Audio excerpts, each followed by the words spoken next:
No test, no testimony.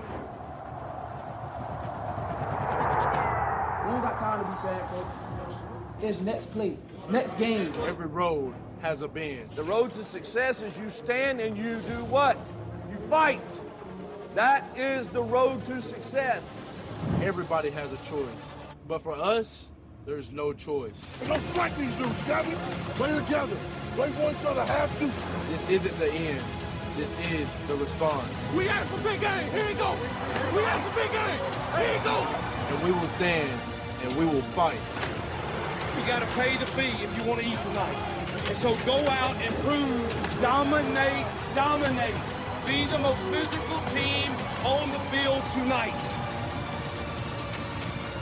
The only way forward is through. It's caught. Marcus Davis. Here goes Schwartz. Eugene Asante. Reed goes down. What a catch. Lambert Smith.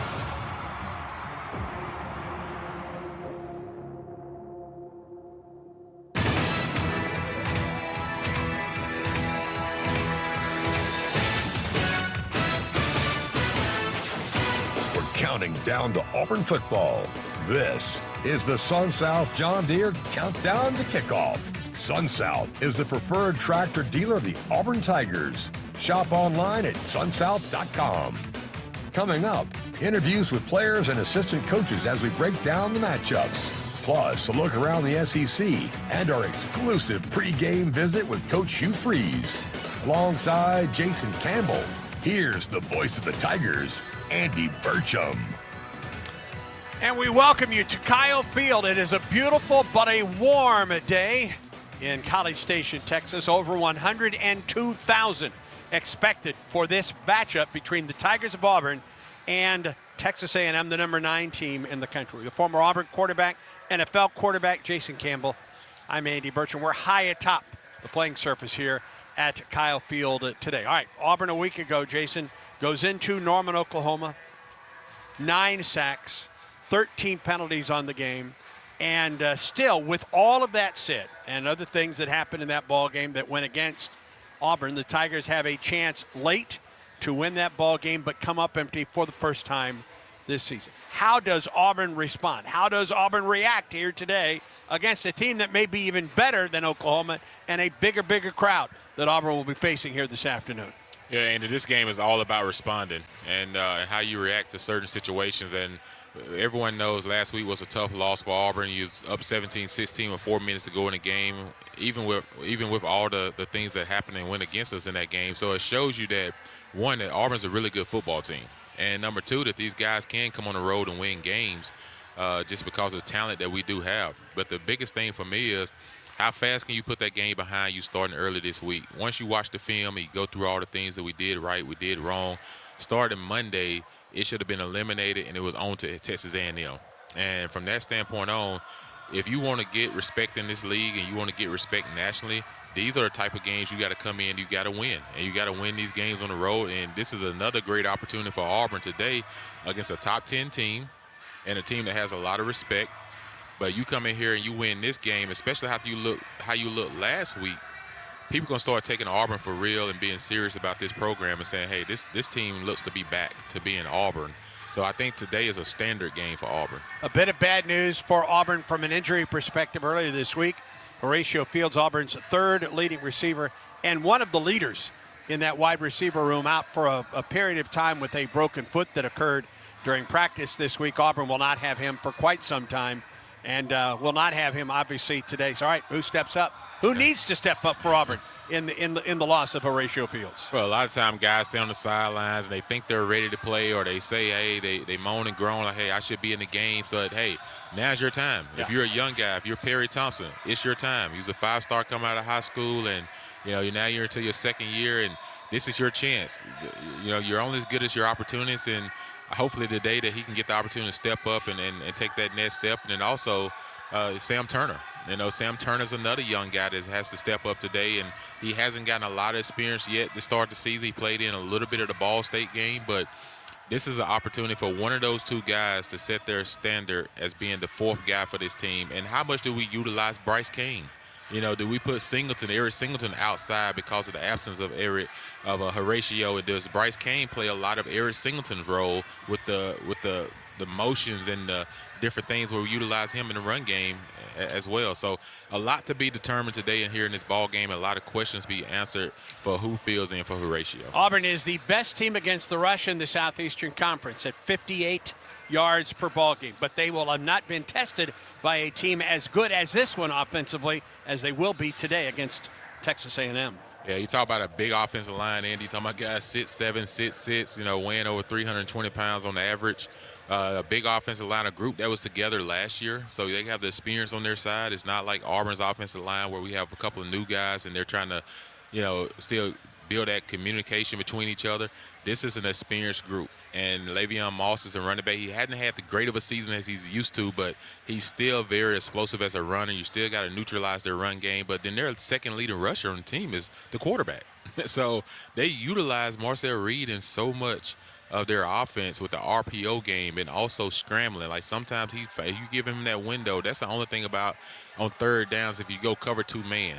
If you go cover two-man, no one has the quarterback. And when that happens, that's when he picks up a lot of yards with his feet and his legs, and you're taught that as a quarterback. So hopefully our defense today come out, they be aggressive. You know, you got to get after this guy. You got to hit him. You got to let him know that, hey, make that clock go off faster in his head today in this ballgame. Auburn's got to eliminate mistakes when it comes to the special teams today. Yeah, you got to. Special teams has to be special. You know, like you can't have what we did last week where you're fielding punts on the 1-yard line with the ball about to bounce in the end zone, and then with the game on the line towards the end and get a chance to go down and score to take the lead. You can't take the ball 3 yards in the end zone and come out. You waste time, and also you get most of the time you get penalties. So we have to understand you want to be aggressive. I mean, special teams wise, we know we have Pleasant, and he took that ball back against Baylor, and he has 2 touchdowns returned last year at Tulane. But you're also in a different league, and you also have to understand the situation. You're not taking away the aggressiveness, but just understand the timing of the game and the situation that you're in. And let's make the best of those decisions. And we had a drop punt last week, a bad snap, and we tried to fill it and didn't get a chance to get that kickoff. So that was points that we gave to the opposing team. So let's be better today, special teams-wise, and that's a big part of this game, and that you can flip field position. How many times did Oklahoma punter last week change the field position for that team because he's punting the ball 60 yards and making us start deep in our territory? Auburn and Texas A&M, much more to come as we count down to kickoff. You'll hear from both of the coordinators, plus on his birthday, Auburn head coach Hugh Freeze. Stay tuned. Auburn football continues in a moment. Saturdays in the South mean football and outdoor projects. And when it comes to outdoor projects, nothing beats quality John Deere equipment from a team you can depend on. That's why we trust Sun South, where owning the best equipment made is easy and affordable, whether you're working on your lawn, camp, farm, job site, or even ball field. For all your outdoor equipment needs, visit Sun South with 21 convenient locations, or shop online at sunsouth.com. Sun South, equipment for those that do. Sun South is the preferred tractor dealer of the Auburn Tigers. The Edward Via College of Osteopathic Medicine in Auburn is dedicated to its mission of transforming medical students into caring, compassionate physicians. VCOM partners with Auburn University for student activities, shared learning experiences, and research opportunities. Students are instructed in a hands-on learning environment by outstanding faculty members that are dedicated to student success. VCOM is working to improve the health of Alabama's citizens by increasing the number of primary care physicians throughout the state, especially in rural and underserved areas. Find out more at vcom.edu. Throw a flag before ants, termites, and other pests invade your home by calling Cook's Pest Control. Cook's proven pest control methods and superior termite control system protect your home from unwanted pests and are backed by a 110% satisfaction guarantee. Make the right call and call the South's most trusted name in pest control for a free inspection. Cook's Pest Control. Looky, looky, looky, here comes Cookie, Cook's Pest Control. You work hard to keep your car running and your home safe, so it only makes sense to keep them protected with a company that has your interest at the heart of what they do. That's why turning to Country Financial for your car and home insurance is an easy choice. Country Financial has been providing insurance and protecting families like yours for 100 years. That's the kind of stability you can trust. Our dedicated reps live and work in your communities and are ready to connect you to get you the insurance that fits your needs. Get more from your car and home insurance at countryfinancial.com. This is the Sun South John Deere Countdown to Kickoff on the Auburn Sports Network. Here's Brad Law to break down the matchups from College Station. We are just under 60 minutes from Auburn and Texas A&M. Let's talk about when the Tigers have the ball with comments from offensive coordinator Derek Nix, who gets us started by scouting the Aggies. Brought back for Pavia. He looks that way. He throws for Sherrill. It's a one-on-one matchup. Oh, goodness! Junior Sherrill! Very aggressive. I would say a very disciplined defense. I would say they don't do a lot of blitzing on normal downs. They do a great job of counting on each guy to fit their gaps. I'd probably say their strength, again, is probably in their front seven with the D-line and the linebackers. Probably getting ready for more of a single high defense that kind of forces you to be efficient in the passing game.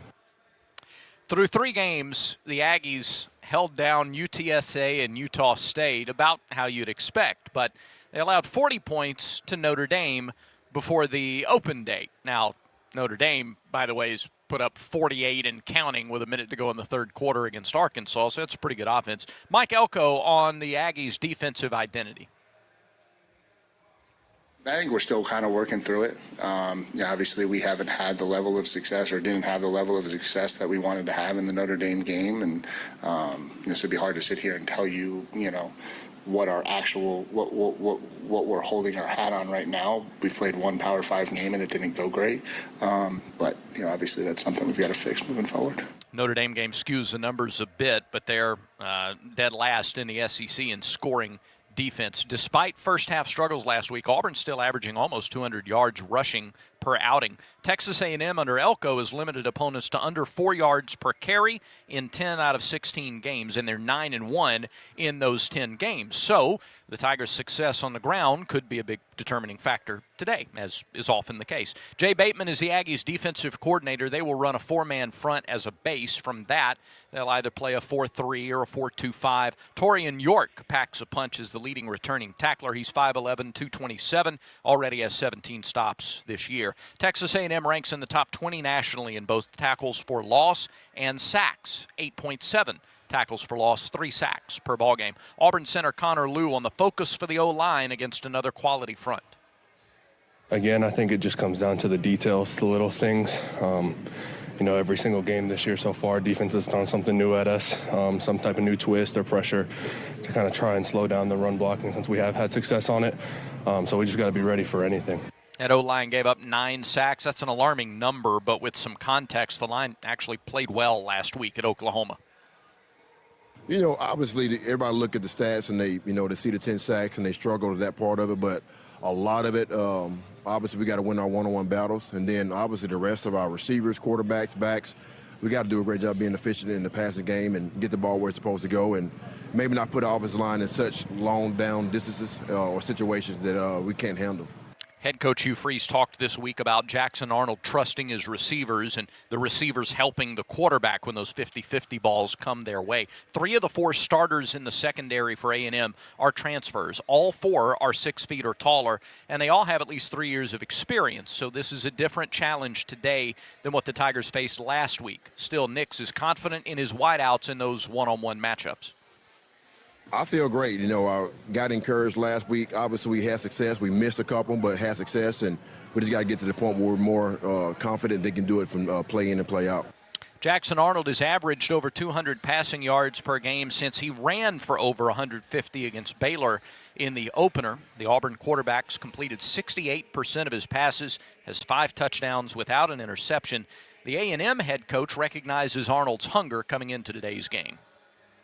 Really talented kid. I think he can make a lot of throws. He's got really good arm talent.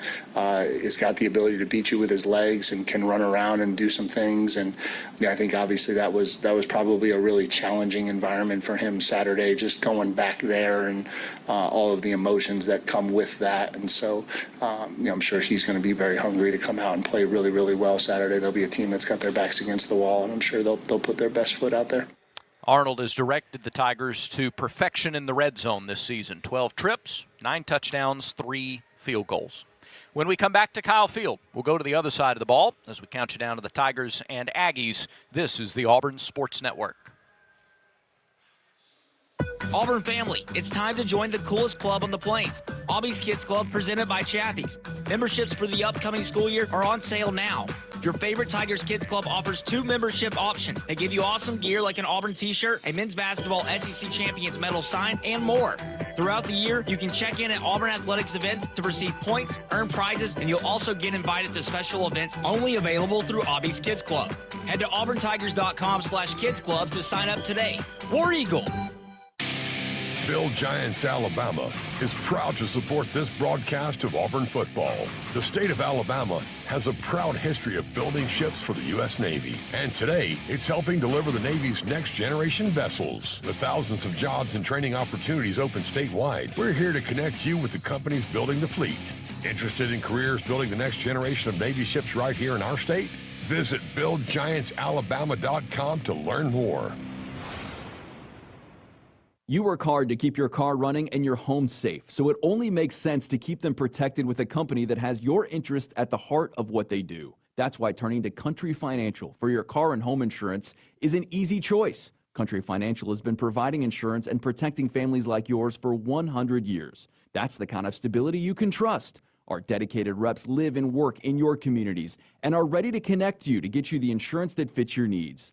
Get more from your car and home insurance at countryfinancial.com.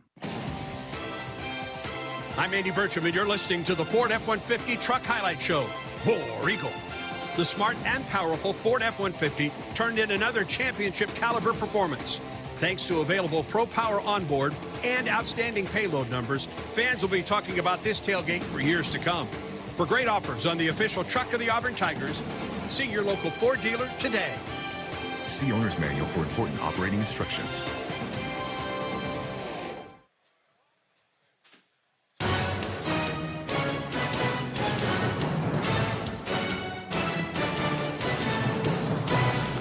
Welcome back to College Station. Sun just beaming down on players from both teams who are out on the field. South end zone is crowded with folks taking in the scenes as we get you ready for Auburn against 9th-ranked Texas A&M. We are under 53 minutes away from kickoff between the Tigers and Aggies. Let's break down the matchups now. When the home team has the ball, you'll get comments from Tigers defensive coordinator DJ Durkin and Texas A&M head coach Mike Elko in this segment. The Aggies are one of just 9 teams across the country that averages 300 passing yards and 150 rushing yards per game.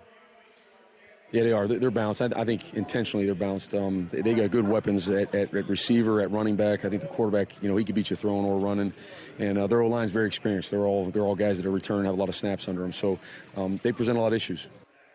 They may be 16th in the league in scoring defense, but Texas A&M has scored itself 40-plus points in all 3 of its games, thanks in large part to explosive plays. 22 plays of 20 yards or more so far this year in just 3 games. And one big reason, transfer receivers, Mario Craver and KC Concepcion. Craver's 147 yards per game leads the country. Of their combined 33 receptions, 28 have produced a first down or a touchdown for Mike Elko's team. It's obviously really good that they've gone out there and made the plays that they've made. It was really good in a game like that against a secondary like that last week that they were able to make the plays that they did. Obviously we had tremendously high expectations for those guys. I know that everybody likes to kind of create their own mindset on who the good players are in the portal and who the guys are that you have to get and who you lose and all of those things. Everybody writes their own stories on them, but we felt very confident with what we did and what we accomplished and who we brought in. And so, obviously it still has to play out, right? And until it plays out, you don't know. And so it's just been great to see those guys be what we hoped and thought they could be for us. And they have a good signal caller getting the ball to them. Quarterback Marcel Reed is completing almost 58% of his passes, has a 9-to-1 touchdown to interception ratio this year. In addition to being picked off just once, he's only been sacked just once this year. Auburn's Rashawn Pleasant played well with increased snaps in place of Jay Crawford last week. Pleasant collected 6 tackles, broke up a pass. Look for Auburn's corners to try to be physical against these wide receivers for Texas A&M today. And good news is Jay Crawford, not listed on the availability report, is out or questionable. His name doesn't show up. That's a good thing. It means he's available today for the Tigers. The Aggies ground game is led by Le'Veon Moss, 5'11", senior, averages 11 carries, 56 yards per game so far. That's an average of 5.1 yards per carry, and he scored 4 times. Moss has 277 career carries, and only 7 have gone for negative yardage, 7 of 277. Reed is next, the quarterback, at 8 carries for 50 yards per game. Even the backup, Reuben Owens, gets 5.5 yards per carry, so they are effective when they run the ball traditionally. The Aggies' offensive line is big and experienced. 161 combined starts coming into the season, and they average 323 pounds across that front line. 2 of the Tigers' top 3 tacklers last week were linebackers. Xavier Atkins led the way with 7. Robert Woodyard Jr. added 5. Durkin evaluates his linebackers' play at Oklahoma and sizes up today's test. Yeah, I think, really last week I thought we played our best game. I think, there's been individually and collectively some ups and downs throughout it. As expected, we have some young guys in there playing, but I thought we put our best game, most complete game last week. And so, it's going to take that type of effort from our guys today. Auburn's defense has allowed a total of 233 rushing yards through 4 games. That's the fewest in the first 4 games since the 1994 season. And the Tigers are the only SEC squad that has 4 players with 4 or more tackles for loss. Auburn plays in front of over 100,000 here today, largest crowd they'll play in front of this season. It's the back end of the only back-to-back road swing this year. Yeah, I mean, you learn in this conference, you got to win on the road if you want to be successful. And, so whether they're back-to-back or spread out, I don't know. But like you said, I think for us defensively, really, a lot of our communication is easier on the road because they're quiet for their offense. And so, you can't let those outside things affect you. It's about what's going on in the field. An interesting note about A&M on the field and their offense this season. They don't know if it means anything because it's only been 3 games, but it's an interesting note. They've scored in all 12 quarters, but the second quarter is where they've shown the most separation. In quarters 1, 3, and 4, they're +2 in points for the whole season. But in the second quarter, they've outscored opponents 55-17. They're another really good red zone team for the Auburn defense to contend with, too. Aggies are 10 for 10 inside the 20, 9 touchdowns, 1 field goal. Even the touchdowns are balanced, 5 rushing, 4 passing. Those are your matchups here. It's a busy day elsewhere in the conference. We'll talk about that on the SEC report straight ahead. That's when the Sun South John Deere countdown to kickoff live from College Station continues in a moment. Game day is about big plays and big energy, but it's also about the little things. It's about the energy of a community coming together to cheer for our heroes on the field, the tireless work that goes into every game from the front gate to the 50-yard line, and making memories that last a lifetime. Alabama Power knows that dedication makes all the difference. That's why we're here to keep you moving with reliable power and the programs that help you save. Now that's big. Alabama Power, proud sponsor of the Auburn Tigers. From birth to age 5, your child's brain is growing faster than ever. And guess what? You are your child's first teacher. Talking, singing, playing, and reading every day helps your child learn and thrive. Singing boosts memory. Playing builds problem-solving skills. Reading grows vocabulary. Talking teaches communication. Start strong because these early years matter the most. For tips and tools, visit the Alabama Department of Early Childhood Education at children.alabama.gov. Alabama's children deserve a strong start. Some people just know you can save money on car insurance by checking Allstate first. Like to check Kirk Herbstreit's pregame analysis first, before talking to your brother-in-law. In this game, the key thing to watch will be the offensive line versus their front 7. If they can get pressure without blitzing, this could be a long night. Okay, Kirk. I know stuff. Ooh, checking first is smart. So check Allstate first and see what you could save. You're in good hands with Allstate. Potential savings vary, including based on how you buy, subject to terms, conditions, and availability. Allstate North American Insurance Company and affiliates, Northbrook, Illinois. At Auburn University's Harvard College of Business, education is tailored to each student's individual needs. Our students receive personal guidance from industry mentors and career coaches. They learn by doing, through hands-on projects and real-world experiences. The result? Graduates who don't just know business, they're ready to lead and innovate from day one. That's what makes them distinctly Harvard. Harvard College of Business, inspiring business. Discover more at harvard.auburn.edu. The Raymond J. Harbert College of Business presents the SEC Report, a look around college football's premier conference. Graduates of Auburn's Harbert College of Business stand out. With hands-on learning, industry mentors, and career coaching, we prepare innovators equipped for tomorrow. That's distinctly Harbert, the Harbert College of Business, inspiring business. Once again, here's Brad Law with a rundown of the day's action in the SEC. Auburn and Texas A&M are 2 of 13 SEC teams in action today. 5 intra-conference games, including ours, and 2 ranked versus ranked matchups. 2 games currently in progress, and it is not close and hasn't been in Fayetteville, Arkansas, where the Razorbacks are just getting pummeled by 22nd-ranked Notre Dame. Irish quarterback C.J. Carr, 354 yards, 4 touchdowns through the air, and the Irish are putting the boots to the Hogs, 49-13. Still 13 minutes to go in that ball game. The Fighting Irish have racked up over 530 yards of total offense. Arkansas has 300 yards itself, but they've just not been able to stop the Notre Dame offensive attack. 49-13, Irish over the Razorbacks, just under 13 minutes to go in that game. Utah State led 18th-ranked Vanderbilt early in Nashville. Aggies scored in their first drive of the game. Commodores answered back. Utah State took a 14-7 lead early in the second quarter. It has been all Commodores since then. They're a team that seems to get stronger as the game goes on, and midway through the third quarter in Music City, Vanderbilt all over Utah State, 38-21. Diego Pavia, 19 for 23, 4 touchdown passes. So he has as many incompletions as he does touchdown passes on the day as the Commodores look to roll on their way to a 5-0 start. 2 other clashes in the afternoon window that will get underway in the next hour to hour and a half. 4th-ranked LSU plays at number 13 Ole Miss. Both teams undefeated coming in. Rebels already 2-0 in SEC play, and they've got the home field at Vaught-Hemingway Stadium today. Ole Miss 4th nationally with 13 rushing touchdowns. 3rd in the SEC, 4th nationally. They've scored 13 times on the ground. LSU's defense gives up an average of about 64 rushing yards per game.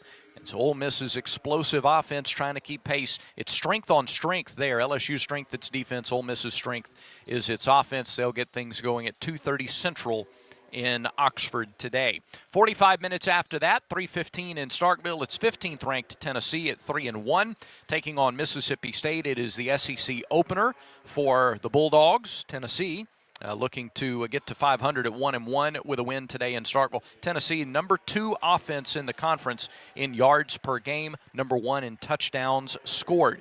So the toughest test for this Mississippi State defense so far this season, Tennessee and Mississippi State at 3:15 this afternoon. In the evening slate, number 20 Missouri is at home against UMass. Tigers look to keep momentum behind Ahmad Hardy before an open date for the Tigers. And then a couple of intra-conference games under the lights. At 6:30, 17th-ranked Alabama plays at number 5 Georgia at Sanford Stadium. Alabama, the number 1 pass efficiency offense in the SEC, but last in the league in rushing attempts with Jam Miller back. We'll see if they try to run the ball more against a stout Georgia defensive front. The other matchup is in Columbia, South Carolina, where the Carolina Gamecocks host Kentucky. Gamecocks looking for a 4th win in a row in that series. South Carolina and Kentucky, somebody's going to get their first conference win when the Wildcats and Gamecocks get together tonight at 6:30 in Columbia. Before we go further, let's pause 10 seconds for station identification on the Auburn Sports Network.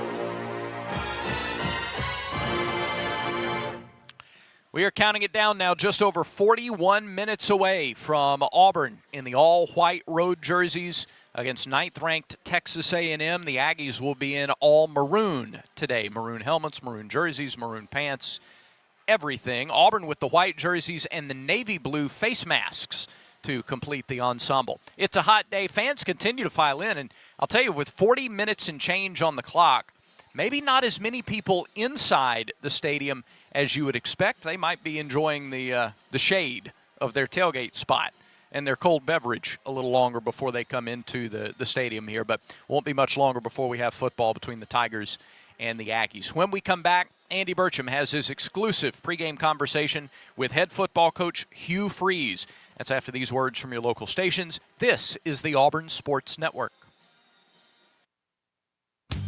The Auburn Spirit. It's what drives champions on the field and in business. At the Harvard College of Business, that same passion shapes the next generation of leaders.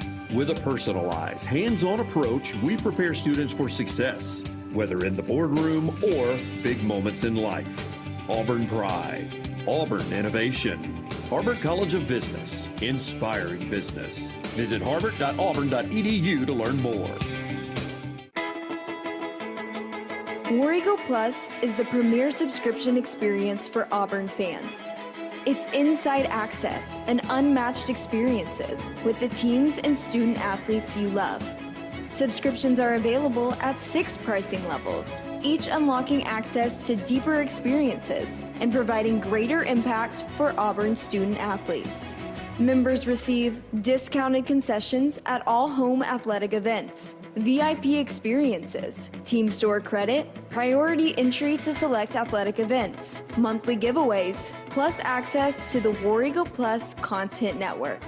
Heisman level members or above will also now receive 1 Tigers Unlimited Foundation priority point for every dollar contributed through their War Eagle Plus subscription. Explore the site and join today. auburntigers.com/War Eagle Plus. This sandwich, it's a complete game changer.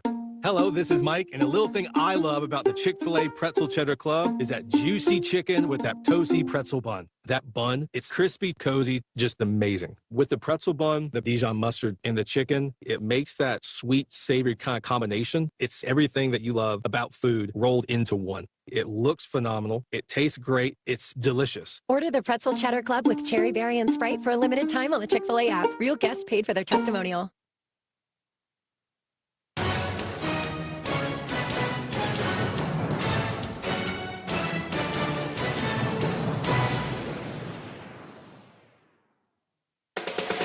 Exclusive game day coverage of Auburn football continues with the Hugh Freeze pregame report.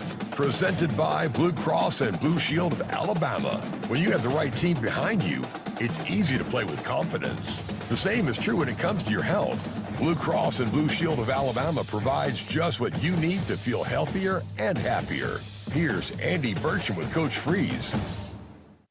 Describe this week of practice after a very, very tough loss last week and another very, very big ball game on the road here today. Oh, really, really proud of our kids to put last week behind us, and those are never easy to put behind you. But I thought they did a really nice job, and the leadership team and the staff. Just man, I love our team. I love the way they approach both adversity and success thus far, and now we got another great challenge, and I think they've prepared well for it. And that certainly doesn't guarantee you success, but I guarantee you don't have a chance without it. And so I'm proud of the way they prepared. What is the key, especially in a situation like this where you're back on the road the very next week to putting one behind and learning from a ball game like last week? Yeah, I think they've, obviously we looked at all the plays that we could have made that could have helped us win that game, and you hope that you improve and make those in the next go round. You got to handle the environment first, which we did struggle a little bit with, and we've worked hard on that this week on how to give our kids a chance to really fight the environment and a very good football team at the same time. So I think handling that early and us getting offensively some first down wins will really go a long way, and then defensively getting first down wins and getting them off schedule. So I think that's the keys. Talk about your conversation with your quarterback through this week, Coach. Yeah, he and I met Sunday and watched every play, and he made a lot of good ones. And certainly they did a good job with rallying to him with spies and different looks. And that's tough, but he also saw the ones that he could have done better, and he's mature and owns all of that, and hopefully this week he'll make all of them. The run game a week ago, they were able to stop it somewhat. Just talk about that and the key here today against this very good Texas A&M defense. Yeah, probably should have called more sure runs. You know, we averaged 3.5 on the ones. You take the sacks and stuff out, but we got to commit to it. And that starts with us as a staff, you know, figuring out, you know, which ones we love once we see how they're going to play us. You know, they've had 2 weeks to prepare. We ran it on them last year really well. We have to see how they're playing us for sure and get us in the right runs to give us a chance to do that. But I do think it's vital that we have that 3 to 4 yard average in this game. Anything you do differently knowing that A&M comes off of a bye week?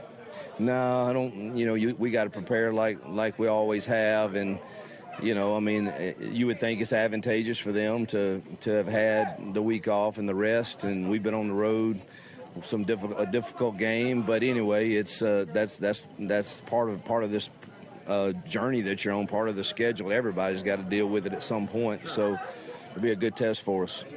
As you get ready for this one today, this will be the third true road game for this ball club. What have you learned about your team after taking this team on the road twice before? They'll fight, and they're going to be resilient and fight for the 60 minutes and see what the scoreboard says at the end. I have no question about their fight and their desire to compete. Talk about addressing the needs with regard to special teams coming out of last week. Yeah, we have to play better. I think that really played a huge role in the loss, and the penalties and the putting us in bad positions 3 different times offensively, and obviously a turnover basically that gave them points. So we can't do that again, and we worked hard at it, and I think they're hopefully more disciplined in that arena so that we don't do that to ourselves again. Any changes in the personnel with regard to special teams going in? We made a few changes on coverage teams, but just to keep some more legs fresh with Horatio going down, and Malcolm was on a lot of the coverage units, and got to give him some breaks sometimes because he's going to have to play more snaps now offensively. And Alex, it's not a change. I just think he's probably going to be better from farther out. We'll have more. We'll preview Texas A&M when we return after this from Blue Cross and Blue Shield of Alabama. When you have the right team behind you, it's easy to play with confidence. The same is true when it comes to your health.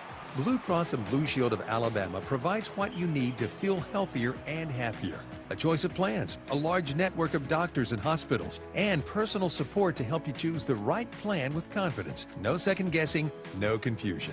Just care that works for you and your family. Blue Cross and Blue Shield of Alabama is proud to be on your team and proud to be a sponsor of athletic programs across the state.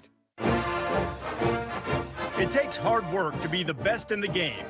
Planning, commitment, resilience, sweat.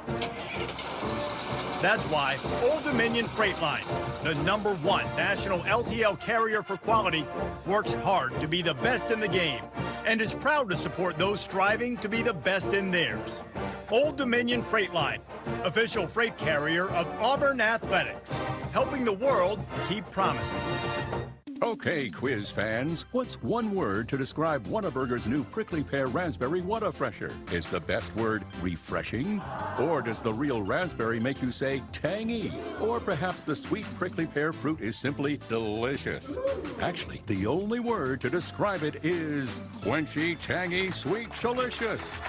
And that may sound like 4 words, but we used hyphens. Introducing new Whata-Freshers from Whataburger. Whataburger. Available for a limited time. Throw a flag before ants, termites, and other pests invade your home by calling Cook's Pest Control. Cook's proven pest control methods and superior termite control system protect your home from unwanted pests and are backed by a 110% satisfaction guarantee. Make the right call and call the South's most trusted name in pest control for a free inspection. Cook's Pest Control. Looky, looky, looky, here comes Cookie, Cook's Pest Control. Welcome back on the Hugh Freeze pregame report. All right, you mentioned prior to the break the loss of Horatio Fields for some time now with the broken foot. Let's just talk about the next man up mentality now, especially at that wide receiver role. Yeah, it's time for Perry to be who we think he can be, and Sam's getting ready to, but Perry's going to get a lot of opportunities now, and he flashes a lot of times and does some really good things, and he's just got to stay true to the technique that he has to play with to be able to win, against really good DBs in this league. And he's had a good week of prep, and anxious to see what he does with his opportunity. A&M Ball Club offensively may be the most balanced that you have faced. I mean, they run it really well. Marcel Reed has had a terrific start. He can run it. A great dual threat guy. And the Concepcion and Craver are putting up massive numbers at wide receiver. What do you see out of this A&M offense? Yeah, this is our most difficult test defensively because of their balance, because of their quarterback and their receivers. They can do it all, and they do a really nice job scheming. So it's going to be this is our toughest test to this point. So I think you're playing one of the teams that has to be in the playoff discussions again, and largely because of their balance on offense and their quarterback play. When you turn on the tape and you look at this defense, I mean, a week ago we saw a fabulous front four from Oklahoma. What do you see defensively out of the Aggies here today? Really, really well coached and solid. Played great technique, and that's a Mike Elko defense. Now, with a week off and them studying the Oklahoma tape, do they do more? We'll see when we get into it. To this point, they haven't had to. They play a lot of base defense and with technique and fundamentals and tackle well. So it'll be interesting to see kind of what their plan is, but it's a really good defense. A week ago, we talked about that defensive front for Oklahoma. This week, I hear more and more talk about the A&M secondary coach. Yeah, I think the secondary is the best we faced. So that's going to challenge our receivers to win in their one-on-one situations that they have, that they are a really good secondary. The front's solid too, but I do think their secondary is experienced, very talented, length, speed, twitch. It's one of the better ones I've seen. A week ago, you outmatched the corners for Oklahoma. Can you do that here today against this A&M ball club? Well, we're going to find out. I mean, I don't know the answer to that yet, but I believe in Cam. I believe in Eric and Malcolm and Perry, and our tight ends need to get involved also. But, we believe in that room, and so we got to go. We're not going to go in the game and certainly not attempt to take our shots with those guys. All right, let me ask you about the keys. Give me a couple keys for today. Well, like I said earlier, continue to take care of the ball like we have. We've been fortunate to do that. I think the special teams has to play really solid and not put us in disadvantaged situations. But then I really think first down on both sides, us winning first down on offense and us winning first down on defense will be really critical. About the run game here today? Well, we got to have it. I mean, we got to get the dirty runs, whether it's a quarterback or whether it's our tailbacks. So they got to get the dirty runs, and it starts with the O-line and tight ends being physical and winning the line of scrimmage. How many times have you played on your birthday? Oh, gosh, in 33 years. There's been some. I don't know the number, but there's been some, and hopefully I've won those games, and that'll be nice birthday present for sure. Everybody asks me, my family, what I want. I say I have nothing that I need, but I sure would like a win. Wish you all the best today. War Eagle, and happy birthday. Thank you, sir. War Eagle. With the Auburn head coach, I'm Andy Burcham. Blue Cross and Blue Shield of Alabama has been proud to present the Hugh Freeze pregame report. We're proud to be on your team and proud to be a sponsor of athletic programs across the state. Now, stay tuned for more of the Sun South John Deere Countdown to Kickoff. This is the Auburn Sports Network.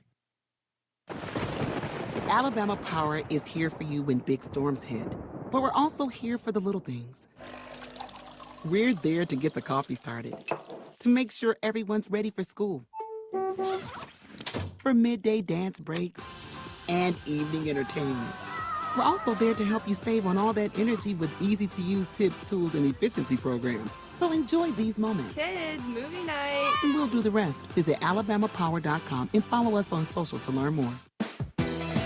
Here's a clip from a recent Talking Tigers podcast with Andy Burcham. Auburn football chaplain Mike Blanc. I look at my role of continuing what Chet started there 26 years ago, continuing to build upon a powerful, beautiful legacy that he had there. His legacy not only lives on through me, but it lives on through all the countless players, coaches, and people that he impacted. I tell people all the time, coming after Chet, I feel like Joshua in the Bible coming after Moses. Moses was this big biblical figure, but somebody remind me, but God used Joshua in mighty ways. New episodes of the Talking Tigers podcast are released Mondays wherever you listen to podcasts. Subscribe to the Talking Tigers podcast exclusively from the Auburn Sports Network. In the SEC, it just means more. But what is it exactly? It's the fans, the students, the traditions, the legends. It's passion to celebrate deeper, reach farther, think smarter, make an impact off the field. It's that intangible thing that happens when 16 schools raise the bar as one. Because in the SEC, it just means more.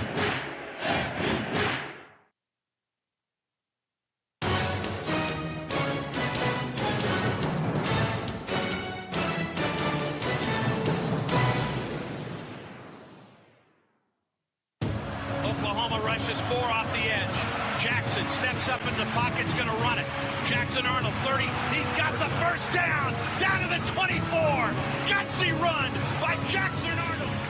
Got to respond this week. Got another tough one on the road. We got a championship mindset to where we can fix that. We'll come out with a different mentality next week. We could have definitely won that game, and we're going to get everything that we did. We're going to get it fixed next week, and we're coming in even harder next week for sure.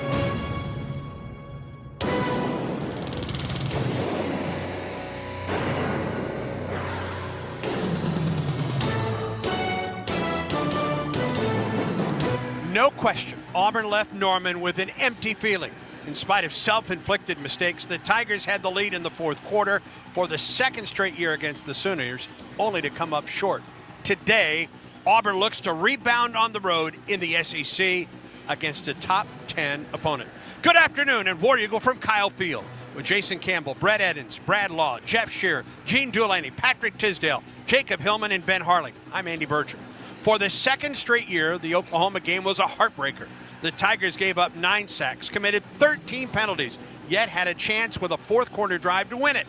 Auburn's defense held the Sooners to 1 sustained touchdown drive and only 32 yards rushing. Prior to its bye week, Texas A&M staged a comeback for the ages. At Notre Dame, Marcel Reed hit Nate Borkacher on an 11-yard touchdown strike in the final seconds. The extra point gave the Aggies a 41-40 win. Reed threw for 360 yards and 2 touchdowns. Mike Elko's team brings a 3-0 record and a number 9 ranking into its SEC opener. A year ago, A&M came to Jordan-Hare Stadium with playoff hopes. Auburn prevailed in 4 overtimes. Today, the Tigers look to again put a dent in the Aggies' playoff hopes while getting back on track in a key SEC battle. The Sun South John Deere countdown to kickoff continues in a moment. Hello, Auburn family. Coach Freeze here. It's football season, and every play counts, including your snack game. That's why I go with Golden Flake, the true MVP of flavor. From bold, sweet heat chips to the spicy crunch of Louisiana hot pork rinds, Golden Flake delivers every time. It's flavor that fires up any tailgate. For over 68 years, Golden Flake has fueled Southern game days. Snack like a champion. Grab the bag that's always on top of its game. Golden Flake, the official salty snack of the Auburn Tigers. Build Giants Alabama is proud to support this broadcast of Auburn football. The state of Alabama has a proud history of building ships for the U.S. Navy, and today it's helping deliver the Navy's next generation vessels. With thousands of jobs and training opportunities open statewide, we're here to connect you with the companies building the fleet. Interested in careers building the next generation of Navy ships right here in our state? Visit BuildGiantsAlabama.com to learn more. Let me tell you about this new pretzel cheddar club. Hey, I'm Carlos. And I'm Ebony. And a little thing we love about the Chick-fil-A Pretzel Cheddar Club is the tangy Dijon with the pretzel bun. It takes it to a whole nother level. It goes perfectly with the chicken and the cheddar cheese and the bacon. Man, you know how much you love bacon. And I love the different varieties. Grilled, spicy, original. It gets you nice and excited for fall. Order the Pretzel Cheddar Club with Cherry Berry and Sprite for a limited time on the Chick-fil-A app. Real guests paid for their testimonials. The fans are out today, Gabe. That's right, Andy. Big games mean bigger tailgates. Check out that Ford F-150 truck, a championship caliber performance. Flawless execution, Andy. Smart, powerful, and with available Pro Power on board, F-150 just took this tailgate over the top. Work or play, it's always game on with a Ford F-150 truck. For the latest offers on the official truck of the Auburn Tigers, see your local Ford dealer today. See owner's manual for important operating instructions. You're listening to Auburn football. Now, back to more of the Sun South John Deere countdown to kickoff. When it comes to outdoor projects, nothing beats quality John Deere equipment from a team you can depend on. Visit sunsouth.com. SunSouth is the preferred tractor dealer of the Auburn Tigers.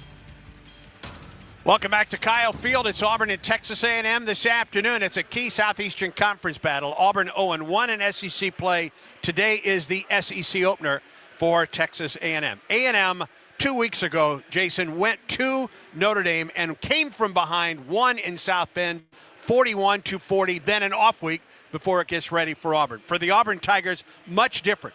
Second straight game on the road and a game where Auburn looks to rebound after a second straight year where the Tigers have a gut-wrenching loss to Oklahoma.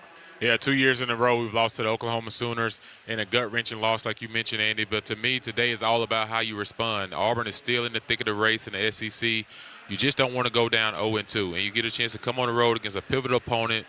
And if you can win this ball game, it changes the dynamics of the rest of your season because, one, you earn the respect of the national of who you are as a football team because they know you showed up last week and they saw you have some self-inflicted things that happened against you and some calls that you can't control, but they know you're a good football team. Now can you prove that everything has changed? And Coach Freeze talked about coming into this year, his third season at Auburn, he felt like was going to be the pivotal year of the turnaround for Auburn. And you're seeing some of that so far early on in the season of the athletes that he have on this football team.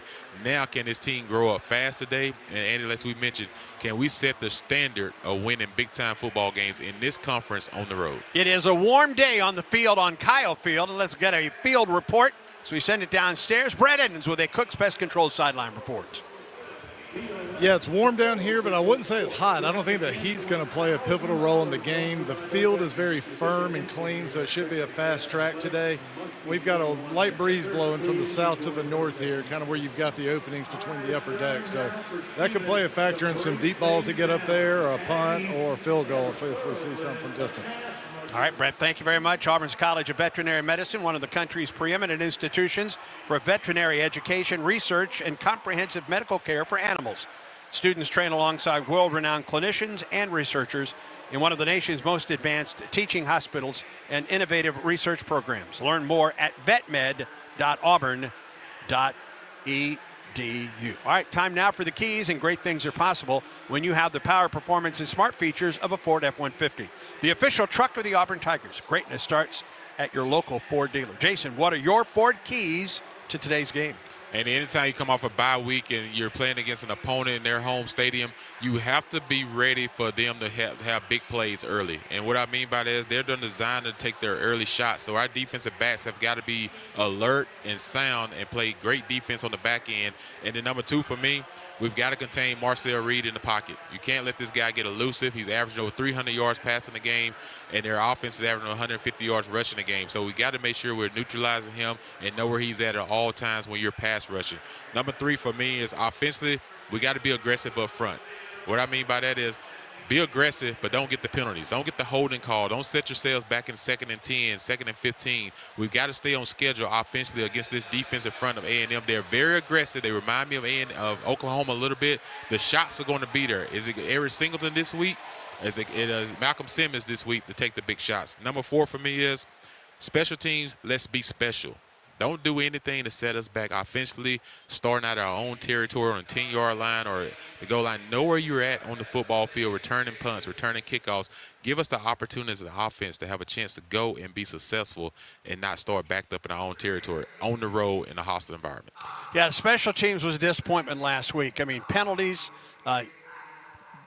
trying to make catches when Auburn should have let the ball go. I mean, it became a big factor in that ball game. All of that to say, though, I thought that Hudson Cock had the best game of his Auburn career punting for the Tigers. Yeah, Hudson Cock did a really nice job punting the ball last week. You talk about both of those punters last week kept flipping field position and everything, but a lot of it gets overseen because, you know, we have the muff punt where Hudson Cock had to field that ball and he didn't have a chance to get it off, and of course we gave Oklahoma points on that one. But you talk about as a whole, though, you don't want to take the aggressiveness of a Rashawn Pleasant away from returning the kickoffs. It's just knowing when to return the kickoffs and knowing where we're at in the football game to making sure that, hey, we're not doing something that's going to hurt us when the game is on the line. Let's be smart and make sure we get the ball in 25. What does it mean to get Jay Crawford back at that cornerback spot for Auburn? Man, it's huge. When you talk about today, we're going against one of the dynamic receivers in this conference, and Mario Craver. You got to know where he's at all times. He has over 400-something receiving yards right now. He's a transfer from Mississippi State, so we know he's a huge talent. But then you talk about just adding depth back to our defensive backfield. Last week, Rayon Schrader got a lot of opportunities, and of course, it's Rashawn Pleasant as well. But to get your starter back opposite of Kayan Lee is big. Much more to come. Stay tuned. This is the Auburn Sports Network. From birth to age 5, your child's brain is growing faster than ever. And guess what? You are your child's first teacher. Talking, singing, playing, and reading every day helps your child learn and thrive. Singing boosts memory. Playing builds problem-solving skills. Reading grows vocabulary. Talking teaches communication. Start strong because these early years matter the most. For tips and tools, visit the Alabama Department of Early Childhood Education at children.alabama.gov. Alabama's children deserve a strong start.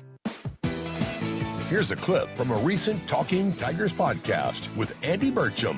New York Times bestselling author Ace Atkins. And you know, that is my job. And I think it's a hard thing to explain to people is, you know, what do you do? And they think that it's kind of an easygoing job where, you know, when the muse hits me, I, you know, dash out some things in a journal and I freeform and all that kind of stuff. But it does go back a lot to my background with athletics, is showing up, putting the work in, doing the best you can every day. One thing I learned from Terry Bowden, which is 100%, and then get off the field and leave it.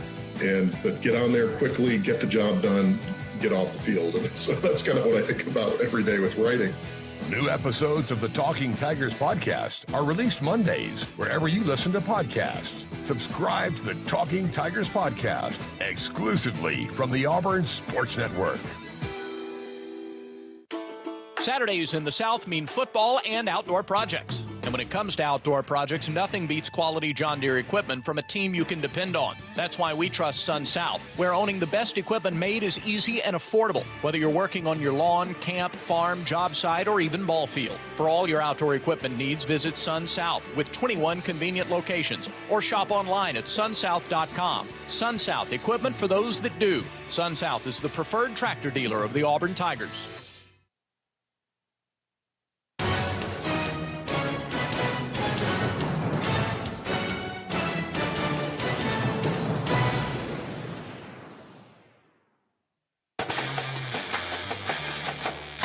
This is Auburn football, and these are the Yellowwood starting lineups for the Tigers.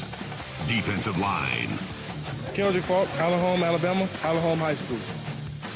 Bobby Jefferson Travis, Minneapolis, Minnesota, Minneapolis North High School. Malik Blogden, Montgomery, Alabama, Pike Road High School.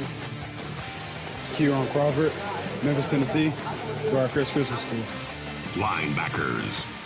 DeMarcus Riddick, Clayton, Alabama, Chilton County High School. Xavier Atkins, Jonesboro, Louisiana, Summer Creek High School. Secondary. Kayan Lee, Atlanta, Georgia, Cedar Grove High School. Rashawn Pleasant, Monroe, Louisiana, Westmont High School. Champ Anthony, Fort Worth, Texas, Timberview High School. Caleb Harris, Belgium, Alabama, Thompson High School. Sebastian Smith, Mumford, Alabama, Mumford High School. Offensive line. Xavier Chapman, Buford, South Carolina, World Branch Early College High School. Dylan Wade, Houston, Texas, Cypress Falls. Carter Liu, Kennesaw, Georgia, Kennesaw Mountain High School. Jeremiah Wright, Selma, Alabama, Selma High School. Mason Murphy, Riverside, California, J. Sarah Catholic High School. Receivers. Cam Coleman, Phoenix City, Alabama, Central High School. Eric Singleton, Atlanta, Georgia, Alexander High School. Malcolm Simmons, Alexander City, Alabama, Benjamin Russell High School. Tight end. Brandon Frazier, McKinney, Texas, McKinney North High School. Running back. Damari Austin, Atlanta, Georgia, Woodward Academy. Quarterback. Jackson Arnold, Denton, Texas, Denton Geyer High School. Special teams. Alex McPherson, Fort Payne, Alabama, Fort Payne High School. Hudson Cox, Seymour, Australia, St. Mary's High School. Reed Hughes, Conway, Arkansas, Conway High School. The starting lineups have been presented by Great Southern Wood, makers of Yellowwood pressure-treated pine. If it doesn't have that yellow tag, you don't want it. You've been listening to the Sun South John Deere Countdown to Kickoff on the Auburn Sports Network. Now, it's game time.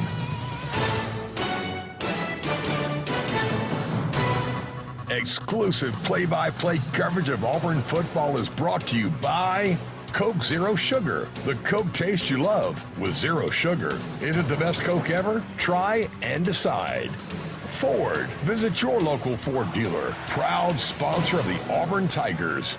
East Alabama Health. By Alabama Power. Proud supporter of the Auburn Tigers. Allstate. You're in good hands. Old Dominion. Official freight carrier of Auburn Athletics. By Chick-fil-A. Eat more chicken and War Eagle with Chick-fil-A. Bud Light. Proud sponsor of Auburn Athletics. Easy to drink. Easy to enjoy. And by Cook's Pest Control. Score superior protection from pests and termites by calling Cook's Pest Control. With Brett Edens on the sidelines. And alongside Jason Campbell. Here's the voice of the Auburn Tigers, Andy Burcham.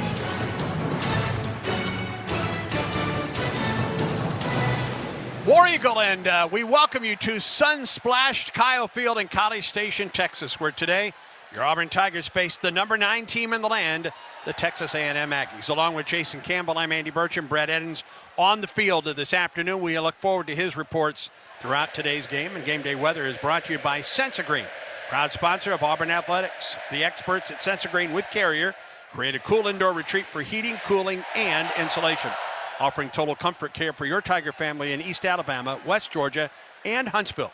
Contact today at sensagreen.com. Carrier, turn to the experts. Right now, 88 degrees, mostly sunny skies overhead, very little humidity, 32%, and wind out of the north to northeast at 7 miles per hour. So very good conditions, albeit a little bit warm for this afternoon's game between Auburn and Texas A&M. A&M will not have one of its starting secondary men in Bryce Anderson, will not have Scooby Williams, one of their top linebackers as well. Can Auburn take advantage of that here this afternoon with two guys off that back seven that are not playing here today for Texas A&M? Yeah, you're talking about Scooby Williams, one of the guys that transferred over from Florida, was supposed to be a big-time linebacker for them in that presence. So, well, Auburn leaned a little bit more in the run game today. You heard Coach Freeze talk about it a little bit in his pregame, that, hey, we wanted to run the ball more than we did last week against Oklahoma, but we kept getting ourselves in a situation where we were second and long, which kind of took us out of those opportunities, but let our running backs get loose. So today I expect Auburn to be physical up front. I expect this offensive line to come out with some type of physical mentality today, like, hey, we're coming to fight today, but we're also going to be smart about not making sure that we're getting those calls that set us behind schedule. Texas A&M has a wide receiver transferred in from Mississippi State, and they're talking about Mike Evans type numbers here in Starkville. Mario Craver has joined Evans as the only Aggie to reach a 400-yard plateau in the third game of the season. Craver, 20 catches, 443 yards. He is averaging almost 148 yards per game, and he has 4 touchdowns. And this guy's not a dink and dunk type guy. He's averaging 22 yards per catch, and he's 5'9". Jason, he's not a Mike Evans size, but he is putting up Mike Evans type numbers. People remember back in the day a guy by the name of Peter Ward. You know, Peter Ward who played at Florida State, wasn't a big guy, won the Heisman, and one of those guys elusive. But you talk about a guy that's 5'9", you're right. Mike Evans is 6'5", a little bit taller, but this guy is very dynamic. He's very shifty. He can get north and south really quick. it's not just all the way down the field. You got to know where he's at on crossing routes. You got to know where he's at on digs and curls. His yards out the catch is what makes him special. So our guys got to understand that when he gets the ball in hand, you can't gamble and try to go for the interception against him. You got to make sure that once he catch it, you get him on the ground. So I expect Auburn defense to get in his face today and try to knock him off his route running a little bit off the line of scrimmage and not let him get into the depth of his routes. No team is better against the rush in the Southeastern Conference than your Auburn Tigers this season. Just 58 yards per game and only 32 yards last week against Oklahoma. But Texas A&M is the most balanced offense that Auburn has faced this season. Le'Veon Moss, senior out of Walker, Louisiana, 33 carries, 168 yards, 4 touchdowns. Remember, these are 3-game statistics. And don't forget the quarterback, Marcel Reed. He's the second leading rusher for Texas A&M, 25 carries, 142 yards, 9 touchdowns as a running quarterback. Auburn will be tested by this run game, this overall balanced attack today for Texas A&M. Yeah, things that made me feel confident about Auburn is they've allowed 233 rushing yards through the first 4 games. That's the fewest since 1994 season when they allowed 231 yards through the first 4 games. So you're talking about an Auburn defense is really stout up front because they know how to rotate guys, and our young guys are a big part of why we're successful right now. These guys are coming of age. When you talk about the Malik Archer, you talk about the Jared Smith, those guys will give you the opportunity to rotate even to your third depth of your team, because there's not a drop-off. So that's the key for Auburn today is neutralize Texas A&M run game and be physical in the passing game against their receivers. And I think you have an opportunity today defensively to be successful. How rowdy does it get here at Kyle Field?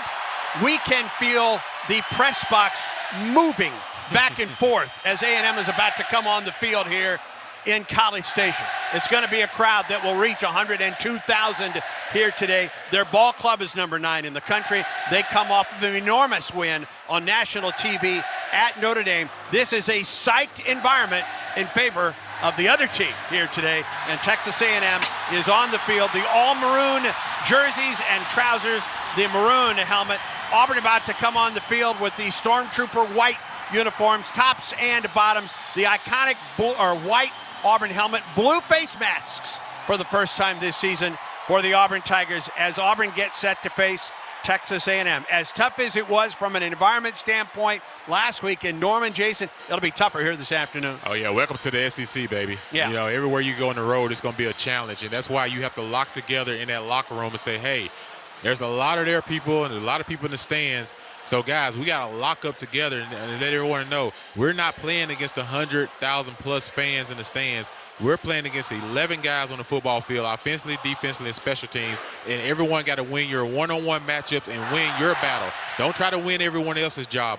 Do your job and trust the guy next to you to do his, and you have an opportunity today to come in here and knock off the number 9 team and be successful. Champ Anthony, Connor Lew, Keldrick Falk, and Damari Alston, the 4 Auburn captains, starting to make their way to midfield for the coin toss here today.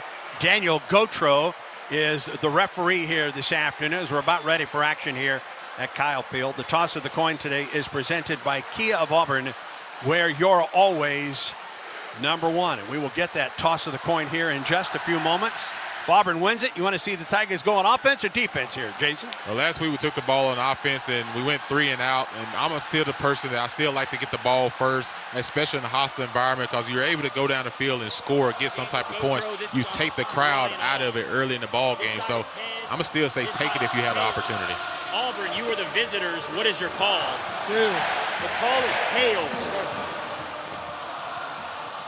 It is heads. You've won the toss. Defer to the second half. Which way would you like to kick? To the tunnel. Okay, switch sides. All right, guys. Auburn's going to get the ball to start. Jason, keys to starting hot in this environment.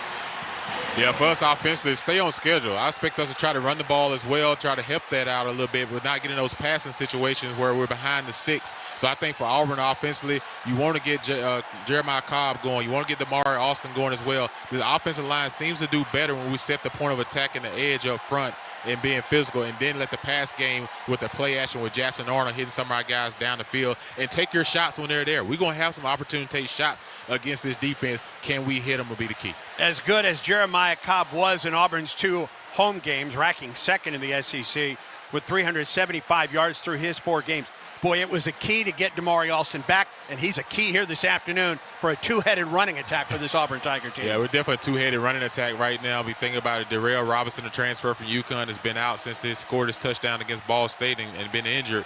So you're talking about two guys that are experienced too, Andy. Like we have the young guy as well, but you can't depend on Maps in the second just in this game. And there may be times he have to step up, but not just in the run game. Pass protection to me is a big key when it comes to running backs.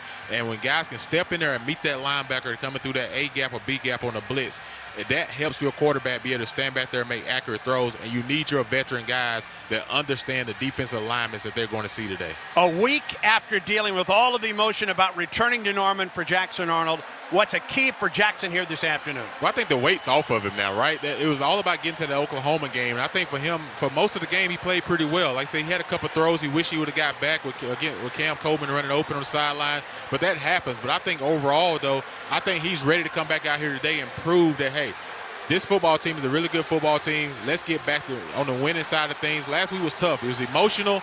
Today's going to be a big game, but he doesn't have the weight of coming back to somewhere he played.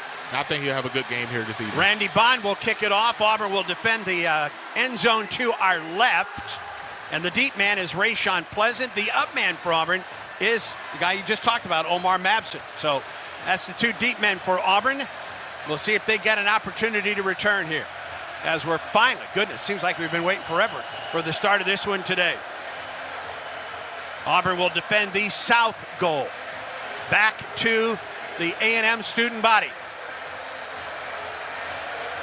All maroon uniforms for A&M, the all whites for the Tigers. Bond puts a toe into it. High and deep, there will be no return. 7 yards deep into the end zone. Pleasant just watches it sail over his head. That's not a big surprise.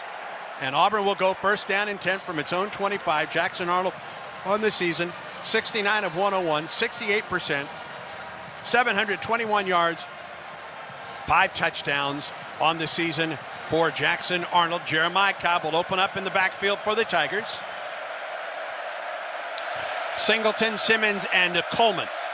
The Auburn receivers, Coleman and Frazier, the tight end, split wide left. Empty backfield. They flip it out to Singleton. Tries to get to the corner. Turns. Gets close to the 30-yard line. Let's see where they mark him out of bounds.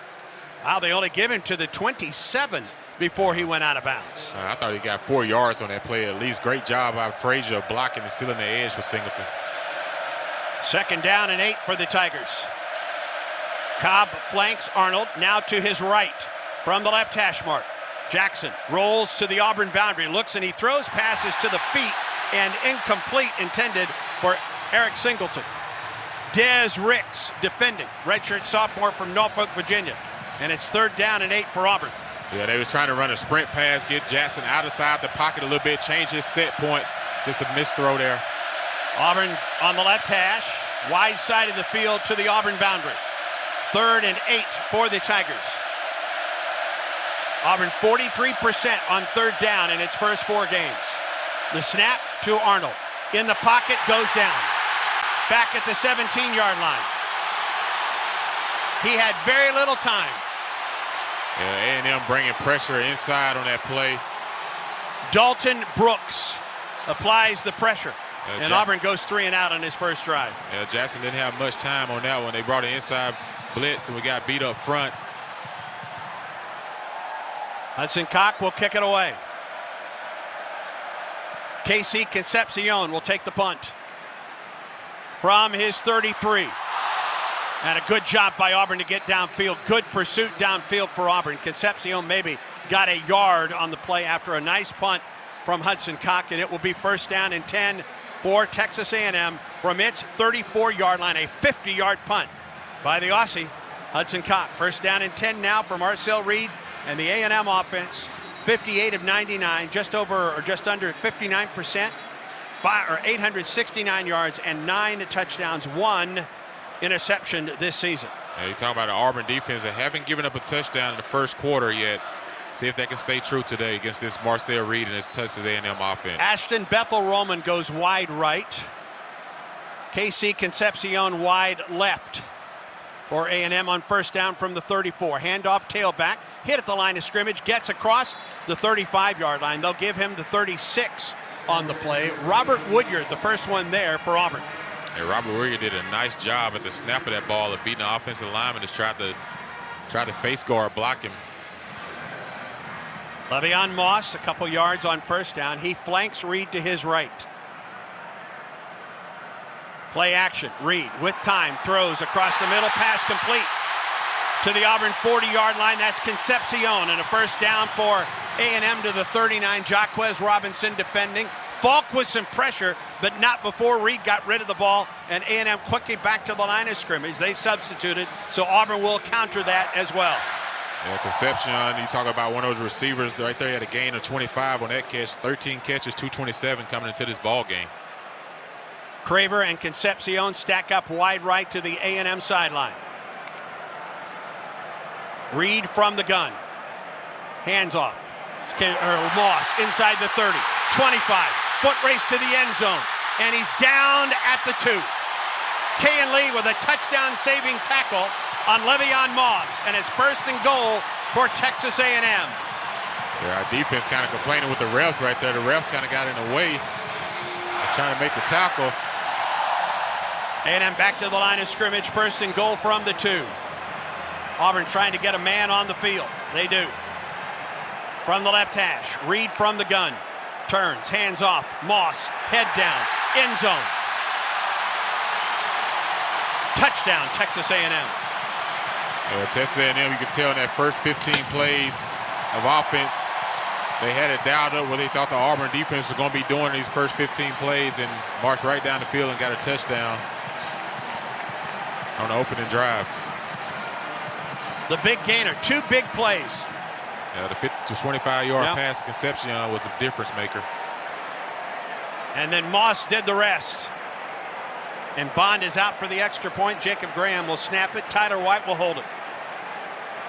Snap down, kick is on the way. And Texas A&M wastes little time, friends.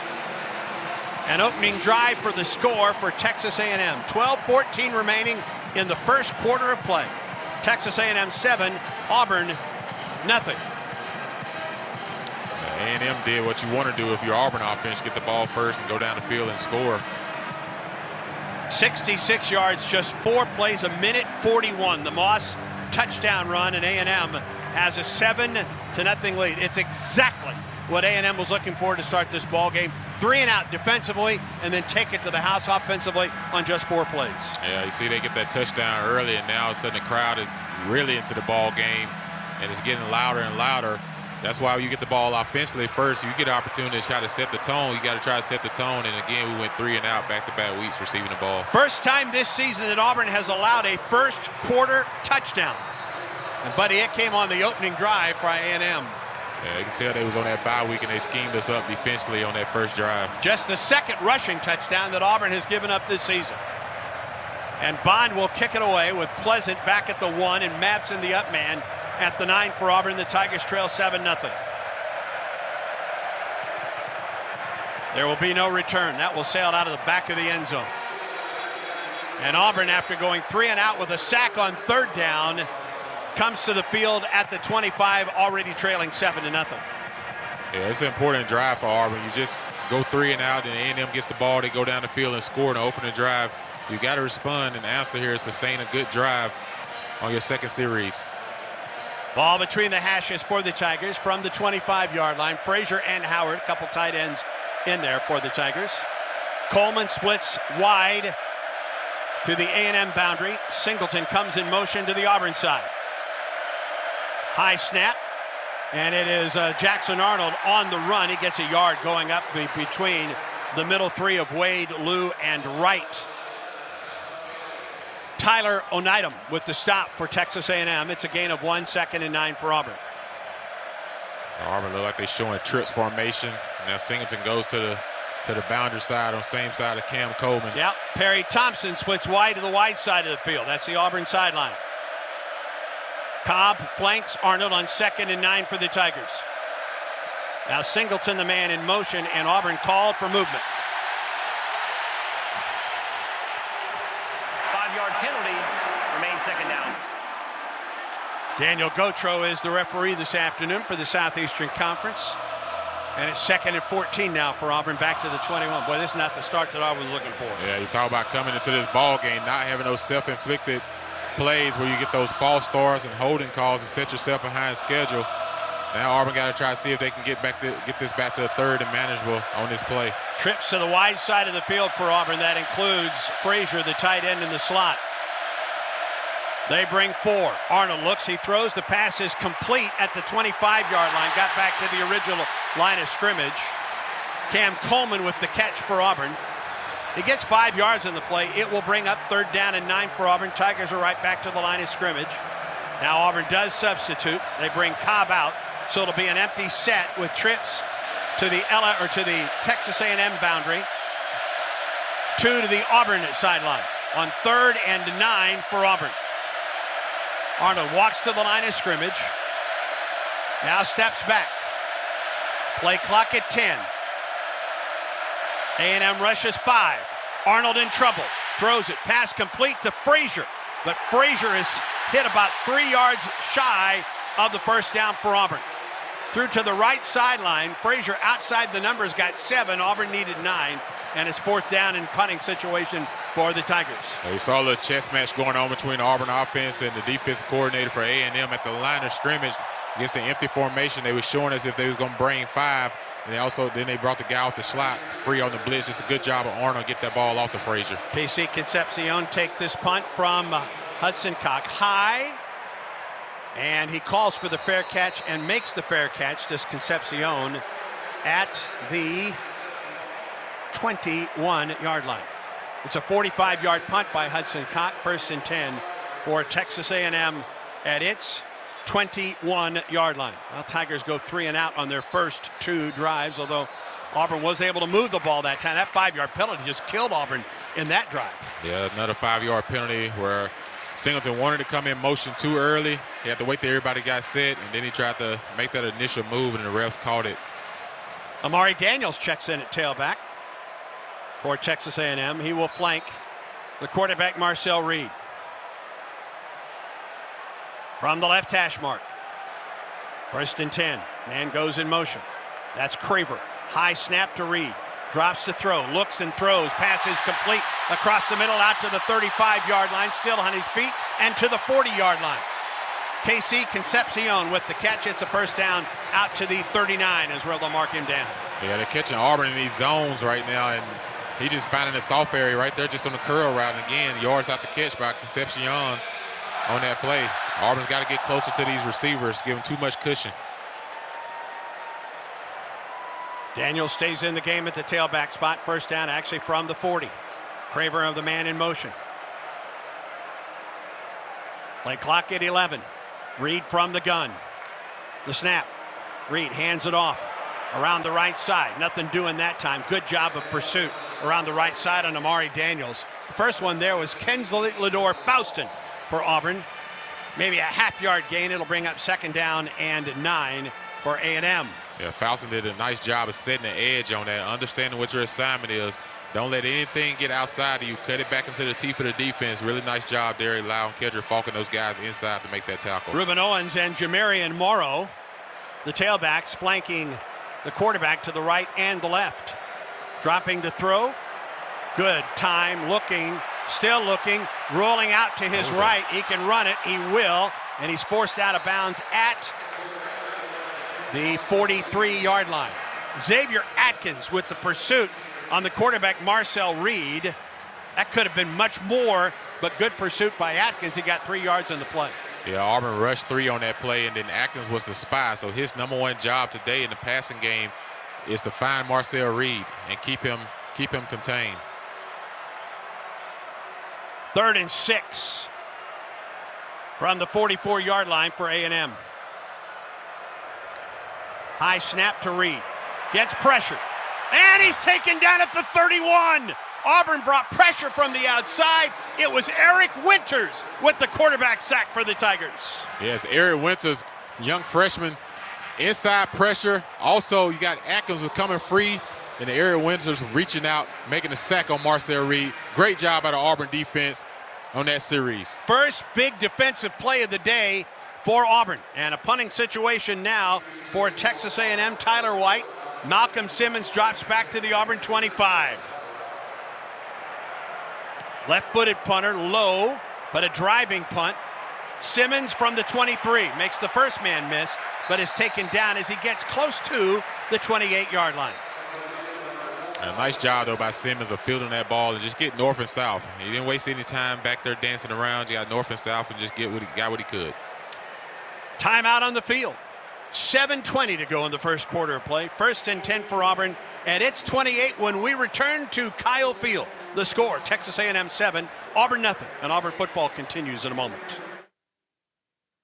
What a matchup we've got, folks. Just nonstop action. The energy is electric, and the fans are all in. An intense game like this calls for a Coca-Cola. Ah, crisp and refreshing. That's a game changer. Yeah, that taste scores every time. And just like that, they're back at it. Passionate fans and an ice-cold Coca-Cola. Now that's a winning combo. No matter the team, no matter the sport, everyone knows fan work is thirsty work. Enjoy a Coca-Cola. Game day is about big plays and big energy, but it's also about the little things. It's about the energy of a community coming together to cheer for our heroes on the field, the tireless work that goes into every game from the front gate to the 50-yard line, and making memories that last a lifetime. Alabama Power knows that dedication makes all the difference. That's why we're here to keep you moving with reliable power and the programs that help you save. Now that's big. Alabama Power, proud sponsor of the Auburn Tigers. Are you ready for your winning moment? Find it at Wind Creek Casino, where the action never stops. Hottest games, loosest spins, more ways to win. We've got the highest payouts and the most epic rewards. At Wind Creek, there's a win waiting for you around every corner. Wind Creek Casino. Find your winning moment. Gambling problem? Call 1-800-GAMBLER. Some people just know you can save money on car insurance by checking Allstate first. Like you know to check the weather first, before wearing face paint to the game. Bro, your Go Cats is dripping into your nachos. Oh, and now paint is in my eyes. Interception! Did you see that? No! Yeah, checking first is smart. So check Allstate first and see what you could save. You're in good hands with Allstate. Potential savings vary, including based on how you buy, subject to terms, conditions, and availability. Allstate North American Insurance Company and affiliates, Northbrook, Illinois.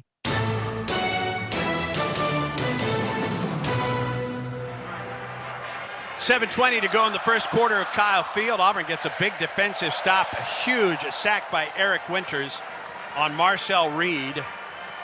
And Auburn 1st and 10 from its own 28-yard line. That sack by the Tigers, by the way, is the 13th of the season. Auburn number 3 in the SEC, coming in with 12 sacks, and a big one there on 3rd down, and Auburn 1st and 10 at its own 28. Register your child ages 5 to 12 for the Auburn Tigers Kickoff Kid Contest from Berkshire Hathaway Home Services. Winners will see the field from the sideline and Pat Dye Field, plus receive 4 game tickets, pregame VIP hospitality, t-shirt, and video board recognition. Enter at auburnKickoffKid.com.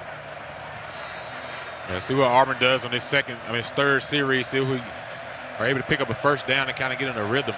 Cam Coleman wide left. Malcolm Simmons wide right. The tailback, Jeremiah Cobb. Play action by the quarterback with pressure. Throws. Cam Coleman, 35, spins to the sideline and goes down. He actually lost a yard after the spin on the play. Still marked him short of where he went down. Still a yard short. 5 yards on the play for Auburn. Back to the line of scrimmage, double wide receivers right and left.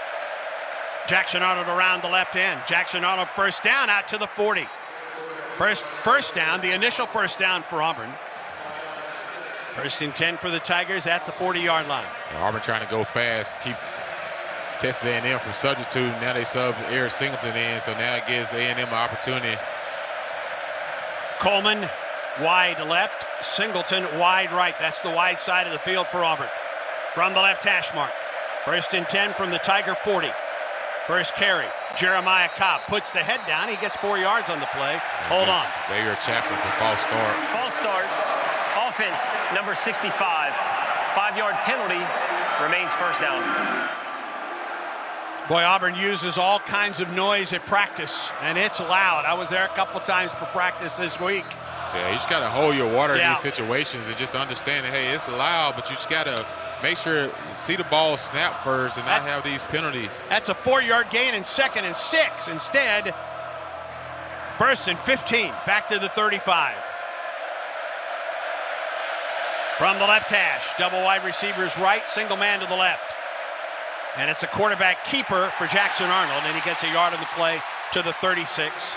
Going behind Wade and Lou and right up the middle. Stopped by Albert Regis, a grad student from LaPorte, Texas, making his 16th tackle of the season. Yeah, trying to run delayed quarterback draw in that last play. 2nd and 14. Play action. Arnold in traffic, rolls to his left. He's going to run it, and he gets back across the 40. And they mark him out of bounds at the 41. Yeah, that was nice pass protection right there by the offense. Did a really good job. Arnold didn't like what he saw. Did a good job of spinning outside and picking up what he could. Try to see if we can get a first down here. See if he looks for Cam Coleman to the boundary or Eric Singleton over the middle. Midfield is where Auburn needs. It's 3rd and 9 for Auburn. Trips to the wide side of the field for Auburn. 2 receivers left. Arnold steps to the line, now steps back in the gun, and he's flanked by Singleton to his right. The snap. Handoff, Singleton around left end. Stood up and driven down at the 43-yard line.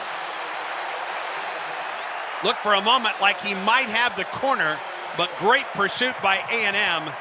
Boy, that 5-yard penalty just killed you. 2nd straight penalty, or 2nd straight drive when Auburn gets a 5-yard penalty and it just stymies the drive. Yeah, Cannot overcome it. Yeah, Auburn was looking like a promising drive, and then all of a sudden you get that 5-yard penalty. Just can't have it in these big games. Low snap to Hudson Cock. He boots it away. Concepcion calls for the fair catch at the 14-yard line. So Auburn does gain a little bit of yardage, and A&M will need to go deeper this time around. 42-yard punt, no return for Texas A&M. Clock stopped here at Kyle Field. 4:18 to go in the first quarter of play. The score, Texas A&M 7, Auburn nothing. Aggie ball when we come back at its 14-yard line. This is the Auburn Sports Network. From birth to age 5, your child's brain is growing faster than ever. And guess what? You are your child's first teacher. Talking, singing, playing, and reading every day helps your child learn and thrive. Singing boosts memory. Playing builds problem-solving skills. Reading grows vocabulary. Talking teaches communication. Start strong because these early years matter the most. For tips and tools, visit the Alabama Department of Early Childhood Education at children.alabama.gov. Alabama's children deserve a strong start. Here's a clip from a recent Talking Tigers podcast with Andy Burcham. Auburn women's basketball head coach Larry Vickers. You know, everybody asks me about the SEC, and I'll tell you one thing, the SEC definitely has the best recruiters in the country, right? So until I can put my name in that hat as one of the best recruiters in the country, I'm going to have to be one of the best basketball coaches in the country, you know? I'm going to have to find that balance. And not do I have to invent that? No. But I need to know if something's happening in Madrid that's going to help me beat LSU in South Carolina and Oklahoma, what's going on with transition defense over here, right? That's going to be the key as I kind of put my feet in the ground and people figure out who I am as a person and a coach and start sending me some of those top 30 kids in the country. New episodes of the Talking Tigers podcast are released Mondays wherever you listen to podcasts. Subscribe to the Talking Tigers podcast exclusively from the Auburn Sports Network. When we say we're an everything school, we mean it. Auburn University isn't just home to the best athletics program in the nation, it's also home to the best student-centered engineering experience in America. And that's not just a slogan, it's a promise. The Samuel Ginn College of Engineering ranks as the top engineering college in the state of Alabama, while also ranking as one of the best public engineering colleges in the nation. Tomorrow's leaders, innovators, and world changers begin at the Ginn College of Engineering. Visit today, eng.auburn.edu.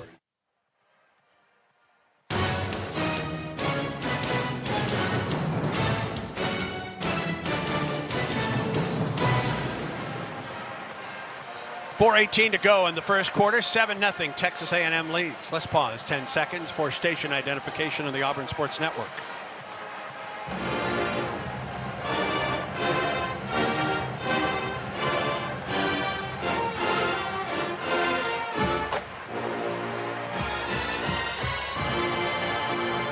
A&M scored on his first drive. Auburn got a big quarterback sack on the second A&M drive. This will be the deepest that A&M has started from, 1st and 10 from its 14-yard line.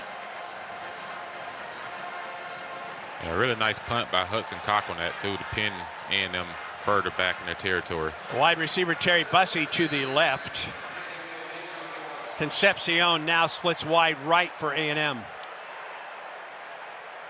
First down for Marcel Reed. High snap, gets the ball to Bussey. Bussey out across the 20 to the 21-yard line on the play. Stop made by Xavier Atkins for Auburn, and there's an Auburn player down in the backfield. It's Jared Smith, talented freshman out of Birmingham. Jared holding that leg.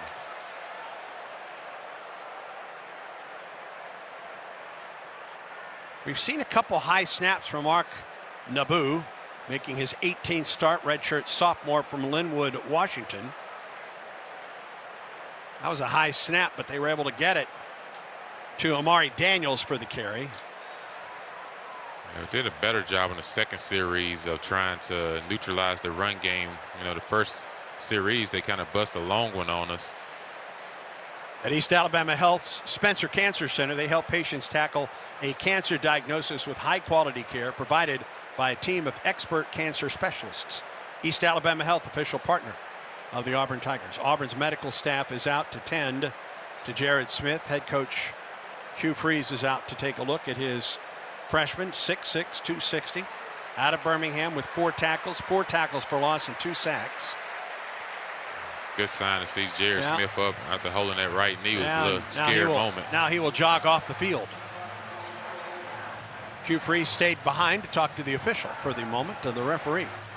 They gave him an opportunity to say, why y'all probably keep marking us short. 2nd down and 3 for A&M. Those are the football at the 21. Lee from the gun brings a man in motion. That's Concepcion. Handoff goes to Damari. Off the left side, big hole. Out to the 40-yard line. Auburn looking for a hold that never came. Yeah, probably going to get a hold on holding against Murray on the right side of that left side of the offense. Holding offense number 54. 10-yard penalty from the previous spot. Remains 2nd down. That's the center, Mark Naboo.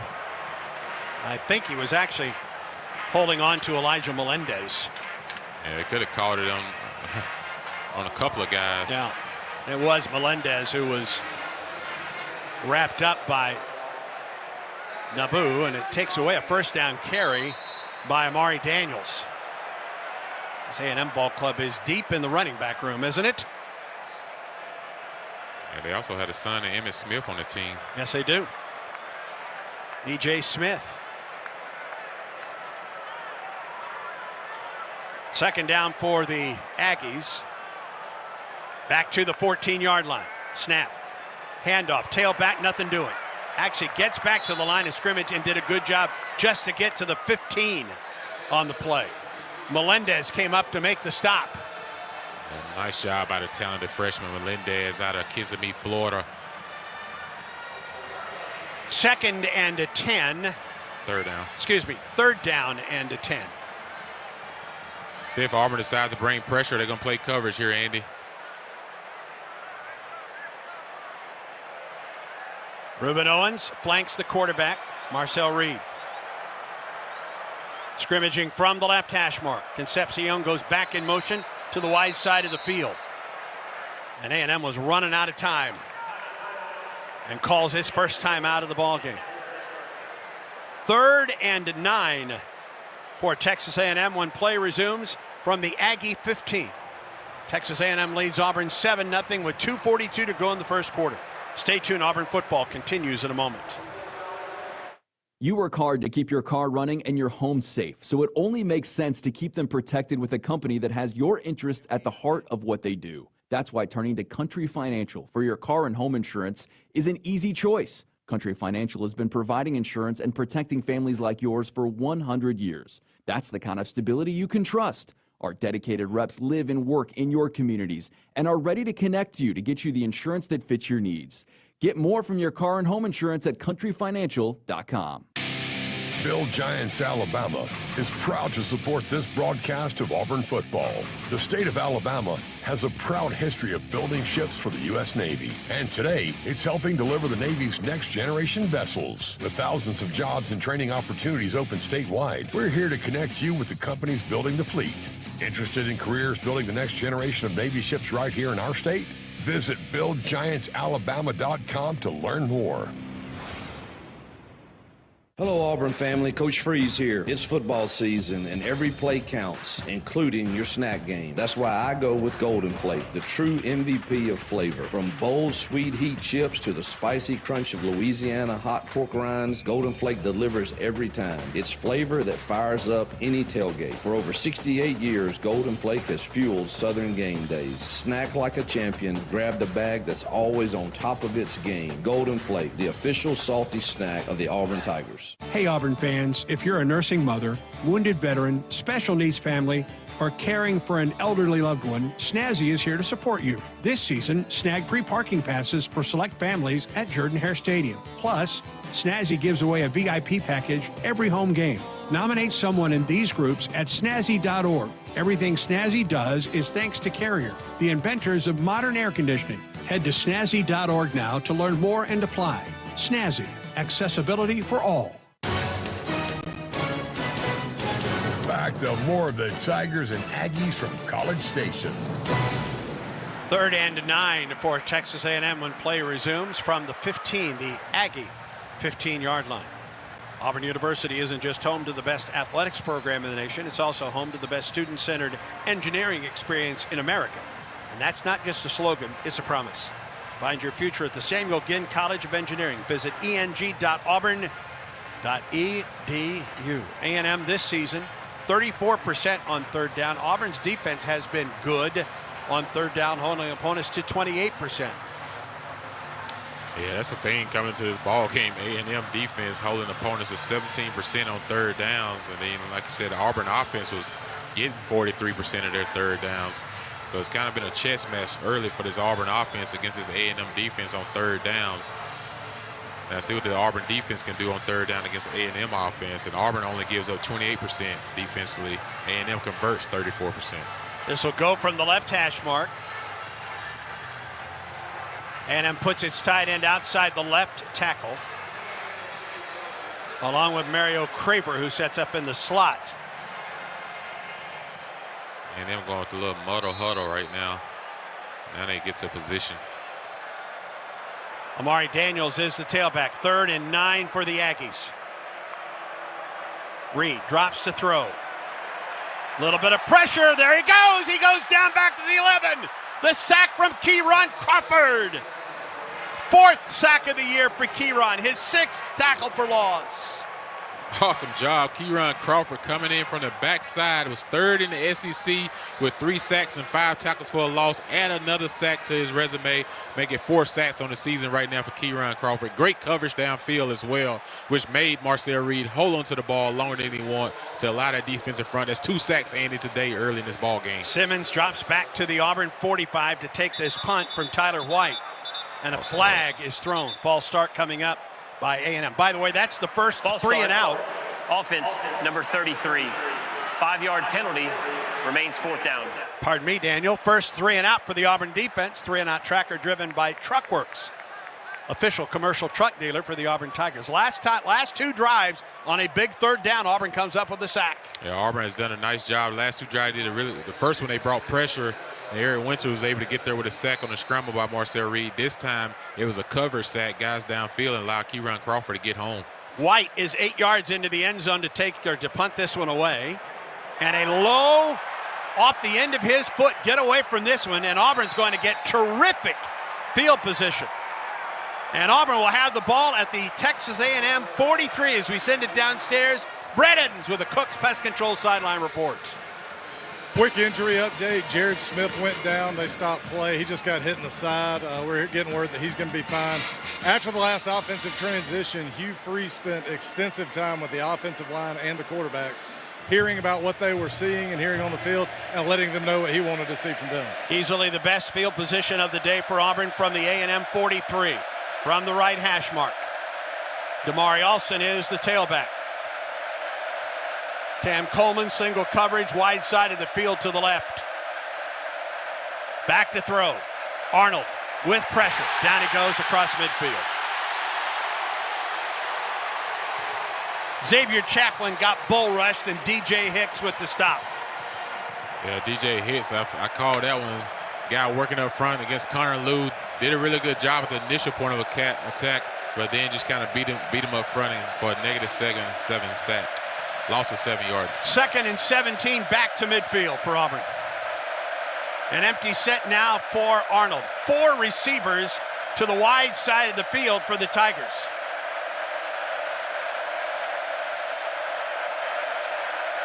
From the right hash mark, short drop and a throw. Pass is complete. Singleton back to the original line of scrimmage and maybe another yard. Yeah, good job by Simmons again, north and south on that catch. Great call by the Auburn offense to try to get us back to a situation where we can, it's probably 2-down territory, so I expect us to probably try to see if we can pick up half of this and then go for it on 4th down. 3rd and 11 for Auburn. Damari Alston to the right of the quarterback, who rolls to his right. Looking, he can run it, he throws it. It's incomplete behind Simmons at the 29-yard line. If the pass is complete, it's a 1st down for Auburn. Yeah, I think Coach was upset a little bit with Simmons on that. He wanted him to sit down sooner and not start moving towards the sideline, but move back towards the football. It's a wasted opportunity for the Auburn offense with that great field position after that sack and shank punt. Hudson Cock will try to pin A&M very deep. Concepcion back at his 8 to take this punt. Good snap. High end over end. No fair catch. And downed inside the 5 by the Auburn punt coverage team. Nicely done for the Tigers. It was Kayan Lee down there. Malcolm Simmons again on that running down the field. Did a nice job of letting the ball hit his chest and bounce back towards the 5-yard line. Really good play on special teams. Special teams been doing really good early in this ball game. All right, let's see if Auburn can keep A&M pinned deep in its own territory. 1st down at the 3.5. Talking about Texas A&M offensive line came into this game ranked 12th nationally in sacks allowed with only 2 this season. Auburn has 2 early in the ball game already today. Reed a couple yards deep in the end zone in the shotgun. Le'Veon Moss is the tailback, flanking the A&M quarterback to his right on 1st down. Moss will run it, and they push him across the 5 and out to the, across the 10 and out to the 15-yard line. And Malik blocked him, eventually got him on the ground, but like I said, they had a great push up front by the big guys to get behind Moss and just kind of being extra weight behind him. And the 1st quarter has come to a close. At the end of 1 at Kyle Field in College Station, our score. Texas A&M 7, Auburn nothing. This is the Auburn Sports Network. 1907. Auburn had no paved roads, no local newspaper, a few automobiles, very little electricity or indoor plumbing, and 1 bank, Auburn Bank. For all these years, we've had a part in shaping and serving Auburn, Opelika, and East Alabama, a steadfast partner to our customers, meeting financial needs at just the right times. How do we know our community so well? Because we've grown up together. Auburn Bank, champions of you. Member FDIC, online at auburnbank.com. Hey, this is DeMarcus Riddick, looking for a street legal golf cart. Diamond Golf Carts has the largest selections in the state, and the store is right off the Opelika Road, closer than you think, with the location in Auburn, Birmingham, and Huntsville. Raising the bar since 2012, golf cart sales and service. Need a tune-up? Diamond Golf Carts is full service for all your golf carts need, and they offer pickup and delivery. Carrying brands such as Easy Go, Club Car, Yamaha, and much more. Visit DiamondGolfCart.com and drive different, drive Diamond. Summer's here and the open road is calling. RV Roadway answers the call with new and used RVs from the top brands you trust, all ready for your next adventure. With 2 Alabama locations in Opelika and Calera, RV Roadway is ready to help you hit the road in style. And if you need maintenance, their expert service center keeps you rolling smoothly all summer long. Start your journey at RVRoadway.com. RV Roadway, where we sell RVs for less. Four Seasons Federal Credit Union. Homegrown in Emerald. Are your back-to-school expenses adding up? We've got you covered. Four Seasons Federal Credit Union offers flexible loans for tuition, school supplies, even new or used vehicles. Apply now at fourseasonsfcu.com. That's fourseasonsfcu.com. Accounts federally insured by NCUA. Membership eligibility required. Loan subject to approval. Equal opportunity lender. Ask for more details.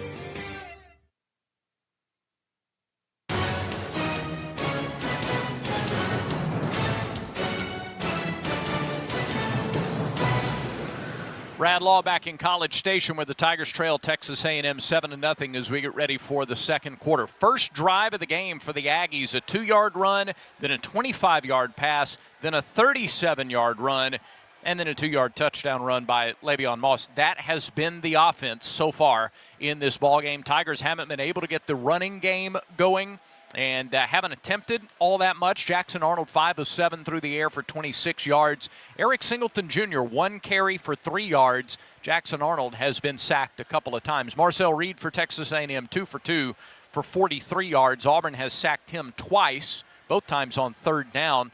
Le'Veon Moss 4 carries, 53 yards and a score. Amari Daniels 3 carries for 11 yards for Texas A&M. Tigers 27 yards of total offense. Aggies with 99, and Texas A&M has the ball at its own 15-yard line, 1st and 10 as we get set to start the second quarter. Andy Burcham, Jason Campbell bring you the second quarter from Kyle Field. Brad, thank you. This drive started at the 3, but they got 12 yards on first down just running behind the center. They pushed him out to the 15-yard line. Yeah, they got great push. You saw Coach Durkin lighten into his defensive front after that play as well during that break. But Auburn offense get the ball. I'd see us do some quick throws on first down and run the ball on first down to eliminate some of those negative plays. First down from the right hash mark at the A&M 15-yard line.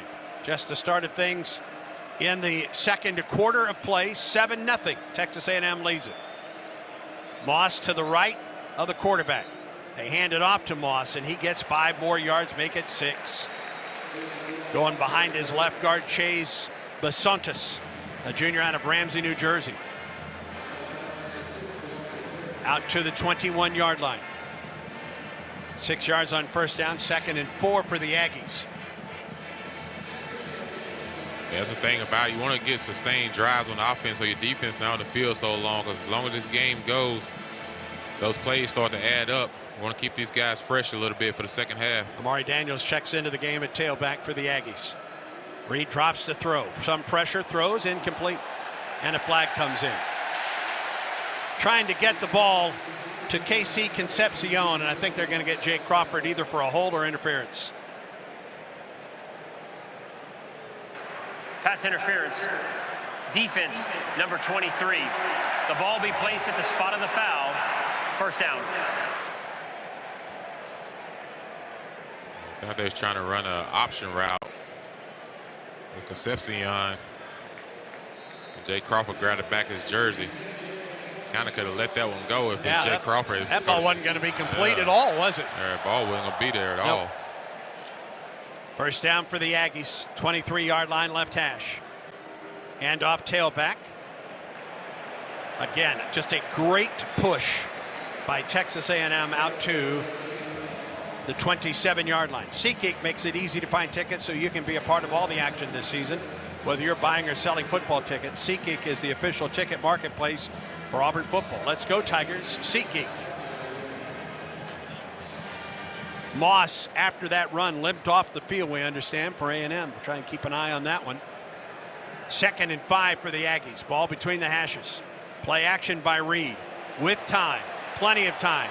He goes deep downfield, and the pass is incomplete. Down at the 20-yard line. Trying to get it to Ashton Bethel Roman. Jay Crawford with the coverage for Auburn. Yeah, really good job of Jay Crawford playing coverage, playing on the outside hip, but understanding where that ball was at. Great job of not getting a pass interference call. 3rd and 5 for the Aggies. From the A&M 28-yard line.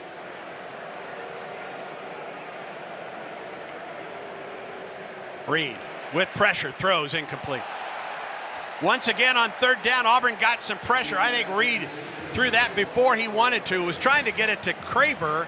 It was Rayon Strader defending on the play, and Auburn brought pressure off the left end from DeMarcus Riddick. Yeah, Auburn done a really good job, Coach Durkin and his defensive staff, of mixing up his blitzes early in this ball game on 3rd downs, where he's bringing outside pressure, he's bringing inside pressure, then he disguised and he just bring a one-sided pressure by DeMarcus Riddick on that to put pressure. Malcolm Simmons will take this punt from Tyler White. Malcolm at the 29, called for the fair catch. So Auburn will get the ball for the first time in the 2nd quarter. 42-yard punt by Tyler White out of Southlake, Texas. And see what Auburn can do offensively. Negative plays have just killed Auburn in that first half between the sacks and the penalties, Jason. Yeah, we got to make sure we don't get too pass happy and just start, and try to neutralize this front of A&M, and it'll help eliminate a lot of those negative plays as well on 1st down. We try to run Jackson up the middle, but that hasn't worked against this defensive front. See if we try to get the ball to Damari Austin and Jeremiah Cobb a little bit more in the 2nd quarter. Damari is the tailback, flanking Arnold to his right. 1st down for Auburn at the Tiger 29 between the hashes. The look and a throw. The pass is complete, makes the first man miss. 35, 40, and out of bounds. They're on the 42-yard line. Eric Singleton Jr. made the first man miss, and it's a 1st down for Auburn. They'll give him the 40. Yeah, we talked about if you're going to throw the ball on 1st down, after learning something from that 1st quarter, is it will need to be quick throws and get positive yards or run the ball, and that's exactly what they did on that one, through the quick hitch to Eric Singleton. Terrific yards after contact for Singleton. 1st down for the Tigers. Alston flanks Arnold to his left from the right hash mark. Play action. Again, throw for Singleton up the seam. He's got it and dropped it. No, he got it. Or was it his helmet that came? It was the A&M helmet that came off. It is a 1st down for Auburn. Down to the 23. I saw something roll away. I thought it was the ball. It was the A&M defender's helmet. And if it's a tie, it always goes to the offense as a catch. So that should be a catch by Auburn offense for a gain of 37 yards.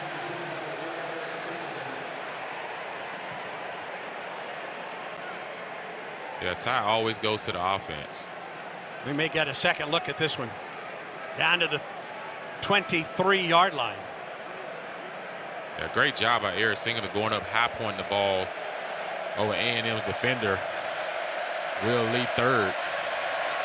1st down for Auburn at the A&M 23. Tigers trail 7-0. Right hash mark. Handoff, tailback. Flag comes in from behind the play. Out to the 20 on the carry. Holding. Offense number 72. 10-yard penalty from the previous spot.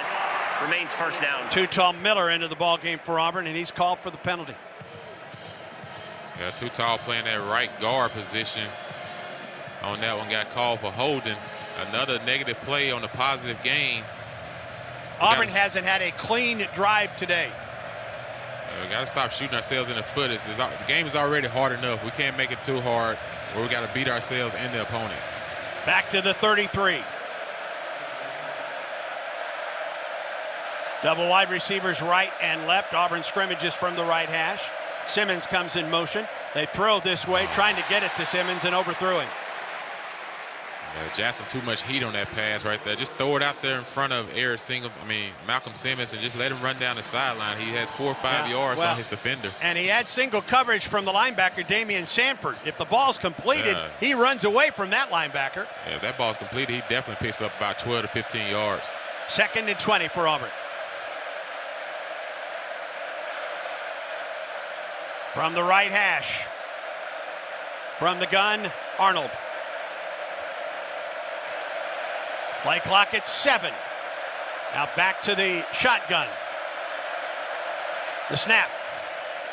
Damari Alston, the carry, bounces to the outside across the 30, and that's where he has stood up. They'll give him the 29-yard line. And a flag comes in late. This may be a personal foul on the hit by Texas A&M. Yeah, Auburn may get a break. Like number 17. Yeah. After the play, personal foul, late hit, defense number 17. The 15-yard penalty will be added to the end of the run. First down. All right, let's see if Auburn can take advantage. For the goal. First down. Albert Regis, the nose tackle, called for the late hit. Grad student from LaPorte, Texas. Yeah, he was being a little excessive there. They had already blew the whistle. He kept grabbing him. He body slammed Damari Alston to the ground. And for the first time today, Auburn is in the Chick-fil-A red zone, 1st and 10, just inside the A&M 15-yard line. Tigers trail 7-0, 11:49 to go in the second quarter. Simmons wide right, Coleman wide left. From the right hash, play action, throw, incomplete. Intended for Simmons, it was behind him and wide of Malcolm at the 10-yard line. Defending on the play, Will Lee III, a senior from St. Louis, a transfer from Kansas City. Yeah, that one he's trying to throw the ball to Malcolm Simmons on a stop route, but played really well by Willie Lee III. 2nd and 10 for Auburn at the A&M 14. Singleton wide right, Coleman wide left. That's the wide side of the field for Auburn. The look, the throw, one-on-one, Coleman behind him and to the sideline and incomplete. Yeah, I like the decision. To throw that against Dez Ricks, you got all that field. Just need to throw him a little bit more down the field so Cam have an opportunity to make that back shoulder throw. Back catch. Simmons back on the field for Auburn. Coleman comes off. Nope, Coleman back on. Could have got taunting right there from Ricks. He's pointing his finger into Cam Coleman's face twice. Empty backfield for Auburn. Play clock at 7. Got to hustle out of the gun. 3rd and 10, and Auburn moved again. My goodness gracious. Yeah, we got to work on this. This is just way too many times we have these false start penalties. False start, offense, 5-yard penalty, remains 3rd down. Auburn was running out of time on the play clock, but my goodness. Yeah, I think Coach was getting ready to call a timeout. We saw it get down to 3 seconds on the play clock, but by that time we done false start. 3rd and 15 for Auburn.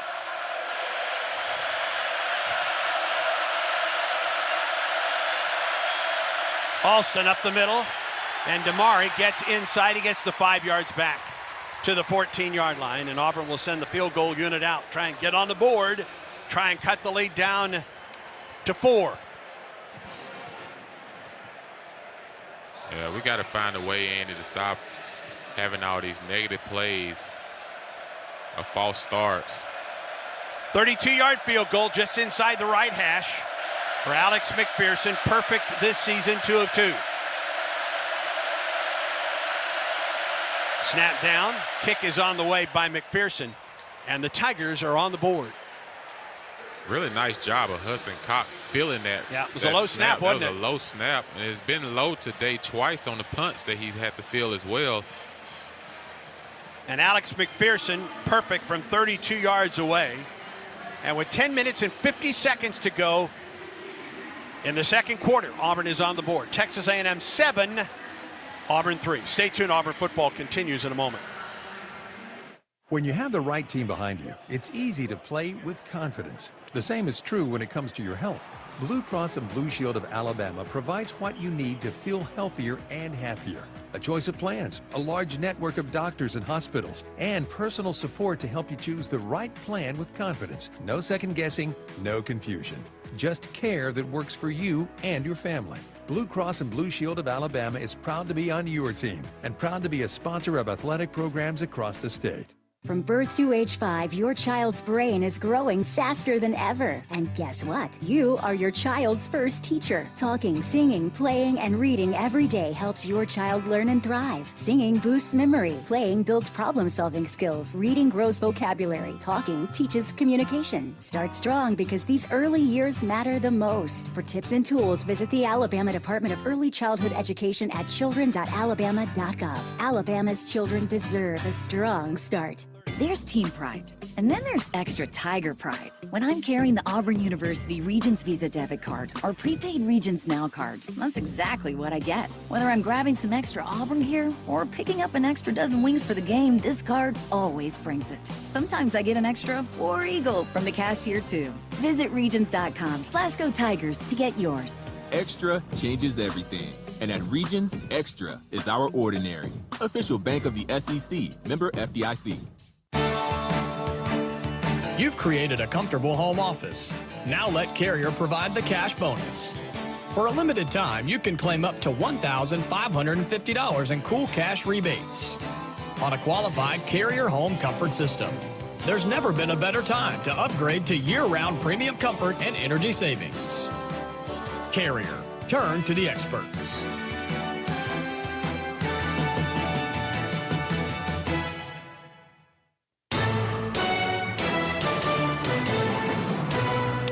Auburn is on the board. Drive recap coming up. Brad Law checking the Yellowwood scoreboard in Oxford. Fourth-ranked LSU got a passing touchdown from Garrett Nussmeier. Ole Miss answered with a field goal. 7-3 Fighting Tigers lead at the Rebels early in the second quarter.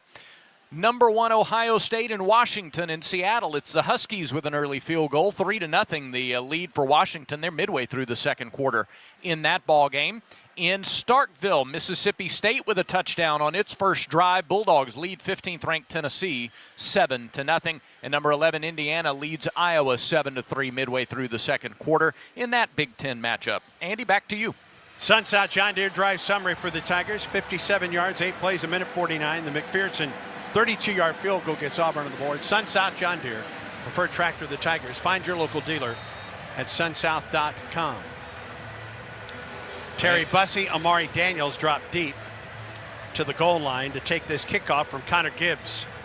7-3 A&M leads with 10 minutes and 50 seconds to go in the second quarter of play. Gibbs booms it away. There will be no return.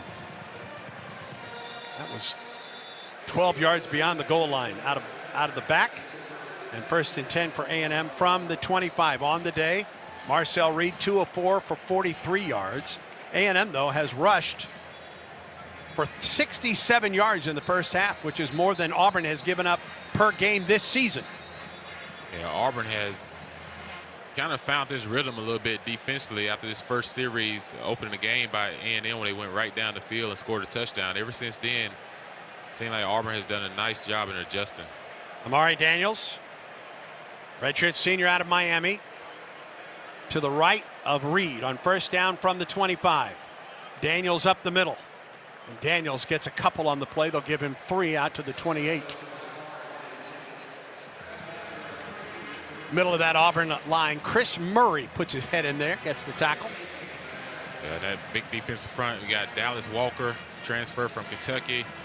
We also got Malik Autry inside as well, the talented freshman out of Opelika High School.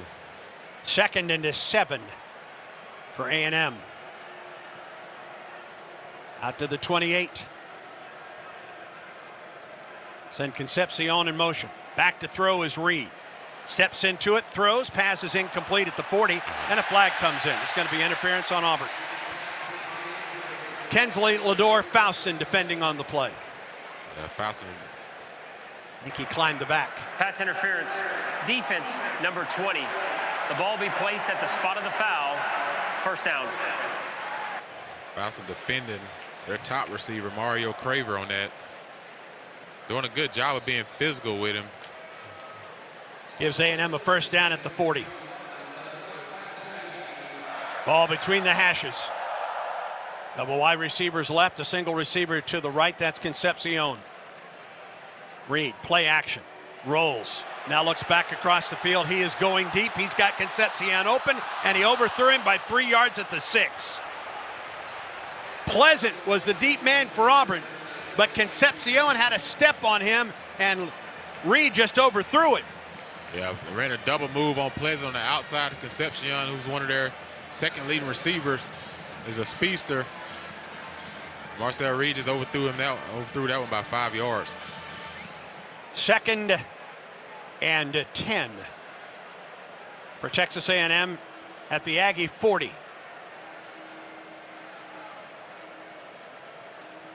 Bussey goes in motion. Auburn brings an extra man. They throw, passes incomplete. Trying the slant route to Concepcion.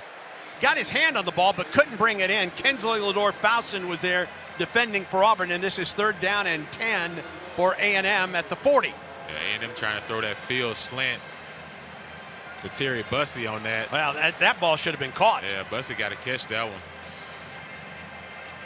3rd and 10. See if Auburn brings pressure on 3rd down. They're showing 6-man rush. No safety in the middle, cover 0 right now. Auburn brings an extra man. Reed floats it. The pass is complete. First down across midfield and more into Auburn territory at the 41-yard line. Mario Craver with the catch. I caught Auburn with everybody up, cover 0 blitz. They ran the slip screen to Mario Craven. Caught us in the right defensive call on that play for a gain of 17 yards and a first down for A&M. To the Auburn 44.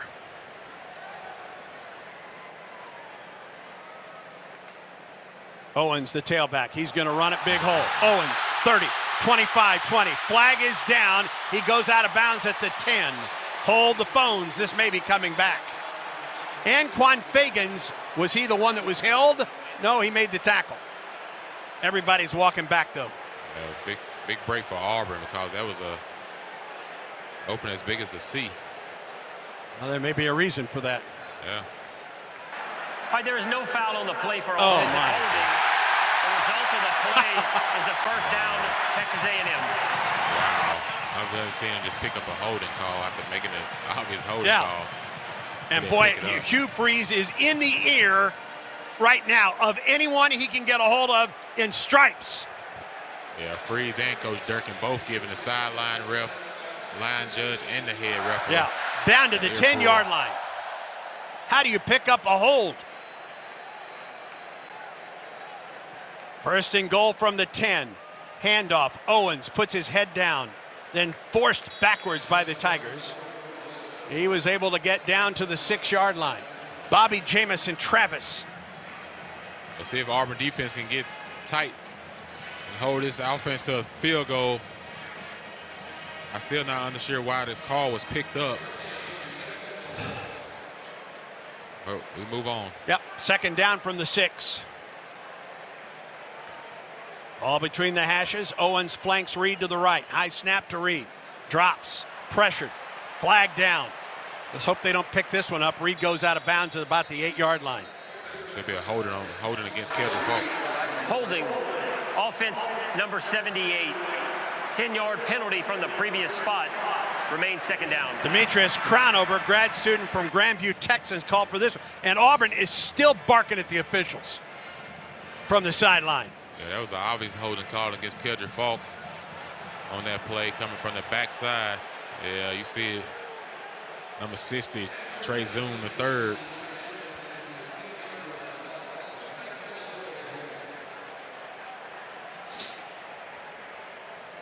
Second and 16, 2nd and goal from the 16 for A&M. Tight end goes in motion across the set. Play action, they throw to the sideline. And this is going to be a loss back on the play, back to the 17-yard line. Terrific pursuit by Auburn on Mario Craver. And the Auburn player was down, is slow to get up. Jared Smith was the first one there. Yeah, Jared Smith did a nice job of spilling that play. They tried to throw another slip screen outside, get on the edge, and get blockers out in front, but Jared Smith blew his guy up, which gave an opportunity for a -2 loss. All right, 3rd and goal from the 18 now for A&M. Daniels in the pistol behind the quarterback, Marcel Reed. Handoff to Daniels, and Daniels back to the 16-yard line. Just going right behind his center, Mark Naboo. And A&M will call on the field goal unit. Auburn ran cover 0 blitz again. That time we got able to tackle the guy in the backfield. So Coach Durkin's trusting his corners early in this ball game. Randy Bond out for the field goal attempt. 33 yards. The holder is Tyler White. Jacob Graham is the snapper. Ball between the hashes. Bond 2 of 4 this season on field goal attempts, and this one is on the way. And this is good. So A&M answers Auburn's field goal with one of its own. Both defenses bends but does not break. And with 6 minutes and 49 seconds to go in the second quarter, we have a timeout on the field. Texas A&M on top of Auburn by a score of 10-3. Yeah, that's a win for Auburn. Getting that big run and that hold call taking off the hole in the 3.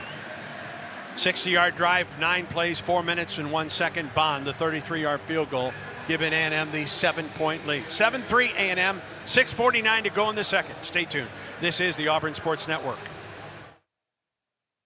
You work hard to keep your car running and your home safe, so it only makes sense to keep them protected with a company that has your interest at the heart of what they do. That's why turning to Country Financial for your car and home insurance is an easy choice. Country Financial has been providing insurance and protecting families like yours for 100 years. That's the kind of stability you can trust. Our dedicated reps live and work in your communities and are ready to connect you to get you the insurance that fits your needs. Get more from your car and home insurance at countryfinancial.com. War Eagle Plus is the premier subscription experience for Auburn fans. It's inside access and unmatched experiences with the teams and student athletes you love. Subscriptions are available at 6 pricing levels, each unlocking access to deeper experiences and providing greater impact for Auburn student athletes. Members receive discounted concessions at all home athletic events, VIP experiences, team store credit, priority entry to select athletic events, monthly giveaways, plus access to the War Eagle Plus content network. Heisman level members or above will also now receive 1 Tigers Unlimited Foundation priority point for every $1 contributed through their War Eagle Plus subscription. Explore the site and join today. auburntigers.com/War Eagle Plus. Alabama Power is here for you when big storms hit, but we're also here for the little things. We're there to get the coffee started, to make sure everyone's ready for school, for midday dance breaks, and evening entertainment. We're also there to help you save on all that energy with easy-to-use tips, tools, and efficiency programs. So enjoy these moments. Kids, movie night. And we'll do the rest. Visit alabamapower.com and follow us on social to learn more.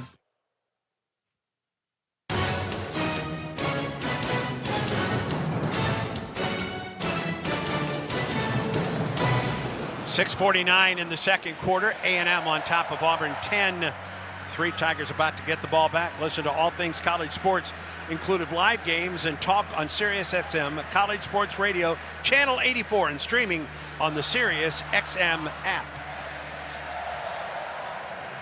Pleasant drops back to the goal line. Randy Bond will kick it away for Texas A&M. 6:49 to go in the second quarter. Auburn has all 3 of its timeouts remaining, plus the 2-minute timeout. It'd be nice if Auburn could just take the last 6:49, drive it in, tie it up. A&M will get the ball to open the third quarter, a reminder. Bond kicks it away. And so far, we have not had even close to a kickoff return in this ball game. First and 10 for the Tigers.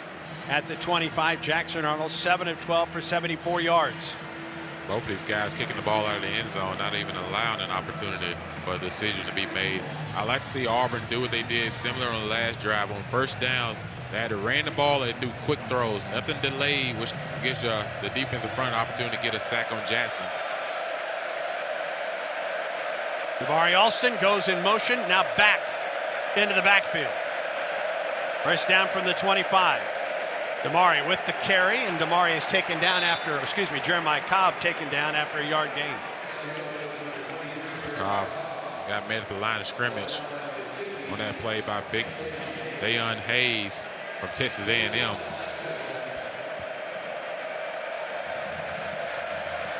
Just the third carry by an Auburn tailback today. Cobb behind Arnold in the pistol. Play action, Arnold with some time. Now flushed to the right. He can run. Flag's going to come down. This is coming back. First down, 45, up the sideline, out of bounds at the A&M 45. I don't think that this one will be picked up. They don't call this on. Holding. Offense number 15. 10-yard penalty from the previous spot. Remains second down. Got that on the tight end, Preston Howard. Yeah, I'm not so sure I saw a hole. I saw the defender throw his hands up once Jackson Arnold got by him to try to just get the call, and he definitely got the attention of the ref, and the ref called it, but we'll see the replay. It's the 7th penalty called against Auburn today. Yeah, he got him. He held him.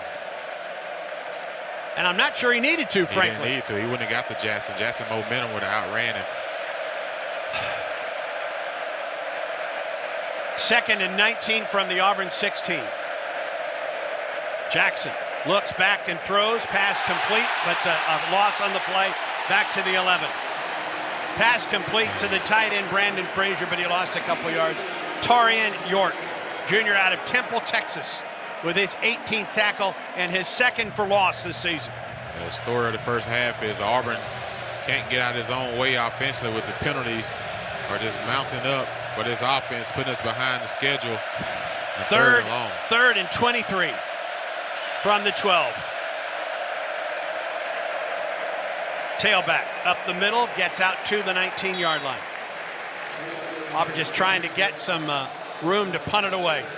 7 yards on the play. It's hard to get any rhythm offensively when you're steady going backwards with penalties. You get a big run by your quarterback. Yeah, there's no need to hold him. You're at the A&M 45-yard line. Right, there's no need to hold him. Quarterback's already, momentum is already outrunning a defensive player. You just reach out and grab a guy. Just got to be more disciplined. Hudson Cock will kick it away. Casey Concepcion to take it. End over end. Concepcion at the 35. Makes the first 2 men miss. Still on his feet and taken down at the 44-yard line. Concepcion made 3 men miss. A good return by Concepcion following a good punt by Hudson Cock, and with 4:38 to go in the second. A 46-yard punt, 9-yard return. A&M good field position at its 44 when play resumes. 4:38 to go in the second. Texas A&M 10, Auburn 3. And Auburn football continues in a moment.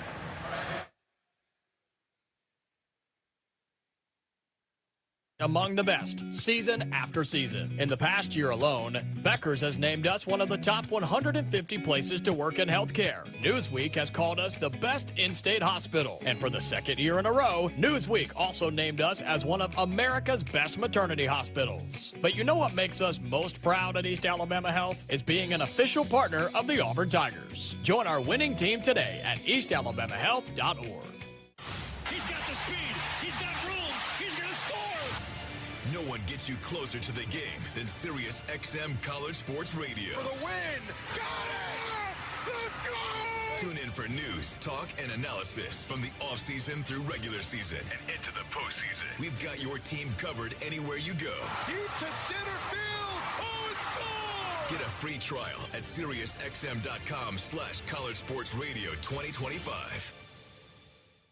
There's team pride. And then there's extra Tiger pride. When I'm carrying the Auburn University Regents Visa debit card or prepaid Regents Now card, that's exactly what I get. Whether I'm grabbing some extra Auburn gear or picking up an extra dozen wings for the game, this card always brings it. Sometimes I get an extra War Eagle from the cashier too. Visit Regions.com/Go Tigers to get yours. Extra changes everything. And at Regions, Extra is our ordinary.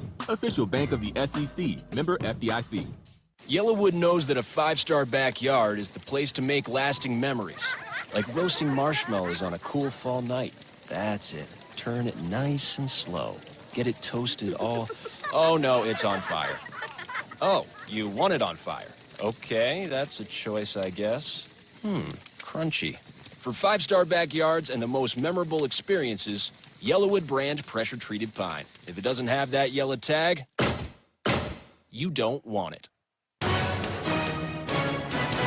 Back to Kyle Field for more Auburn football against Texas A&M. 7-3 to quarterback. 10-3, Texas A&M leads. 4:38 to go in the second quarter. A&M with terrific field position at its 44-yard line to open up. A&M with 2 timeouts plus the 2-minute timeout coming.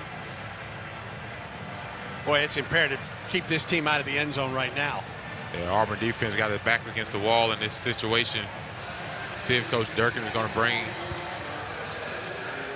a different look to this offense for Marcel Reed. Moss is the tailback, flanking Reed to his right. They scrimmage from the left hash mark. Double wide receivers right and left.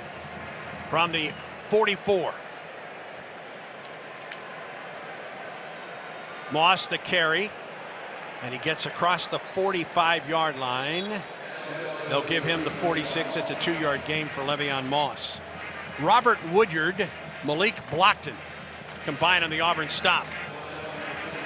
Yeah, it'd be nice if Auburn can get a hand on a tip ball and create a turnover. 2nd and 8 from the A&M 46. Play clock down to 14. Auburn brings an extra man to the line of scrimmage. They go away from that to Moss. Moss gets a block and across midfield.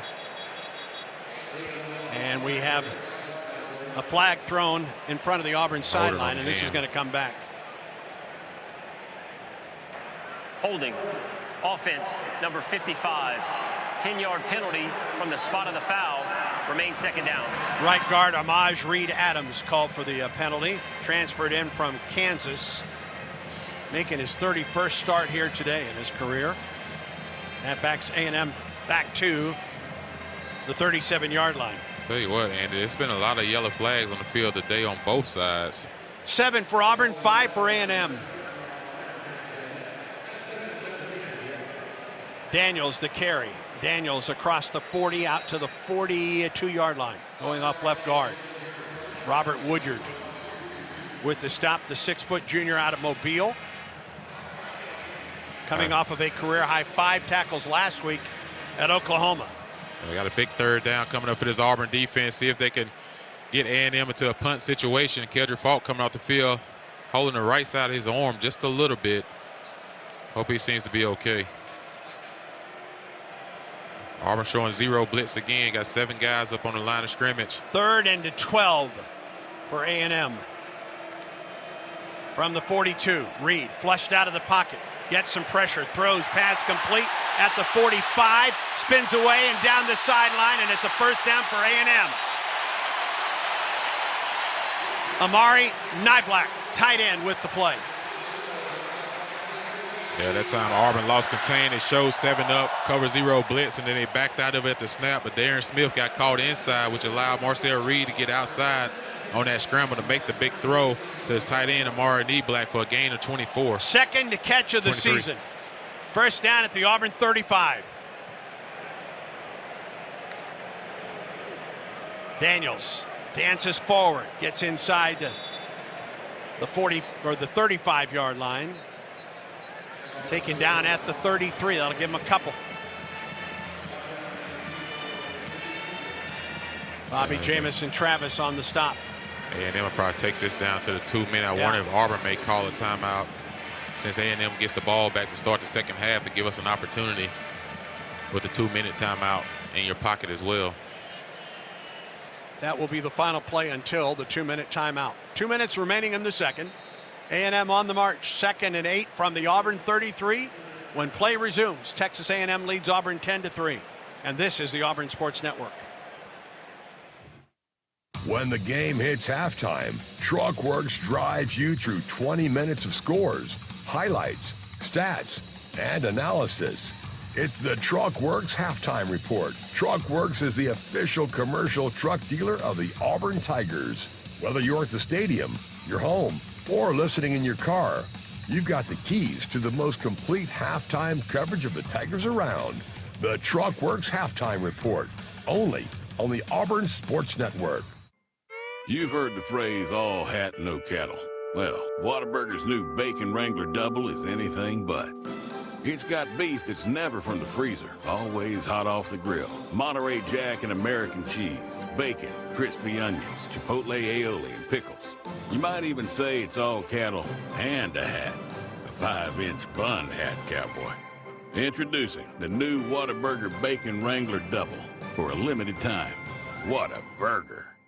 If you are a fighter, Modelo is your reward. So listen close. You put up with a lot, but you always hold it down for your people. You are strong, you are fearless, you are the baddest on the block. You are an elbow grease factory, a force of nature. You are not to be reckoned with. You are a ride or die, a powerhouse of productivity. You are a fighter, and Modelo is your reward. You've earned every last drop of this rich golden lager, so raise it up high. Modelo, the mark of a fighter. Drink responsibly. Beer imported by Crown Imports, Chicago, Illinois.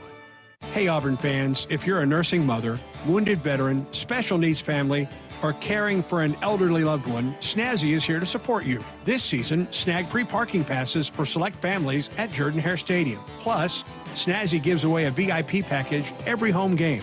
Nominate someone in these groups at snazzy.org. Everything Snazzy does is thanks to Carrier, the inventors of modern air conditioning. Head to snazzy.org now to learn more and apply.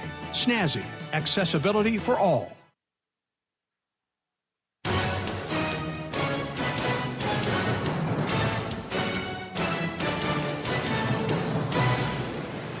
2 minutes to go in the second quarter. A&M on the march. 2nd and 8 for the Aggies at the Auburn 33. A&M leads Auburn by a score of 10-3.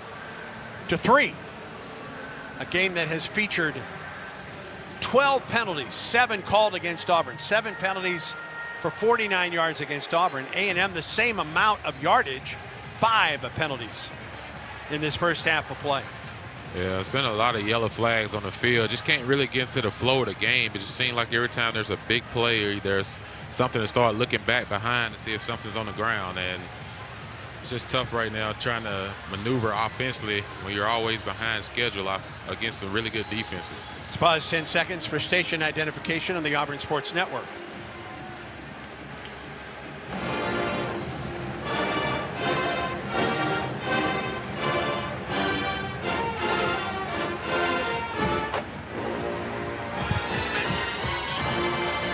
Jamarian Morrow, a freshman out of Memphis, the tailback. A&M with 3 split wide left. That's the wide side of the field. And now Daniels joins Morrow with Reed in the backfield. They flank the quarterback. He drops to throw. He gets pressured. He throws. Pass in and out of the hands down at the 20-yard line. Intended for number 3, Ashton Bethel Roman. Actually, a dangerous pass by Marcel Reed, backing up and trying to throw the ball back across your body. Typically, most of the time you see that backside corner intercept that going back the other way. 3rd and 8 from the Auburn 33-yard line. Line to gain the Auburn 25 from the right hash. Maury Daniels is the tailback.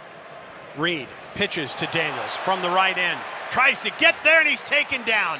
Terrific one-on-one tackle for the Auburn Tigers by number 28, Kinsley Lador-Fawcett. You talk about some closing speed. Yeah, that was right there. It's closing speed. Marcel Reed ran the speed option on Keldrick Falk. And when you saw that, you're like, oh, there's a lot of space out there once he pitched it. But all of a sudden, here comes someone shot out like a lightning. 5'11", 183, sophomore from Naples, Florida. made up the difference. And now 4th down and decision time for A&M. Bond this season is 3 of 5 in field goals. His longest this season is 45 yards. His longest of his career is 50 yards. This would be about a 50-yard field goal. And a timeout called, I think. Timeout was called by Auburn. 32nd timeout. And this will be a 50-yard attempt by Randy Bond, the grad student from Plano, Texas. Father, a drum major in the Aggie marching band. See if Auburn can jump up and get a hand on it. We've seen a lot of field goals blocked early this year. This is just inside the 50 yards. This will be a 49-yard attempt.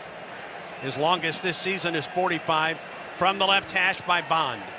Kick is on the way by Bond. It has the distance, and the kick is good. That's a season high for Randy Bond. Now Auburn's defense, after that opening drive, has done a nice job keeping A&M out of the end zone. But with 1:45 to go in the first half, the 49-yard attempt by Bond is good, and now the Aggies lead Auburn 13-3. Both teams with 2 timeouts remaining, 25 yards, 8 plays, 2 minutes and 53 seconds. And the 49-yard field goal by Bond gives A&M a 10-point lead.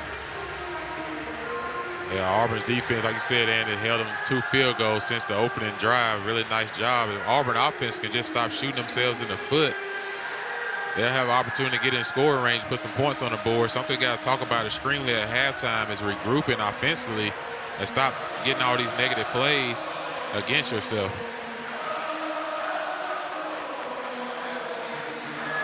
Pleasant back at the goal line. Neither team has come close to returning a kickoff here in the first half. Bond boots it away. And that will sail to the back of the end zone. So Auburn with 1:45 to go in the quarter, 1:45 to go in the half. First down from the 25-yard line. When you do these 2-minute situations, and you got 2 timeouts, and you're trying to get down the field, at least get in field goal range. If not, the greatest thing that can happen is get a touchdown. But the first play is so important. You got to get positive yards and get a nice gain on this first play to get yourself going, and everybody got to get set quickly after that. Alston is the tailback, double wide receivers right and left for Auburn. Scrimmaging from the 25. A&M rushes 4. Arnold drops, he looks, he throws upfield. The pass is caught and dropped at the A&M 40-yard line. Perry Thompson had the ball and dropped it. Yeah, I like the call. Take a shot to Perry Thompson. Got press coverage up top by Dez Ricks. One-on-one. I think he got a hand on it. Just it was coming down into Perry Thompson's chest. 2nd and 10 for Auburn. Clock stopped with 1:38 to go in the half.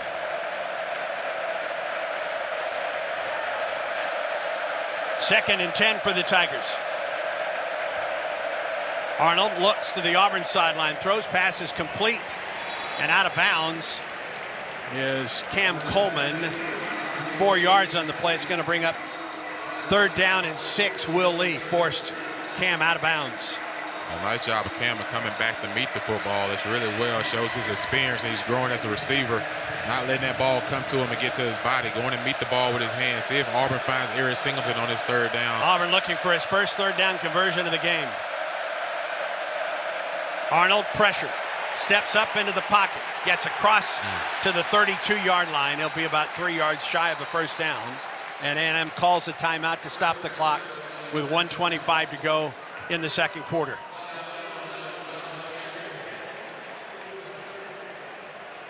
Sure, Auburn's going to punt this ball, seeing where they're at in field range. Yep, at the 32, the Auburn 32. This is big, though, because A&M now gets the ball to start the second half. And right there, you weren't able to muster any points on a 2-minute situation. If you ever need a Hudson Cock to get a really good punt, Andy, this would be the time to try to pin A&M deep. And hopefully maybe we can get a hand on the ball and create a turnover and get a short field. All right, if you're A&M, do you think about coming after the Auburn punter right here?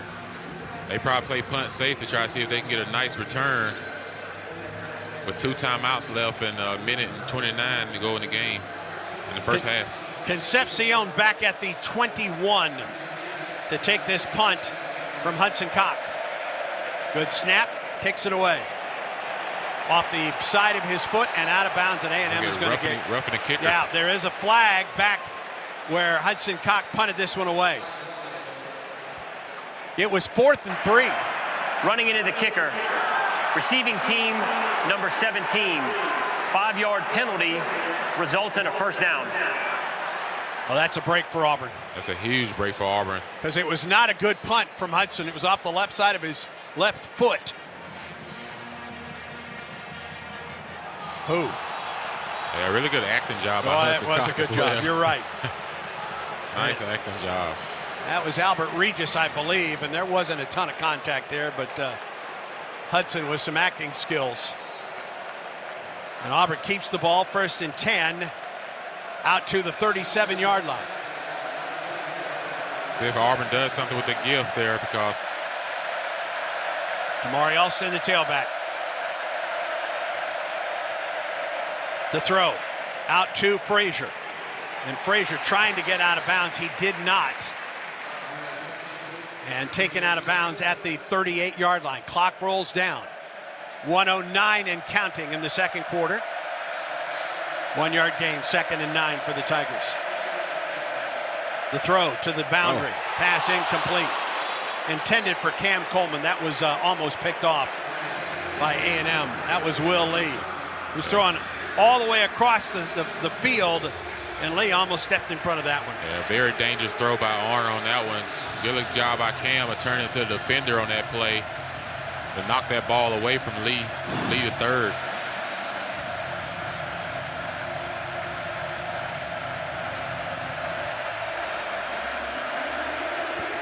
Third and 9 for Auburn from the Tiger 38. Alston in motion out of the and Auburn called for a penalty again. It was Xavier Chaplin. Offense, number 65. 5-yard penalty, remains 3rd down.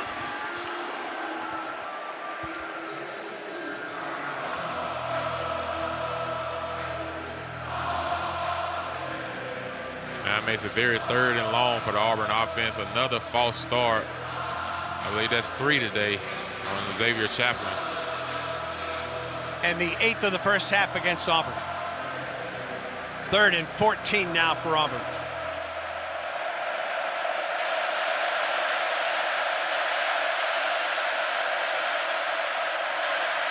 Alston goes in motion out of the backfield.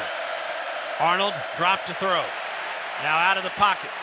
Runs forward, gets to the 40, puts his head down, gets just across the 40-yard line, but still 5 yards, make that 6 yards shy of the first down. And I believe A&M has burned its last timeout to stop the clock with 45 seconds to go in the first half of play. Auburn not able to do much with that offensive possession after getting the running into the kicker, giving us a chance, a second opportunity in a 2-minute situation. And again, a negative play or a false start puts us in 3rd and long.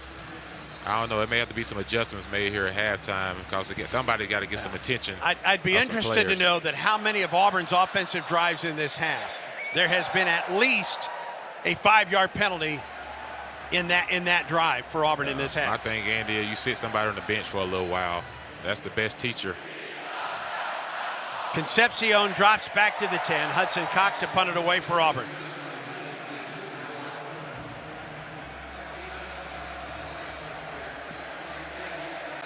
That's got to get this out quick. Low snap. He fields it and gets it away. Back to the 8, Concepcion. Forward 25. Flags all over the field. He gets out to the 33-yard line.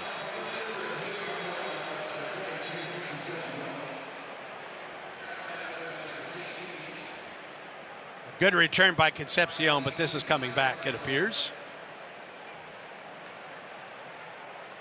All right, we have checked. Holding. Return team number 19. The 10-yard penalty will be enforced from the spot of the foul. First down, Texas A&M. On 5 of Auburn's 7 offensive possessions. in this first half, the Tigers have committed at least one 5-yard penalty, or a penalty. 5 of the 7 drives. Yeah, that's just discipline. You got to be a disciplined football team. You got to be disciplined up front. You can't have all these negative plays that Auburn's had and beat a really good team on the road. They got to regroup at halftime. Yeah. The game is an opportunity for them to take the game. But right now, we're just beating ourselves. 1st and 10 from the 21 for A&M. 38 seconds to go in the half. The Aggies are out of timeouts, by the way. Reuben Owens, the tailback, flanking the quarterback, Marcel Reed, between the hashes. Handoff goes to Owens. He breaks free. Out across the 35-yard line to the 37 and a first down. They'll give him the 36. Fagans with the stop for Auburn. A&M right back to the line of scrimmage. Clock rolls down, a half minute to go in the first. That's the first half. Reed drops to throw. Steps into the pocket. Throws. Pass is complete to the Auburn 40, or the A&M 46. Oh, that's short. It gave him the first down. Reed again to throw. Steps up into the pocket's going to run it across midfield, 45, and runs out of bounds, stopping the clock at the 42 with 9 seconds to go in the half. They've got maybe one more chance to get out of bounds before they could get off a field goal attempt here, unless they just decide to go into the end zone here, right? Well, 9 seconds in the half. Well, Auburn got to play the sideline for any 5-yard out routes. They're just trying to pick up 5 yards to get a field goal kicker a little bit of an opportunity to kick one lesser than he just kicked. First down at the Auburn 42. A couple minutes ago. Reuben Owens flanks the quarterback Reed. Bring Craver in motion across the set. Reed drops to throw to the sideline. Pass is caught and out of bounds at the Auburn 33-yard line. That was Nate Borkacher. And now A&M can go for the long field goal. Yeah, we just talked about you got to defend the sidelines. They only trying to pick up 5 yards in those situations, but understanding where you're on the football field, they weren't going to try to take a shot. It was going to try to pick up something between 5 and 7 yards to attempt a field goal. This will be a 50-yarder from Bond, who has connected from 49 in this quarter. Tyler White, the punter, is the holder. And Auburn calls a timeout to ice him. Bond kicked it anyway. I think it would have been good. Yeah, I see Auburn block one and run it back like the Eagles did against the Rams. Big man run down the field for a touchdown. Auburn with one timeout remaining, but you cannot call back-to-back timeouts anymore, so got to let the play go this time. 4 seconds to go in the half. A&M trying to pad the lead right now. The Aggies lead the Tigers 13-3.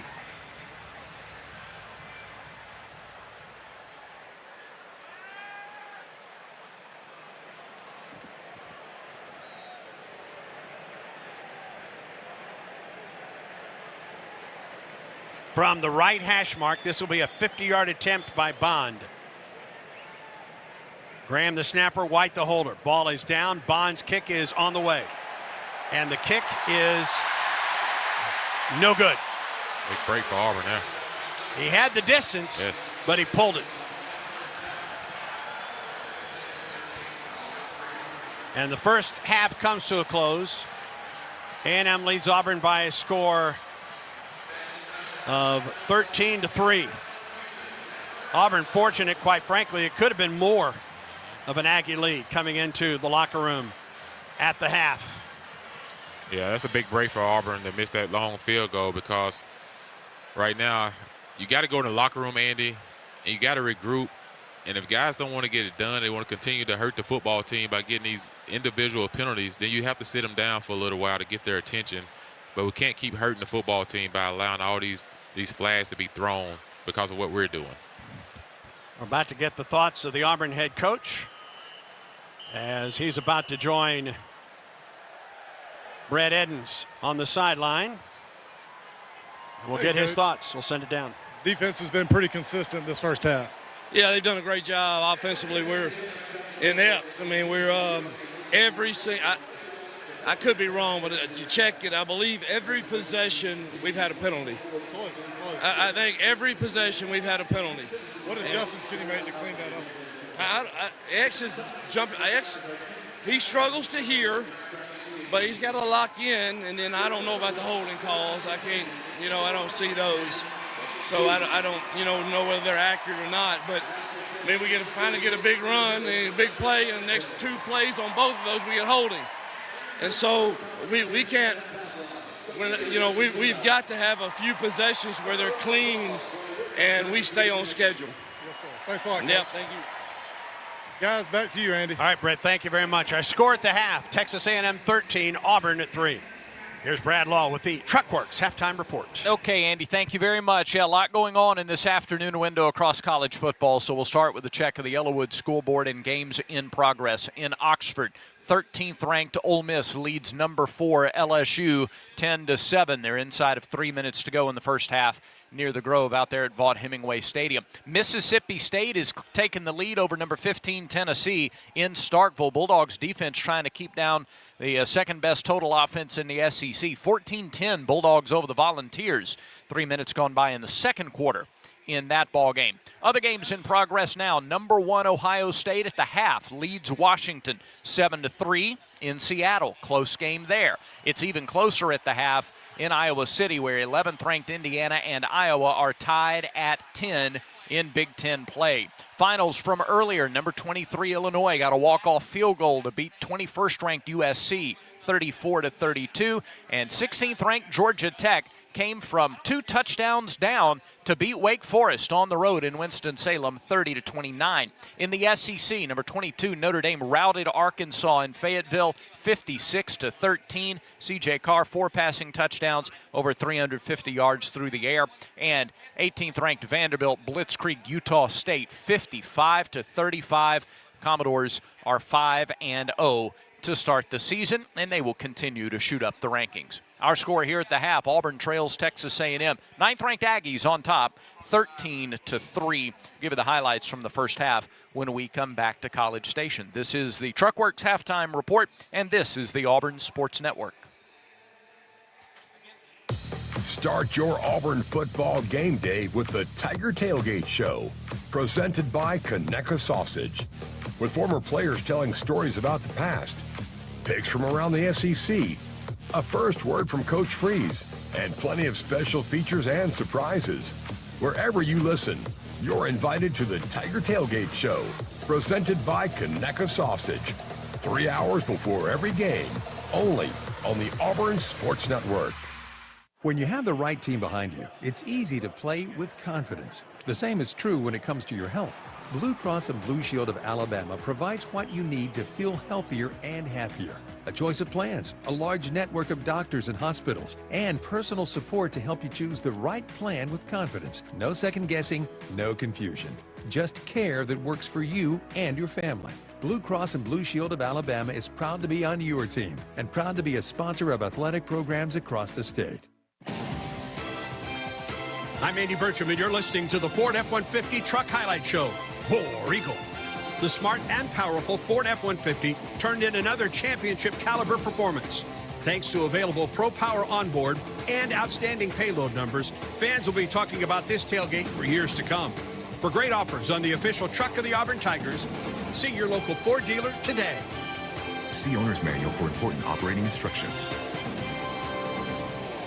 Since 1949, the Houston Clinic has served as the preeminent leader in both surgical and non-surgical orthopedic sports medicine treatment and solutions. Their vibrant 75-year legacy demonstrates a deep commitment to serving the local community and its members. Utilizing the latest technology while providing exceptional patient care keeps Houston Clinic at the forefront in sports medicine and patient satisfaction. 334-826-2090 or visit us online at houston.com. Houston Clinic. Research, education, treatment.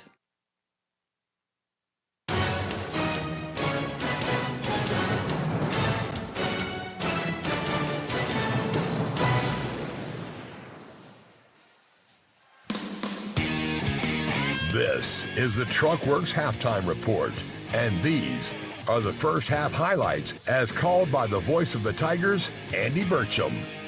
Abysmal first half offensively for Auburn. Defense is trying to hang in there with 9th-ranked Texas A&M. It's 13-3 Aggies. Here are those highlights from the first half. A&M won the toss and deferred, so the Auburn offense hit the field first. Tigers went 3 and out, including an 8-yard loss on a 3rd down sack. So they punted it away. The Aggies' first possession started from their own 34 after the punt. And after a 2-yard run, the explosive plays began. They're one of the top teams in the country in that department. A 25-yard pass to KC Concepcion, then a 37-yard run right up the gut by Le'Veon Moss, and that set the Aggies up the Tiger 2. From the left hash, Reed from the gun, turns, hands off, Moss, head down, end zone. Touchdown, Texas A&M. In the blink of an eye, a 4-play, 66-yard drive, 7-0, less than 3 minutes into the game. Auburn 3 and out again on its next possession. Aggies started their second drive from their 21. After one first down, the defense bowed up and made a big play on 3rd down. High snap to Reed, gets pressure, and he's taken down at the 31. Auburn brought pressure from the outside. It was Eric Winters with the quarterback sack for the Tigers. His first career sack, 13th sack of the year for the Tiger defense, gave it back to the offense at its own 28. Auburn got its initial first down of the half, but nothing more. Another procedure penalty put Auburn behind the 8 ball, and they could not overcome it. Punting again, back to the Aggies' 14-yard line. A holding penalty on 2nd down and 3 backed them up. And again, a couple of plays later on 3rd down, that Auburn defense stood up again. Reed drops to throw. Little bit of pressure. There he goes. He goes down back to the 11. The sack from Kieron Crawford. 4th sack of the year for Kieron. His 6th tackle for loss.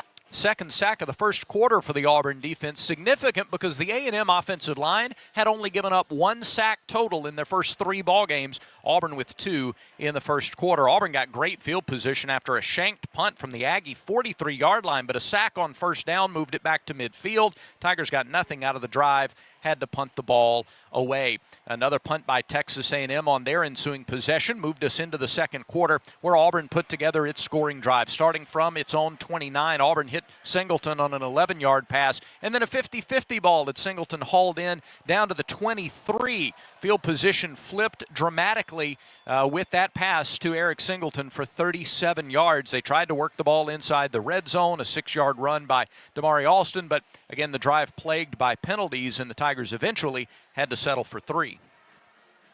32-yard field goal just inside the right hash for Alex McPherson. Perfect this season, 2 of 2.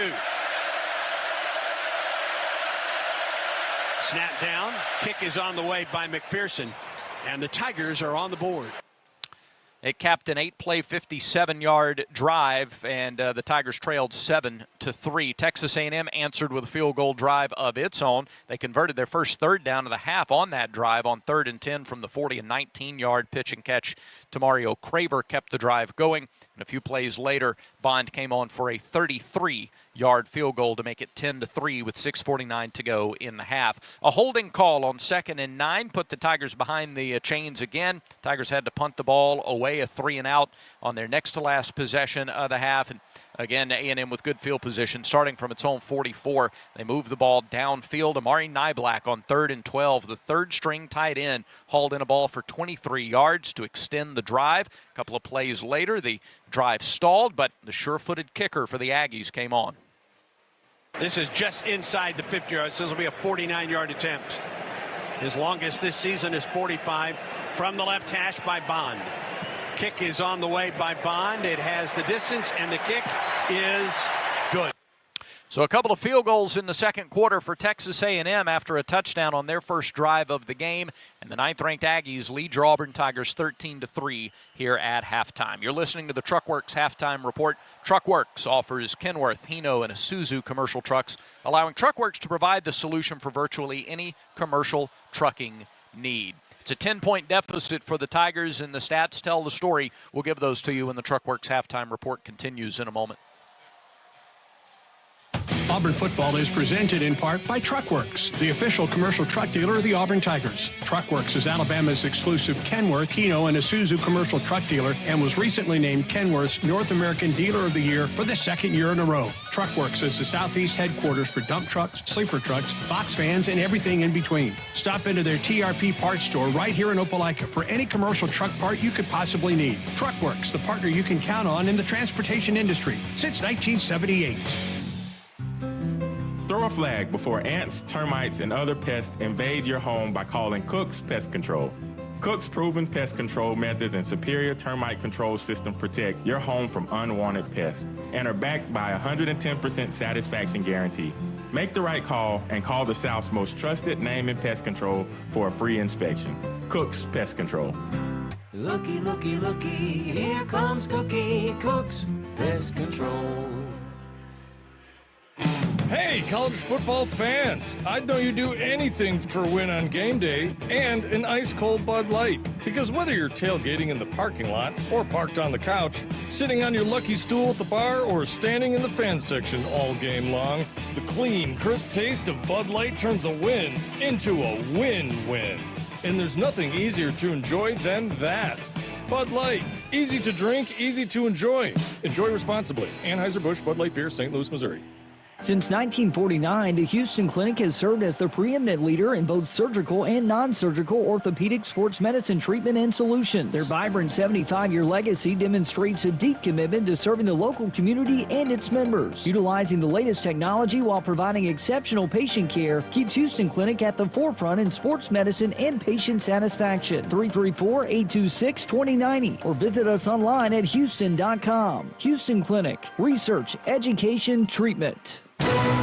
This copyrighted broadcast is authorized under rights granted to play fly sports by Auburn University and is intended solely for the entertainment of our audience. It may not be rebroadcast or retransmitted in any form without the documented consent of Auburn University and Play Fly Sports. Well, just about all Texas A&M in the first 30 minutes. It's 13-3. Ninth-ranked Aggies with the lead, and the stats tell that story. Big difference in the game has been the running game. Texas A&M has attempted successfully and executed successfully the run game in the first half. Here are your numbers: 24 rushes for 146 yards on the ground for the Aggies, including 2 runs of 30 yards or more by separate running backs. Moss, Owens, and Daniels have combined to carry it 19 times. Jamarian Marlowe has a carry as well, but Moss, Owens, and Daniels with 19 combined carries for 148 yards among them, and Moss and Owens each have carries of 30 yards or more in the ballgame. Meanwhile, Damari Alston, 2 carries for 10 yards. Jeremiah Cobb, 2 for 8. Auburn as a team, 13 rushes for 30 yards. Through the air, Jackson Arnold, 10 of 17 for 75 yards. He has been sacked twice. Marcel Reed, 7 for 12, 100 yards through the air, and he has also been sacked 2 times. Receiving, Casey Concepcion, 2 catches, 43 yards. Mario Craver, 2 catches for 15. Amari Nyblack, 1 catch for 23 yards, and Terry Bussey, 1 catch for 10. In the receiving game, Eric Singleton, Cam Coleman, and Brandon Frazier all have 3 catches apiece. Singleton, 51 yards, Coleman, 14, and Frazier, 4 yards on those 3 catches. So total offense, 36 plays for Texas A&M, 246 yards, and for Auburn, 30 plays for 105 yards in the first half. The penalties are actually about even. A&M has committed its fair share of penalties as well. In fact, the Aggies have been penalized for more yardage, 7 flags for 64 yards against the home team. Auburn has drawn 8 flags for 54 yards. A 4-minute time of possession advantage for the Aggies. They've held it for 17. Auburn for just under 13.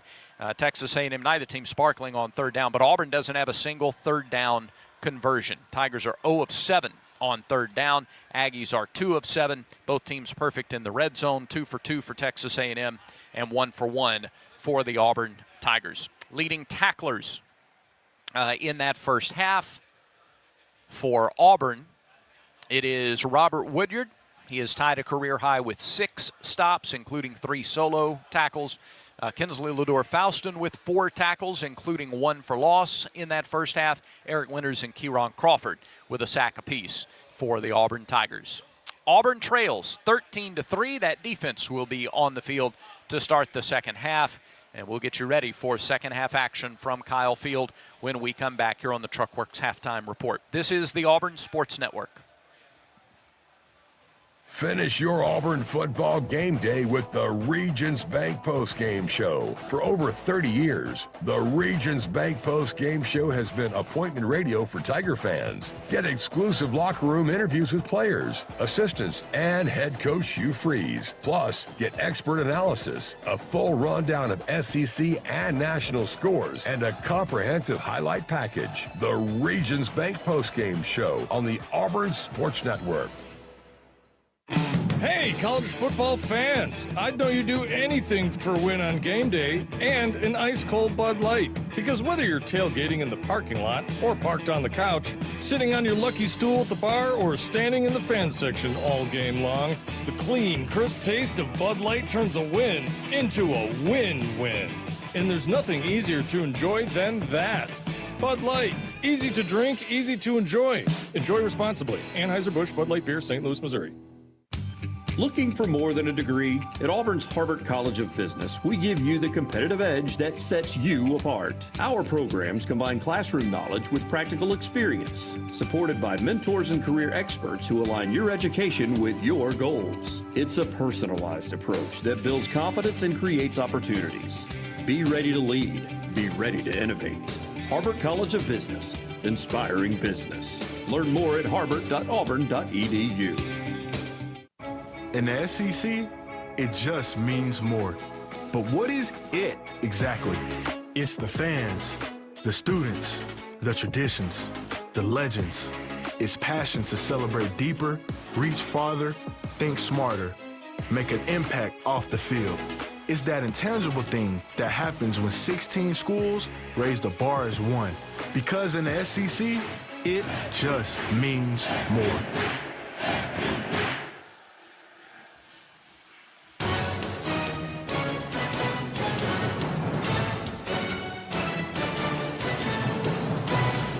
Back at Kyle Field in College Station, where Auburn has just come out of the locker rooms here. They're going through their warm-ups for the second half. Tigers need to turn things around, down 10, 13-3 here at ninth-ranked Texas A&M. 2 weeks from today, it's the SEC home opener against the Georgia Bulldogs, and you can take it to the house this football season with the Alabama Manufactured Housing Association and the Auburn Tigers, and your first chance to do that is in 2 weeks for that Georgia game. For all 4 home SEC games, if Auburn returns its first received kickoff in the second half for a touchdown, one lucky fan will win up to $75,000 toward the purchase of a manufactured home from an authorized AMHA dealer. Register today, auburntigers.com/take-it-to-the-house. Certain terms and conditions apply. For a complete list of those contest rules, visit auburntigers.com/take-it-to-the-house. Before we turn it back over to Andy and Jason for the second half, let's update the Yellowwood scoreboard. Ole Miss has just passed for a touchdown in the closing seconds of the first half. Rebels now lead 4th-ranked LSU 17-7. In Oxford. Indiana and Iowa are midway through the third quarter, 10-10 the score there. Ohio State with a touchdown early in the second half at Washington. Top-ranked Buckeyes lead the Huskies 14-3. And in Starkville, Tennessee has scored a touchdown to tie the game. Tennessee and Mississippi State all square at 17 midway through the second quarter at Davis-Wade Stadium. That's a check of the Yellowwood scoreboard. Let's turn it back over to the voice of the Tigers, Andy Burcham, and Jason Campbell for a second half action with the Tigers trailing 13-3. Brad, thank you very much. 13 carries for 30 yards for Auburn rushing, 146 yards rushing for A&M in the first half, 8 penalties for Auburn, 7 for A&M. Time of possession, 17 minutes for A&M, just under 13 minutes for Auburn. The Tigers 0 of 7 on third down. Auburn, Jason, is fortunate that it's just a 10-point game going into the second half of play, in my opinion. Yeah, Auburn's very fortunate, Andy, to just be down 10 points and keep you still in this ball game. And this first start to the second half is very key for our defense to get off the field and try to get the ball back to our offense and see if have they settled down at halftime. Have they gone in and regrouped and challenge each other to stop having these self-inflicted plays that's causing us to be in third and long situations. We're averaging 3rd and 11 on 3rd down. It's hard to win that way. Career high 6 tackles in the first half for Robert Woodyard. A career high 4 tackles in the first half for Kensley Lador-Faustin. But Auburn fortunate to only be down by 10 with an offense that just could not move the football and could not get out of its way offensively in the first half. With the penalties, it just killed Auburn drives. Yeah, you talk about we had 8 possessions, but I believe 6 of those we had a penalty on 6 of those drives, and every time we had a big play, we've had a penalty as well. So it's hard to get in any rhythm. It's hard to get in any flow of the game if you're always fighting against yourself. And we got to find a way to run the football better. Right now, running backs have 4 carries total and 18 yards, and Jackson Arnold has 8 carries himself for 25 yards. So we got to find a way to neutralize their defensive front to allow them from pinning their ears back and coming out that quarterback. Connor Gibbs to kick it away. Bussey can return this one. He is up to the 7 to return it. Out to the 20. And across the 25-yard line, they'll mark him down at the 26. So, boy, I hate to say this, but this is an enormous drive for the Auburn defense, with A&M leading by 10 to open the second half of play. Man, there are a lot of things coming to factor here. If you look on the A&M sideline, it's shaded right now. And you look on the Auburn sideline, we're in the sun. So it's very pivotal that we keep our guys fresh, and we got to sustain drives and not keep the defense on the field all day. But defense got to come with an attitude in the second half and continue to play and create turnovers. Amari Daniels had 10 carries this season coming into today. He has 8 carries for 26 yards, and he opens the second half at tailback. And he will run it off the right side. Gets forward across the 30 and to the 31-yard line before he's taken down on the play. And how conservative does A&M get here in the second half with an Auburn player down behind the play? I like Kieran Crawford's down on the ground. He is lying on his back at the 29-yard line, about 2 yards behind the play. And the Auburn medical staff is out to tend to Kieran Crawford, who had a sack in the first half of play. At East Alabama Health Spencer Cancer Center, they help patients tackle a cancer diagnosis with high-quality care provided by a team of expert cancer specialists. East Alabama Health, official partner of the Auburn Tigers. We'll give you an update on Kieran Crawford when we come back. One play into the third quarter. A&M leads Auburn 13-3, and Auburn football continues in a moment. Yellowwood knows that a 5-star backyard is the place to make lasting memories. Like cookouts. Cornhole with friends. Ooh, a neighborhood potluck with your wife's pasta salad. The one with the feta. Oh, sorry. Or taking a nap on your deck in a hammock. Naps are memories. I love naps. For 5-star backyards and the most memorable experiences, Yellowwood brand pressure-treated pine. If it doesn't have that yellow tag, you don't want it. There are certain things you can count on. The Tigers bringing home a crushing win, a hot shower after a long day, and a home-cooked meal with family and friends. That's why families all across Alabama rely on natural gas from Spire to cook food in warm water even when the power's out. Because let's face it, weather is unpredictable. Your energy shouldn't be. And now, when you switch to natural gas, you could save up to $800 with rebates from Spire. Find more information about savings and financing at spireenergy.com/War Eagle. Here's a tale of Becky. Didn't know what to do with new meds prescribed and no real cost clue. She squinted at prices, that can't be right. Then tapped GoodRx and saw the light. She can get a deal. Book telehealth if she feels. Learn about those meds without any stress. That one little app does all the rest. Even my horse downloaded it. Dang, save time and money on prescriptions. Check GoodRx. GoodRx is not insurance. With the new IHOP value menu, $6 is all it takes to go to your happy plates, where stacks of pancakes with bacon and eggs are just $6 every day. French toast, sausage, and eggs are, you guessed it, $6. And fluffy omelets come with a side of pancakes and only cost $6. Go to your happy plates every day at IHOP. $7 in some locations. Available every day for a limited time at participating restaurants in the U.S. Hours may vary. No substitutions. Not valid with other discounts or promotions. Prices may vary.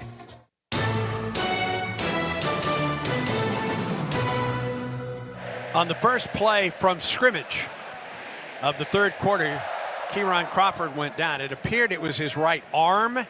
He ran off the field under his own power. Looked like he wanted to come right back into the game, but since the medical staff for Auburn came on the field, he has to sit out one play right here.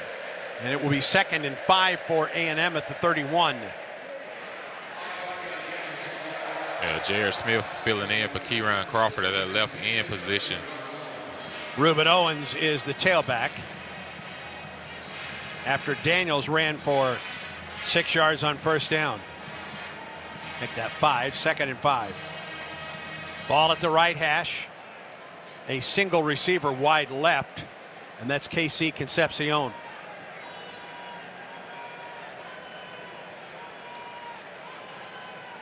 Marcel Reed from the right hash.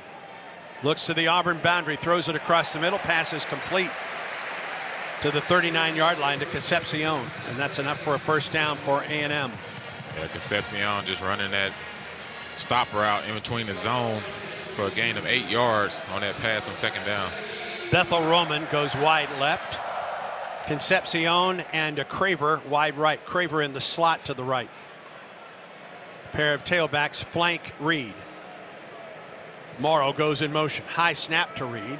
Drops the throw across the middle. Pass complete into Auburn territory. Down to the 43-yard line. Pass complete to Ashton Bethel Roman. Yeah, Roman running that glance route we call, which is a deeper slant route. That was a great throw and catch on that play. A big gain of 18 yards on that pass play by to the Auburn 43. Excuse me, Jason. Initial drive of the third quarter. A&M leads Auburn 13-3. Moving clock at 13:25 in the third. Reed sends Craver in motion to the wide side of the field. The snap to Reed. With some time, looks, he throws, pass complete inside the Auburn 30 to Concepcion, down to the 24-yard line before he's finally brought down by Xavier Atkins. Yeah, Auburn just giving way too much time to Marcel Reed. He's having time to pat the ball and go to his third progression. It's hard to cover someone that long. You got to find a way to create pressure if you can't get there with the front four. First down for A&M at the Auburn 24-yard line.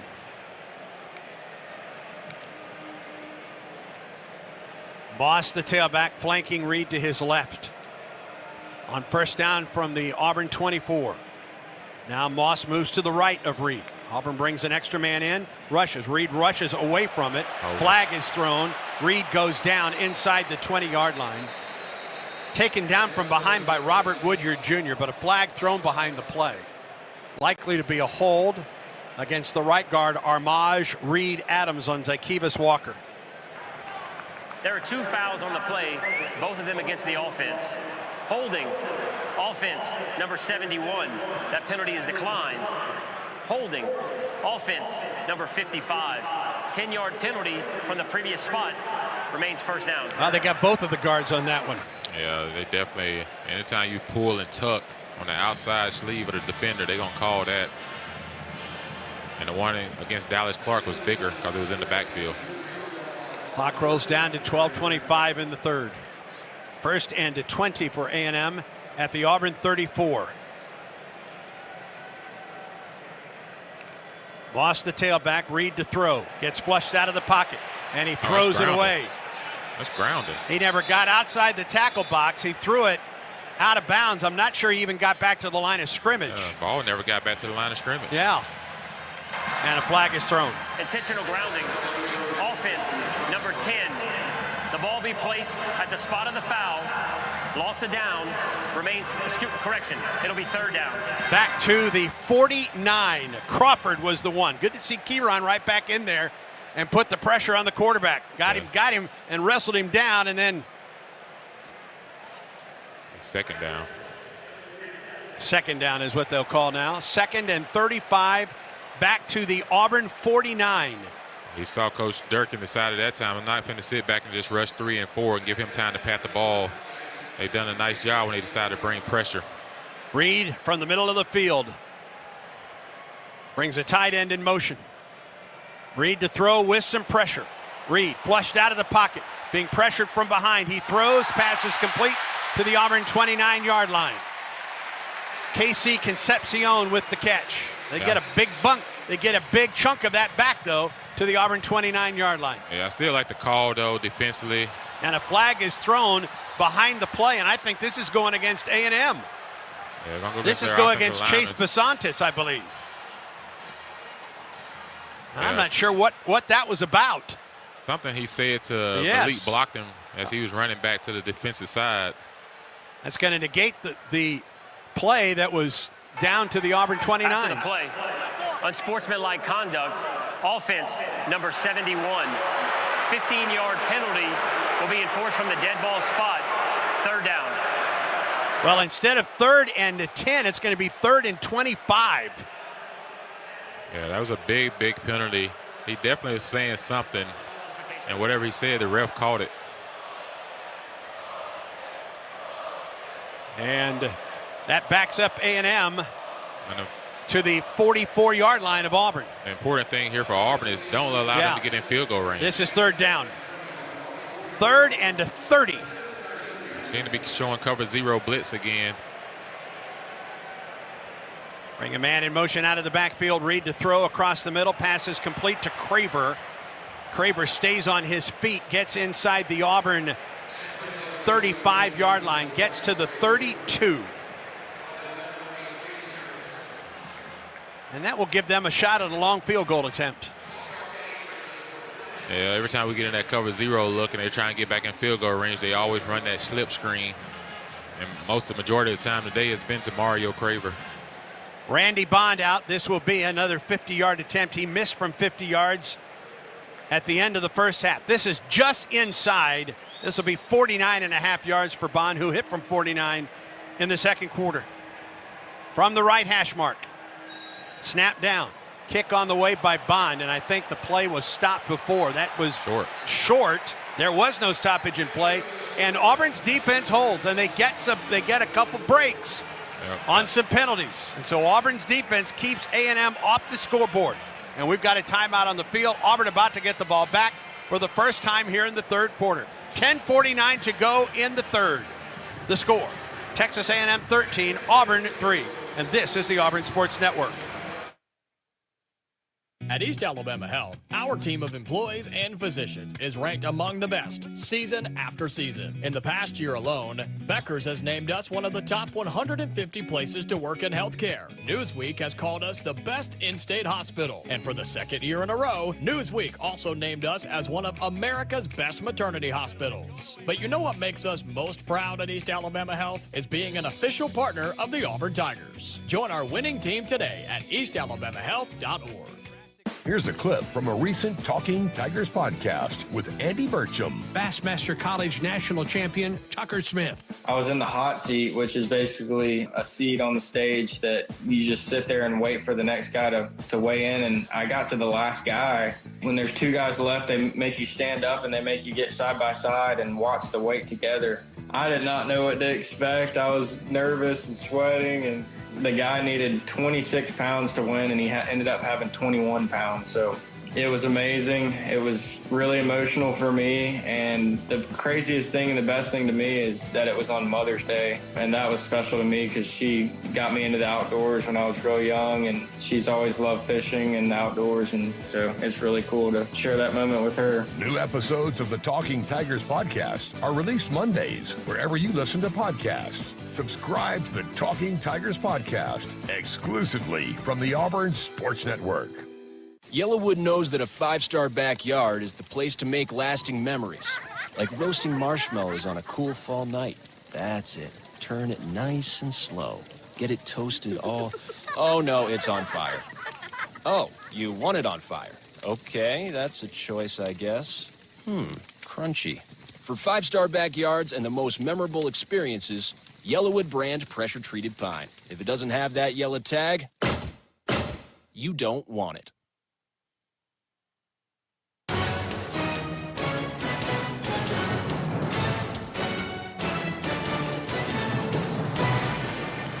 .10:49 in the 3rd. Auburn about to get the ball for the first time at the Auburn 32. This is the 2nd best field position to start a drive for Auburn today. CB&S Bank has a long history of stability, and just like Auburn University, They have the legacy serving their community's needs for generations.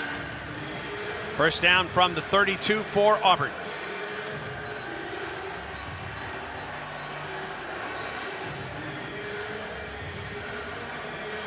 Auburn will huddle up before its first play from scrimmage of the second half. That's the Auburn offense. Down by only 10, 13-3. Yeah, A&M done missed 2 field goals. Could be a 19-3 game, so Auburn is definitely in this ball game. Bond is missed from 50 and 49. He connected on a 49-yarder. Touchdown this drive changes everything, give all the momentum back to Auburn. Cobb is the tailback, flanking Arnold to his left as Auburn scrimmages from its 32-yard line, bringing Singleton in motion to the Auburn sideline. And that's where they throw it to Singleton's. Got to make the first man miss. He does. He gets across the 35-yard line, taken down at the 36. A 4-yard gain on first down for Auburn. I like that play call. Get the ball outside to your playmakers really quick. Space between Eric Singleton and 5 yards. He's going to make the first guy miss every time. Auburn huddling up. Yeah, I think that's the adjustment they made at halftime to make sure that everyone's communicating and making sure everyone understands the snap count. There's no guessing anymore. So they break the huddle. 14 on the play clock. On second down and 6, Singleton in motion to the wide side of the field. Arnold looks to the Auburn boundary. Now looks and he floats it out. He's got Cobb open. Cobb at the 40, 45 and run out of bounds near midfield. That's an Auburn first down. They give him the Auburn 47. Really nice job of Jeremiah Cobb going through his progressions and then getting back. So they wanted to go Cam front side and got Jeremiah Cobb all the way backside for a gain of 11. And an Auburn first down to the Tiger 47-yard line. Cobb in the pistol behind Arnold from the left hash. Single receivers right and left. Cobb up the middle. Jeremiah fights his way to midfield where he's pushed back. Give him 3 yards on the play to the 50. Really nice tough running by Jeremiah Cobb. Cassius Howell on the stop. Redshirt senior out of Kansas City, transferred in from Bowling Green. Auburn coming out looking like they're playing with a little bit more fire and energy on offense. Start this second half on offense. I like what I'm seeing with the huddle. You make the adjustment at halftime. If don't penalize yourself if you can't hear, just huddle up. 2nd and 7 from midfield for Auburn. From the left hash. Singleton in motion, sets up in the backfield. Up the middle, Jackson Arnold, and he gets to the 40. They'll give him the 41, and it's a first down for Jackson Arnold. 9 yards on the quarterback draw for Jackson Arnold into Texas A&M territory at the Aggie 41-yard line. Yeah, it's something you see Auburn do in the first half. We didn't bring Singleton in motion and utilize him like we've done in the first couple of games on the edge. You see Coach Freeze and his staff have made that adjustment as well. Let's get our playmakers in field. Let's make these guys start going east and west on defense and not just allowing them to line up and go north and south. Auburn breaks the huddle. Play clock down to 10. Cobb in the pistol behind Jackson Arnold from the left hash mark. First down and 10. Play action throw, sideline, pass complete. And was it dropped? Yeah, it was dropped. Singleton had it and dropped it. Yeah, Coleman tried to run before he caught that Excuse one. me, Cam Coleman dropped it out there. I like the play design. You get something going front side and get Cam one-on-one backside on a hitch route. He's able to catch that. He at least pick up 8 yards. And make it 2nd and 2. Simmons into the ball game. The tight end Howard comes out as Auburn huddles. Perry Thompson also checks into the Auburn lineup. Coleman goes wide left. Frazier and Thompson wide right. Play clock at 5. From the left hash, the snap. Handoff. Nope, it's Arnold looking to throw and is taken down as he gets rid of the football. And incomplete, the flag comes in. Is that going to be a hold perhaps against A&M? It should be. Or did Auburn? Auburn didn't have a lineman downfield. That's they call illegal blocking. All right.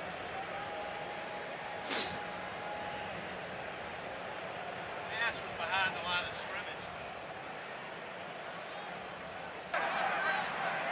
There's no foul on the play for offensive pass interference. The ball did not cross the line of scrimmage. It'll be 3rd down. That's a good catch. 3rd down and. Yeah, Coach Freeze arguing about something else. I wonder if it was supposed to be like some type of screen or something, and The receiver was getting held. That's what I thought initially. See if Auburn is able to convert this third down. Empty set for Arnold, 3rd and 10 for Auburn. From the A&M 41. Now Frazier sets up to the left of Arnold in the backfield. Jackson Arnold drops the throw, gets pressured, throws, it's incomplete. Frazier came out of the backfield as a safety valve. The pass was behind him, and it will be 4th down and 10 for Auburn at the Tiger 41. I think Auburn's going to try to go for this. But another series, Andy, it started on that first down. The drop by Cam Coleman sets you back. Everything was moving really good, and we're not able to get that first down catch. Cobb comes in. Play clock is at 9. On 4th and 10, Auburn needs the A&M 31. There's the snap. Play action. Arnold flushed out of the pocket. Looking downfield as he rolls right. Puts his head down, gets to the 35. He'll be 4 yards shy of the first down. Throw the ball. Yeah, it sounds like there was some miscommunication on the side, but in that situation, Arnold got to know that if he can't run for the first down because too many guys between him and the first down, you got to try to find a guy and give him a chance to catch it. Promising drive comes to a close for Auburn at the Aggie 35-yard line. 7:49 to go in the third quarter. A&M takes over on downs. Yeah, that drive stalled by the drop on first down. If you get that catch by Cam, now you make it 2nd and 2, and you continue to stay on schedule, at least and get in field goal range.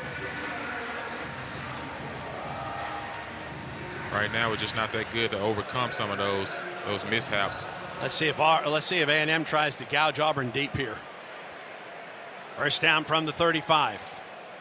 Handoff, tailback. And he can't get back to the line of scrimmage. Terrific. Xavier Atkins led the charge for Auburn. And that was Moss running the football. And Xavier Atkins is not a big linebacker, but this guy plays with the heart of a lion. They gave him the line of scrimmage. Are you kidding? Wow, I thought that was a 2-yard loss. Goodness. 2nd down and 10. Man. Ball at the left hash. Auburn brings secondary pressure. Play clock is down to 7. Down to 4. The snap. The handoff. Tailback across the 40.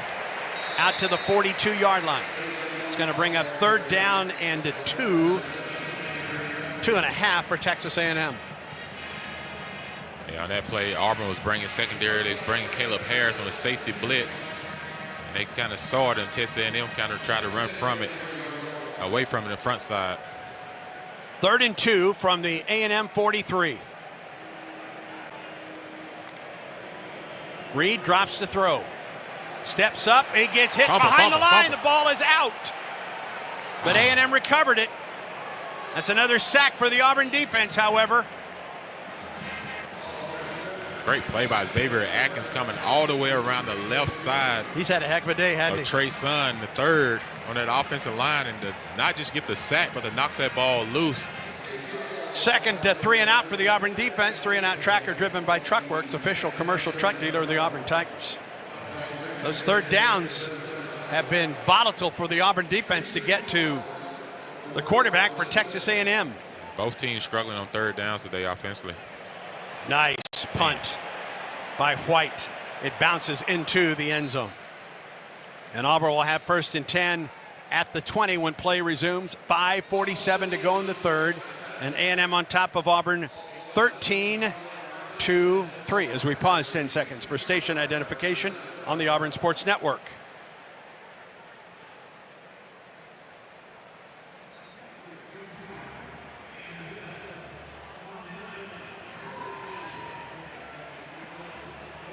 First and 10 for Auburn at its 20 when play resumes. Tigers trail at Texas A&M 13-3, 5:47 in the third. And Auburn football continues in a moment.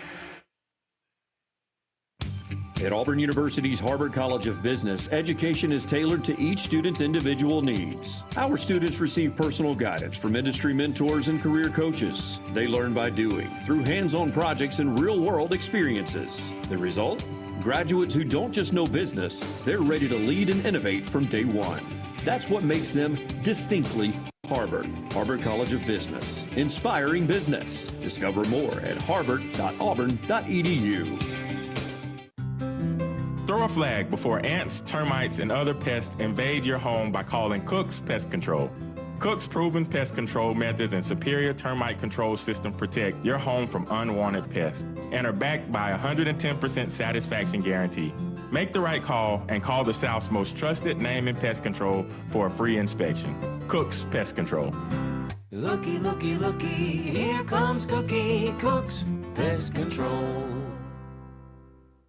We're just about ready for kickoff. Score 0-0. And suddenly, I'm in the mood for a Coke Zero Sugar. Real Coke taste, zero sugar. That hits the spot. When it comes to great taste, Coke Zero Sugar's always on the scoreboard. Coke Zero Sugar. Real Coke taste, zero sugar. This is Coach Hugh Freeze. Coke Zero Sugar is Coke taste you love with zero sugar. Try it today and War Eagle. There are certain things you can count on. The Tigers bringing home a crushing win, a hot shower after a long day, and a home-cooked meal with family and friends. That's why families all across Alabama rely on natural gas from Spire to cook food in warm water even when the power's out. Because let's face it, weather is unpredictable. Your energy shouldn't be. And now, when you switch to natural gas, you could save up to $800 with rebates from Spire. Find more information about savings and financing at spireenergy.com/War Eagle. Back to more of the Tigers and Aggies from College Station. 13-3 A&M, 5:47 in the third. Auburn ball, 1st and 10 at its 20. We'll send it downstairs. Brett Edens with the Cook's Pest Control sideline report.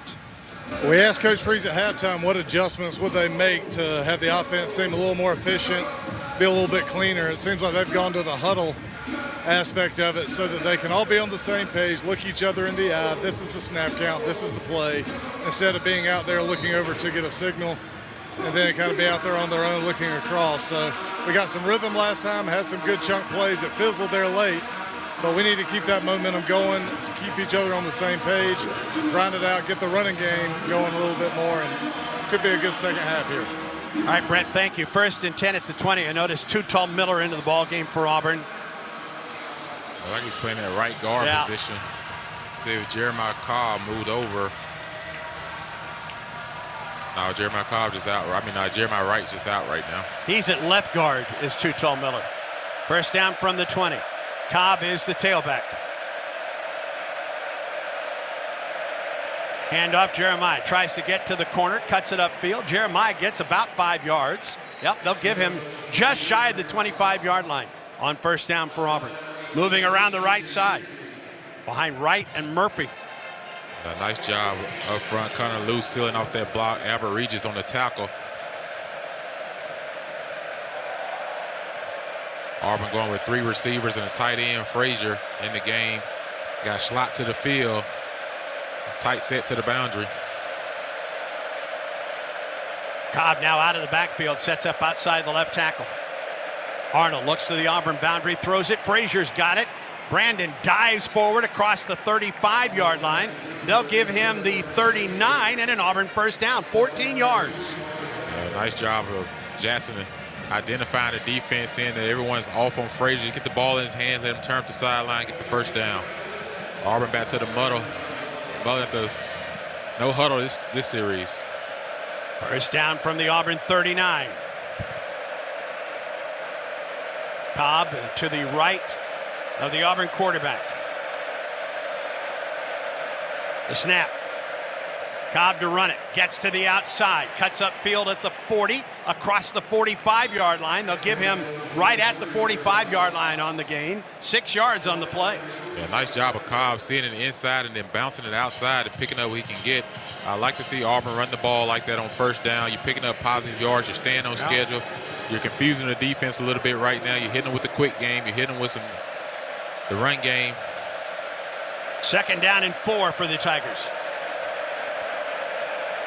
Arnold rolls to the Auburn boundary. He looks and he has to throw it, and he throws it out of bounds. He was getting pressure from behind on the play from Adonis Curry. Yeah, Auburn trying to change the set point. He's trying to run the smash concept where you get the hitch on the outside and the inside guy either runs a corner route, but it's well defended by A&M 3 times we try to run that sprint pass. Auburn looking for its first third down conversion. The Tigers are 0 of 9. This is 3rd and 4. From the left hash, play clock at 11. Cam got one-on-one to the boundary. See if that's where he works. It's the wide side of the field. Snap to Arnold. Drops to throw. He throws. Pass incomplete. It was deflected. There's a flag down. They should get holding against Malcolm Simmons. The guy was grabbing him. On a hold, if it's deflected at the line of scrimmage, does it matter? On an interference, it would. Well, it all depends who was holding before the ball got thrown, which looked like to be the call against Will Lee III. Prior to the pass, holding. Defense number 7. 10-yard penalty from the previous spot. The result of the penalty is a first down. That's Tyreek Chappell, the redshirt senior from Philadelphia, who was injured after 2 games a year ago.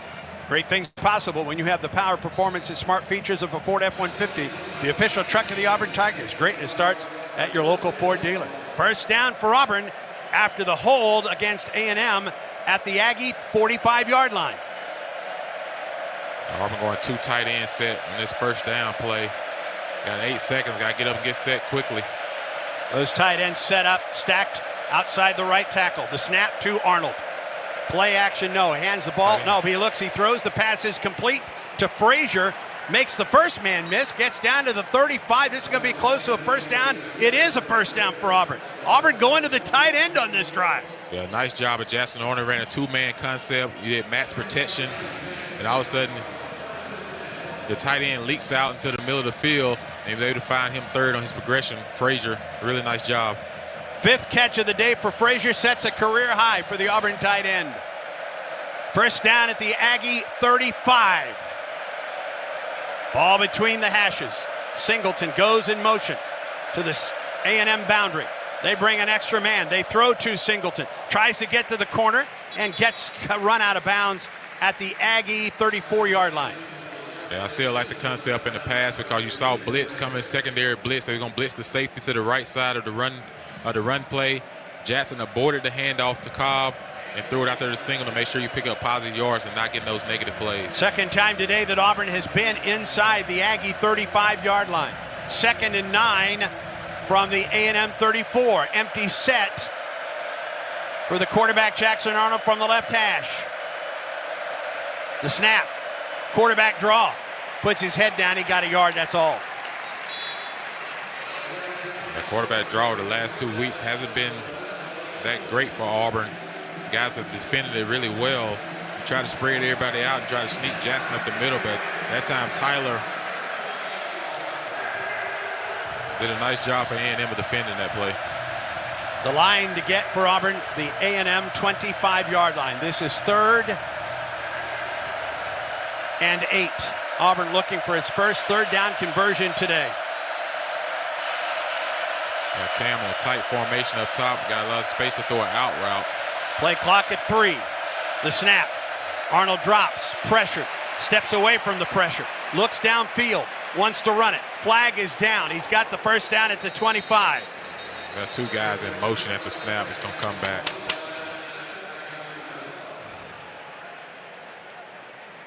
Gutsy run by the quarterback, but it will be for naught, we think. Illegal shift. Offense.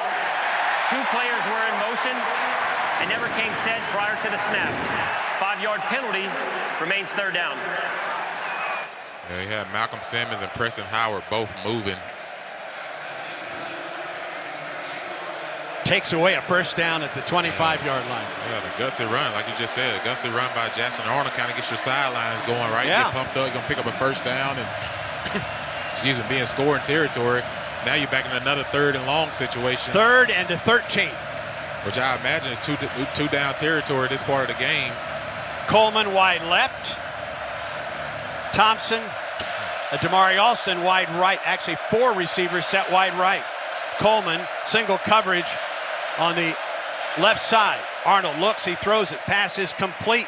Malcolm Simmons, nowhere to go. Taken down at the line of scrimmage. I think Auburn's going to go for this. So he's trying to get that slip screen and see if we can get in field goal range to attempt one, but this is going to be outside field goal range. Make it about 4th and 10, 4th and 12. Yeah, this would be a 55-yarder. And so Auburn will go for it on 4th down and 12.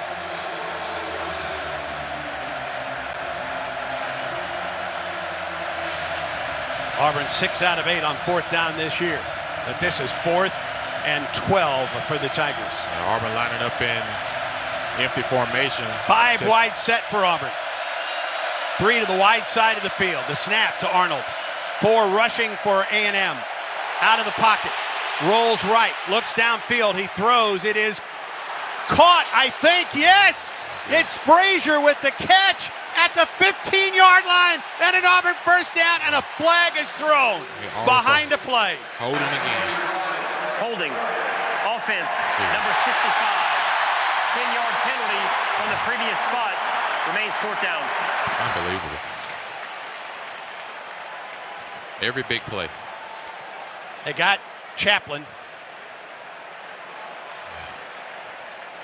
Whew. Boy, oh boy. Definitely was holding. And now Auburn will be forced to punt it away. It's unfortunate. Every time we have a big play, you just look around, there's a penalty flag on the ground.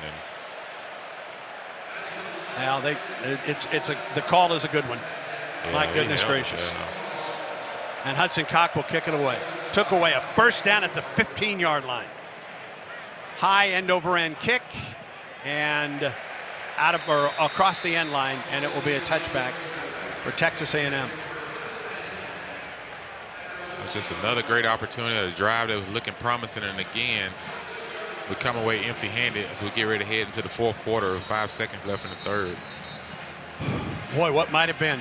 Yeah, we had 2 drives that looked promising to get points to start the second half, and both just negated. 10th penalty of the day for 69 yards for Auburn. It's not the yardage today, it's the amount of penalties that have happened for the Tigers today. Timing of the penalties, too. First down for A&M at the 20. Final play, perhaps, of the 3rd quarter. Ball is on the field after the handoff to the tailback. He picked it up and goes forward, and they're going to give him 5 yards in the play, and the 3rd quarter comes to a close. A stalemate in the 3rd. We head to the 4th with Texas A&M leading Auburn by a score of 13-3. Brad Law updates you on scores from around the country when we return, and this is the Auburn Sports Network. Get ready, Auburn. The ultimate hunting and outdoor experience is coming soon with Winter Timber Outdoors. For those who know the difference, we've got you covered. From premium firearms and trusted ammo to the largest selection of knives and Sitka gear built for the extreme. Winter Timber Outdoors is your one-stop hunting shop. Plus, check out our lifestyle apparel and our On Cloud running shoes. Find us at 2049 East University Drive across from the Auburn Mall next to Walmart, or online at wintertimberoutdoors.com.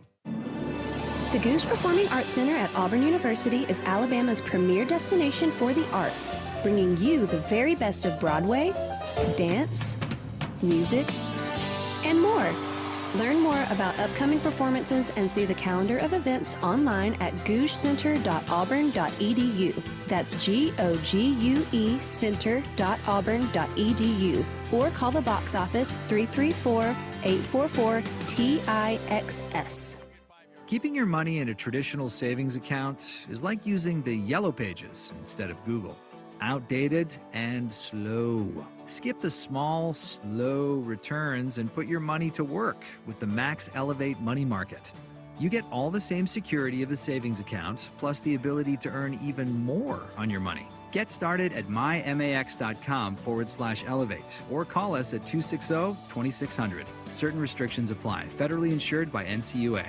This is Ray Hornsby at Affordable Comfort Cooling Systems and Plumbing. We believe our work is more than just AC and plumbing repairs. It is about serving people with integrity and care. As a Christian-owned company, we take Colossians 3:23 to heart. Whatever you do, work at it with all your heart, as working for the Lord, not for men. That's why at ACCS and Plumbing, we do the job right the first time and always stand behind our work. Honest service, faith-driven values. Give us a call today or visit accsauburn.com to learn more. That's accsauburn.com. Alabama license number 12084.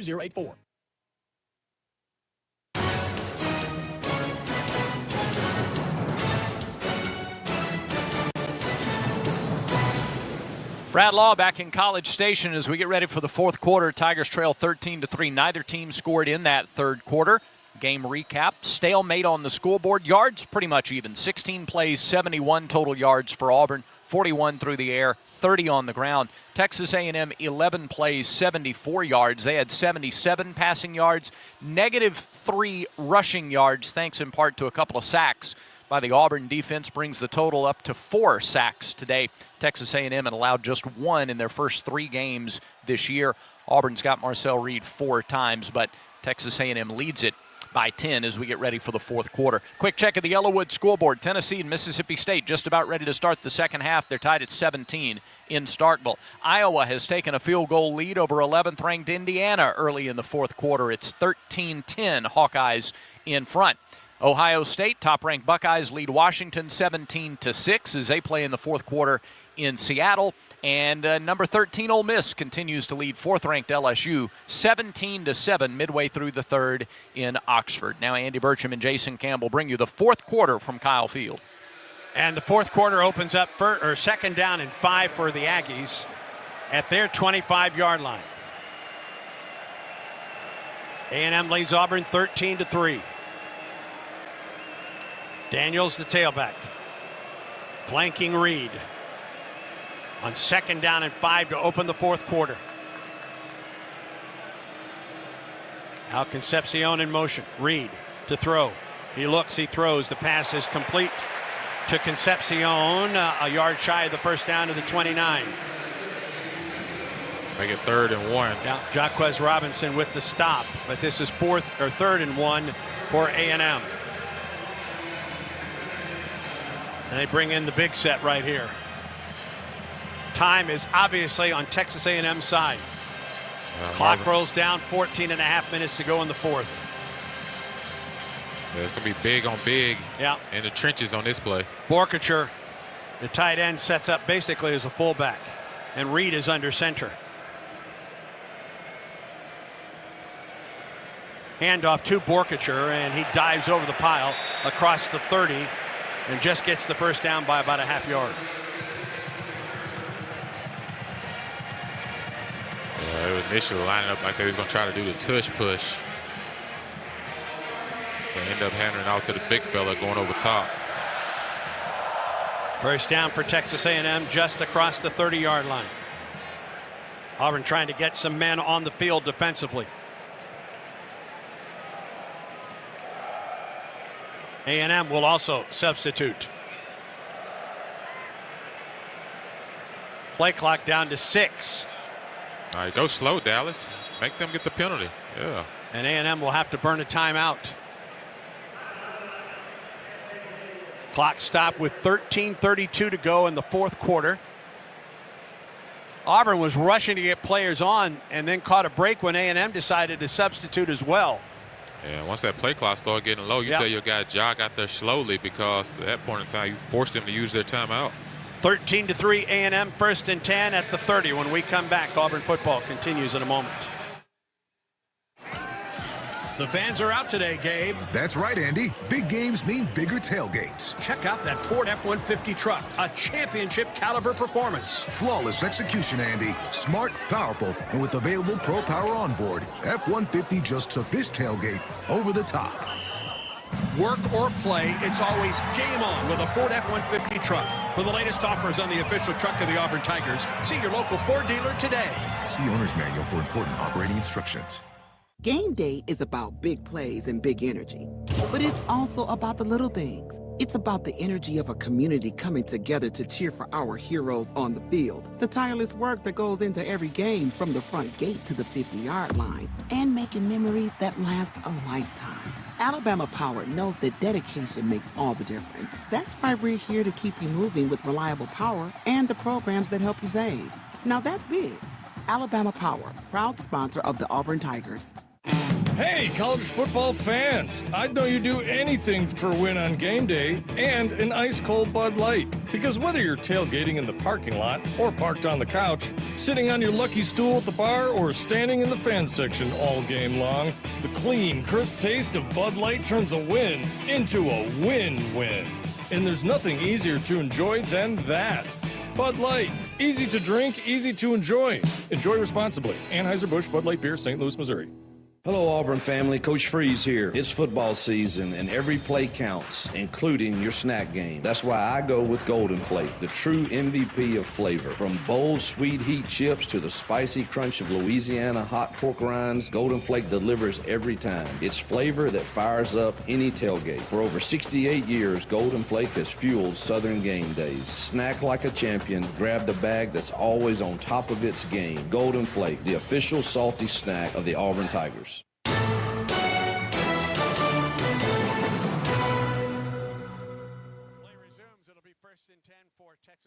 At its 30-yard line, 13:32 to go in the fourth quarter. Auburn trails the Aggies 13-3. When you choose Blue Moon, everything becomes brighter. Every sip of their Belgian-style wheat ale is crafted with Valencia orange peel and coriander. Plus, try the new Blue Moon Light and Blue Moon non-alcoholic. Check your local store for Blue Moon, made brighter. Celebrate responsibly. 2025 Blue Moon Brewing Company, Golden, Colorado. This game has not featured a turnover yet. One right here would be lovely. You know, seeing the ball on the ground, but just... Ball between the hashes, 1st and 10 for the Aggies.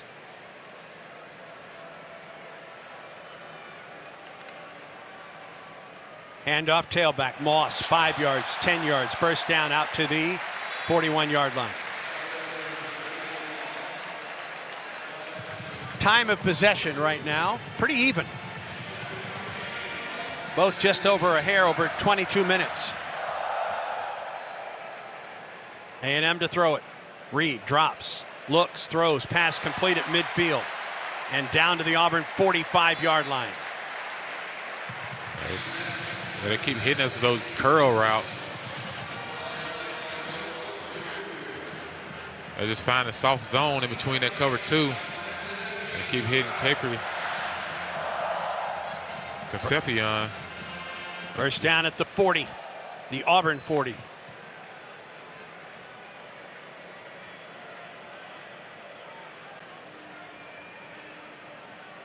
Moss the tailback.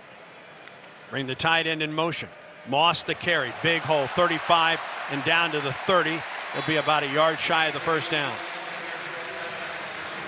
Excuse me, they gave him 10 yards. It is a 1st down. Xavier Atkins slow to get up.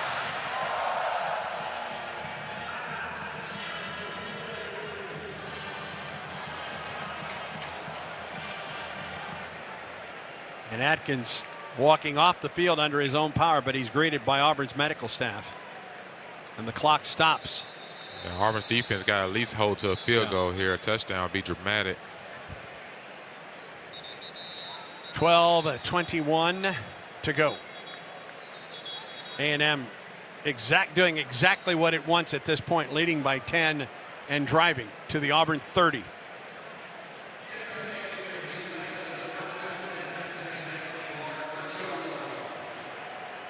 So if Auburn can create a negative play, gotten down here a couple of times, A&M, and found a way to push them backwards. Daniels the tailback. And a whistle.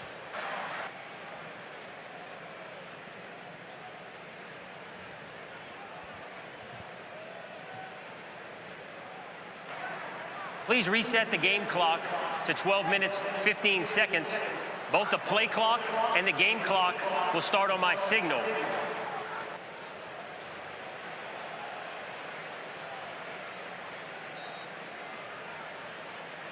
First down for A&M at the Auburn 30. Daniel flanks Reed out of the gun from the left hash.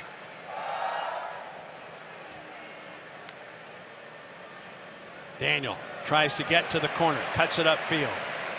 5 and 6 yards every time they run it. Down to the Auburn 25-yard line, just inside the 25. Yeah, running a counter action, got guards out in front of him. Robert Williard tried to set the edge on that play. 2nd and 5 from the right hash. Football just inside the 25 of Auburn.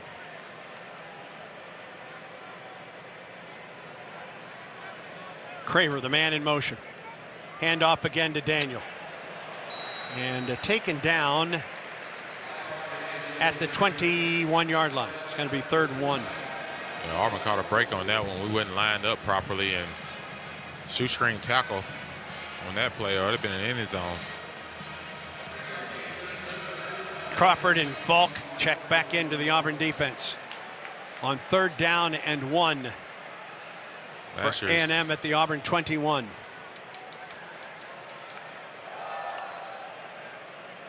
Moss checks back in at tailback.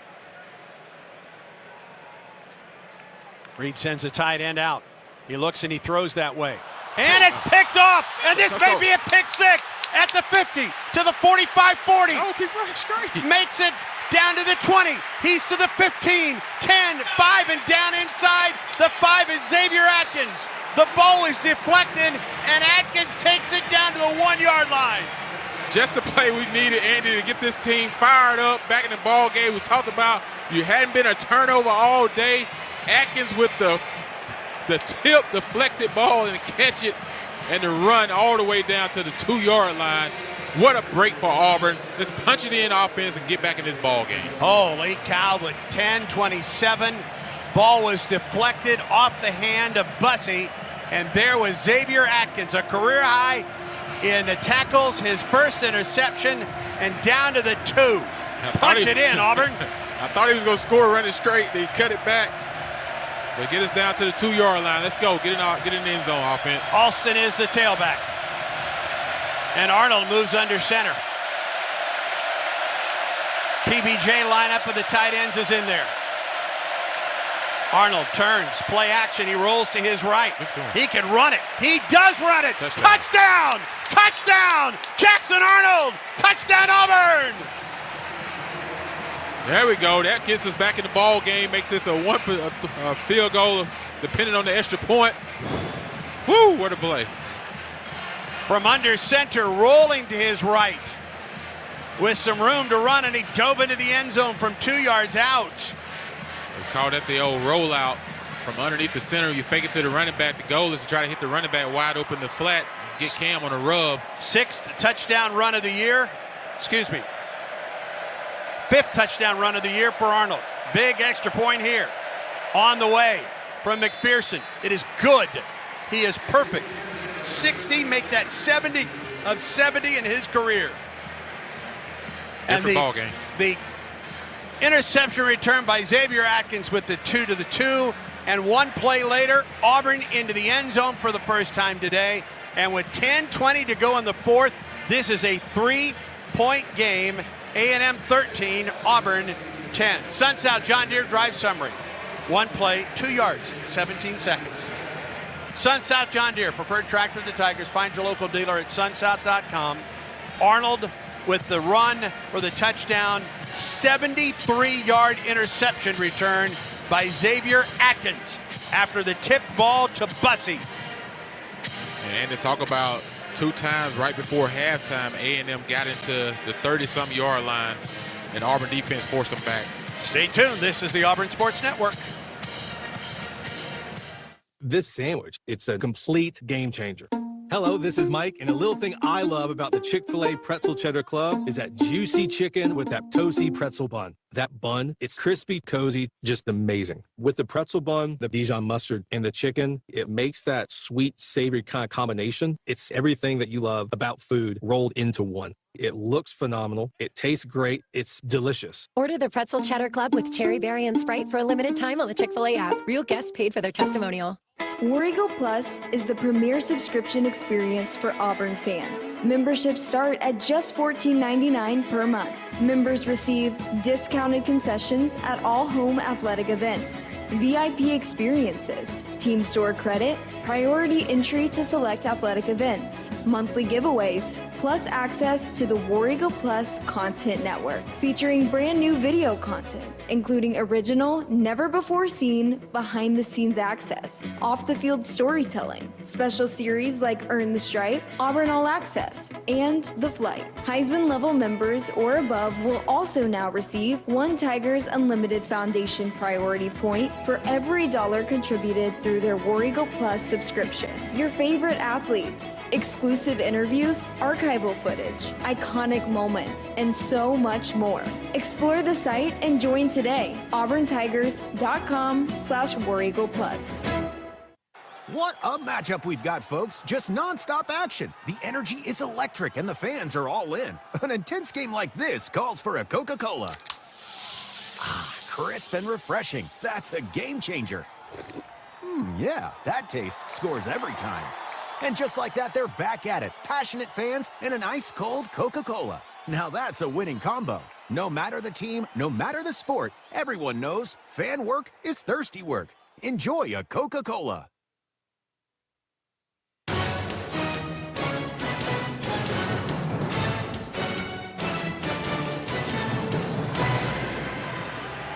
'73-yard interception return by Xavier Atkins to the two-yard touchdown run by Jackson Arnold, and Auburn is within 3 with 10:20 to go in the fourth quarter. Yeah, that play changed everything, and we were just talking for the break. Auburn defense, they allowed A&M to get to the 35, but it seemed like they stiffen or they make things happen to create negative plays offensive for A&M. See what they can do again going back on defense, but what a play by Atkins. Connor Gibbs to kick it away. Bussey at the goal line. Gibbs booms it. No return. 9 yards deep into the end zone, and A&M will have 1st and 10 at the 25. Boy, A&M was driving, running the football, doing whatever it wanted, and on 3rd and 1, tried to throw to Bussey, who deflected it into the air, and Atkins took it 73 yards. Down quickly down to Brett Edens, a Cook's Pest Control sideline report. Very different energy down here on the sideline after that great play by Xavier Atkins. And then Jackson Arnold finishing with a run into the end zone. The fans in the end zone are making noise and jacked up. The players are pumped up over here. That may have been the kind of juice that we needed to get this game to turn in our favor. Well, does A&M do anything different here other than just run the football? Yeah, they've been getting positive yards on 1st down, 5 or 6 yards a pop. Moss is the tailback, takes the handoff. Moss, 4 yards to the 30 or the 29-yard line. Chris Murray at the bottom of the pile. DeMarcus Riddick was there. Still 4 yards for A&M on 1st down. 2nd and 6. Clock rolls down to the 10-minute mark in the fourth quarter, and A&M's lead is 3, 13-10. See Champ Anthony back on the football field, one of those veteran captains on this team. From the left hash, Reed looks, throws to this near sideline. Pass is complete. Across the 35 and a 1st down for A&M. They got the ball to Craver.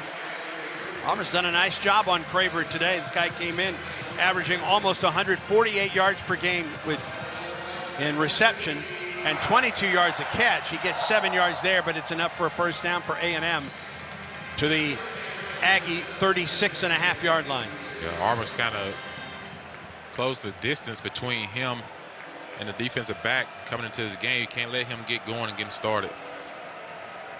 Moss, the tailback to the right of Reed from the right hash mark. Couple tight ends in the ball game. The handoff goes to Moss, puts his head down. Good stop by Auburn, but Moss keeps those feet churning, and they will give him to the 40-yard line. 3 yards on the play for for Le'Veon Moss. Came in averaging 5 yards per carry. He's over 100 yards today, 14 carries and 107 yards. Again, Xavier Atkins in there on another tackle.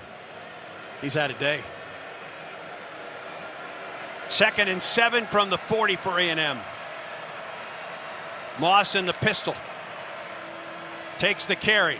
Gets run down from behind. He got to the 38-yard line. That was Kieron Crawford coming from behind and getting a hand on Moss. And it's going to bring up 3rd down and a long 3 for A&M. We'll call it 3rd and 4. Why not? Yeah, good job of Kieron coming backside. Chase down Moss. Keep him short of that 1st down. A&M 3 of 11 on 3rd down. Big 3rd down coming here. See if Durkin brings pressure. Watch the RPO game. Amari Daniels is the new tailback. 3rd and 3.5. Ben Craver in motion. Daniels the carry. Short. He didn't get it. He didn't even get to the 45-yard line. He's going to be a yard shy. What does A&M do here? Yeah, this is going to be a 4th and a 4 yard. Dallas Walker the 4th with the stop. It's 4th and a yard for A&M, and they're going to bring their punt unit on. Now Auburn got to watch the ball. Yes, they do. Just watch the ball. Auburn's going to have about 7 minutes. Make sure everybody's on the field that's supposed to be out there. Going to have about 7 minutes if they get the ball back. Simmons drops back to the 10. Auburn's going to punt safe. There's the snap. White's punt is away. It's high. Simmons a fair catch. He runs away from it. It bounces. A&M will have it and down it at the Auburn 14, right? Well, let's see where they mark it. I think it's going to be the 12. Yeah, it's the 12. Well, Auburn was in this situation very similar a week ago with the ball inside the last 8 minutes of the ball game, trailing by a score. Auburn trails by 3 here. 7:01 to go. 1st and 10 for the Tigers at the Auburn 13-yard line. A lot of people wonder why Malcolm Simmons didn't come up and field that ball, but I think he might have been told to just let it go so we don't get any negative play. Yep.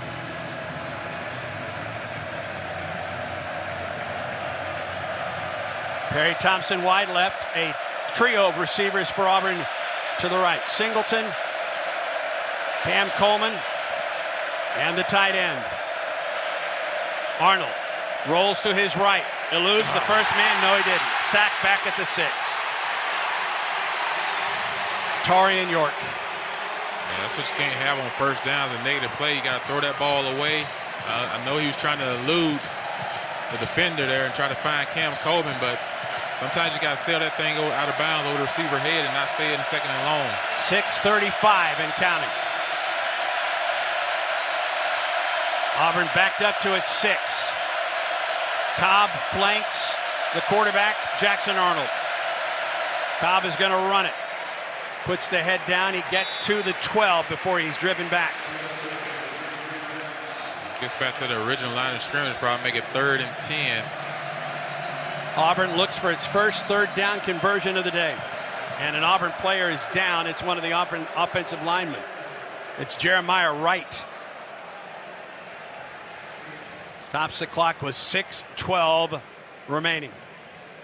At East Alabama Health's Spencer Cancer Center, they help patients tackle a cancer diagnosis with high-quality care provided by a team of expert cancer specialists. East Alabama Health, official partner of the Auburn Tigers. Auburn's medical team is out to tend to Jeremiah Wright when we return. 3rd and 11 for Auburn at the Tiger 12. Tigers trail by a score of 13-10. 6:12 to go in the 4th. Stay tuned, friends. Auburn football continues in a moment. We're an everything school, we mean it. Auburn University isn't just home to the best athletics program in the nation, it's also home to the best student-centered engineering experience in America. And that's not just a slogan, it's a promise. The Samuel Ginn College of Engineering ranks as the top engineering college in the state of Alabama, while also ranking as one of the best public engineering colleges in the nation. Tomorrow's leaders, innovators, and world changers begin at the Ginn College of Engineering. Visit today, eng.auburn.edu. Let me tell you about this new pretzel cheddar club. Hey, I'm Carlos. And I'm Ebony. And a little thing we love about the Chick-fil-A Pretzel Cheddar Club is the tangy Dijon with the pretzel bun. It takes it to a whole nother level. It goes perfectly with the chicken and the cheddar cheese and the bacon. Man, you know how much you love bacon. And I love the different varieties. Grilled, spicy, original. It gets you nice and excited for fall. Order the Pretzel Cheddar Club with Cherry Berry and Sprite for a limited time on the Chick-fil-A app. Real guests paid for their testimonials. It takes hard work to be the best in the game. Planning, commitment, resilience, sweat. That's why Old Dominion Freight Line, the #1 national LTL carrier for quality, works hard to be the best in the game and is proud to support those striving to be the best in theirs. Old Dominion Freight Line, official freight carrier of Auburn Athletics, helping the world keep promises. Are you ready for your winning moment? Find it at Wind Creek Casino, where the action never stops. Hottest games, loosest spins, more ways to win. We've got the highest payouts and the most epic rewards. At Wind Creek, there's a win waiting for you around every corner. Wind Creek Casino. Find your winning moment. Gambling problem? Call 1-800-GAMBLER. Back to Kyle Field for more Auburn football against Texas A&M. 3rd and 11 for Auburn at the Tiger 12. 6:12 to go in the 4th. Auburn trails A&M 13-10. What's your 3rd down for a first down call, Jason Campbell? Yeah, depending on where you put Cam Coleman at, if you put him to the boundary, then you got to expect cover 2 on his side. So my thing is I'll probably try to find Eric Singleton over the middle. Typically, he finds a way of getting open. We haven't hit him over the middle today. But if you bring pressure, then I'll take my one-on-one shot and give my guys on the outside a chance. Jeremiah Wright came off. He walked off the field under his own power, so Too Tall Miller checks in at right guard.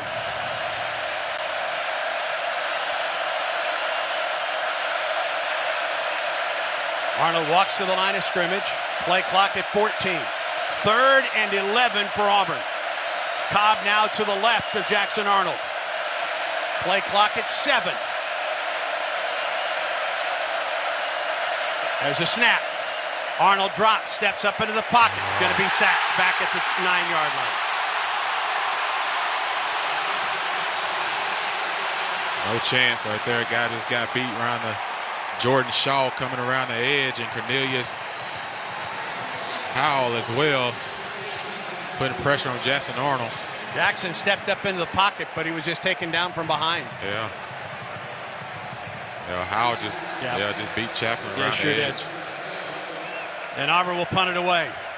It was 5:16 to go. Punt out of there. Not a deep one. Fair catch called for by A&M at the Auburn 47-yard line. Still in it, just can't give up a touchdown. 5:09 to go. 38-yard punt, no return. And A&M with terrific field position at the Auburn 48-yard line.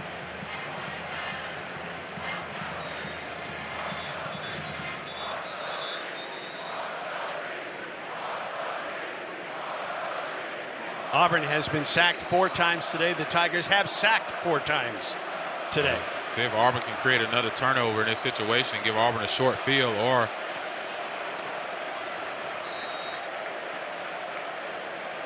hold them out of field goal range. Moss flanks Reed. First down from the Auburn 48. Moss the carry. Off right guard. Into the open field 40.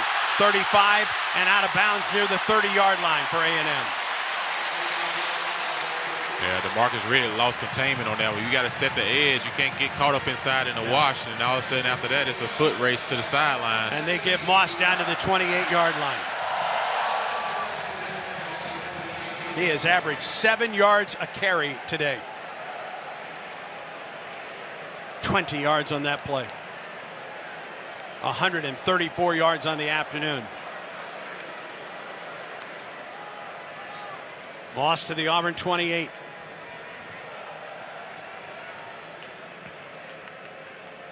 Moss again the carry. Left guard. Cuts up field. Spins. Inside the 25. Close to the 22.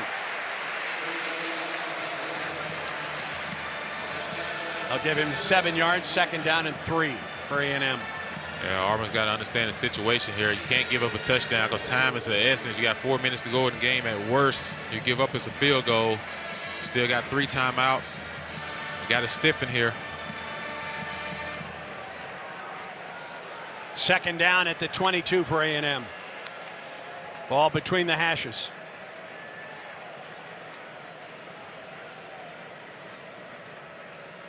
Snap to Reed. Hand off to Moss. He stood up and driven backwards. Nicely done, Elijah Melendez, who had just come into the contest for Auburn. Melendez did a nice job of staying home on that play and hitting Moss in the backfield. Here's 3rd and 4. Boy, this is an absolute got to get right now if you're Auburn. Yeah, this Auburn, you got to get off the football field here and force a field goal and keep the time on the clock for Auburn to have a chance to drive down the field with a 2-minute timeout and 3 timeouts. 3rd and 4 from the 22. Owens is the new tailback for the Aggies. On 3rd down. Nope, Reed rolls. Sets up and he throws it across the middle. Touchdown to Craver. Got a flag on the field. And it came from this near sideline. This is coming back, friends. An eligible player downfield. Hello. Offense, number 55. 5-yard penalty. Remains 3rd down. They got Amarje, Reed, Adams. Yeah, anytime you run the read option pass, your lineman got to stay behind that line of scrimmage, and they got a guy creeping downfield beyond the line of scrimmage and got that call back. Clock stop with 2:50 to go. Big break. It's an enormous break. And now it's 3rd and 10. Make it 3rd and 9 for A&M. Yeah, Auburn got to put their best on the field in this situation. Go best against best. Boy, they had the play they wanted, didn't they? Owen stays in the game on 3rd and 9 for A&M. Auburn showing blitz 0. Reed to throw, throws it, pass complete, dropped. Ball was dropped. So Auburn does stop A&M with the clock stop with 2:46, trying to get it on a slant to Concepcion. If he holds on to it, it's still shy of the 1st down. Yeah, almost been another tip ball and intercepted by Auburn.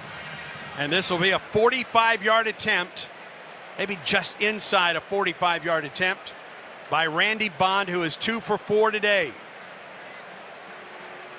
Right in the middle of the field.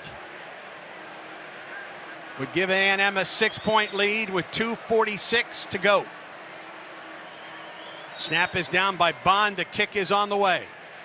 And the kick is good. Well, at the very least, Auburn keeps A&M out of the end zone.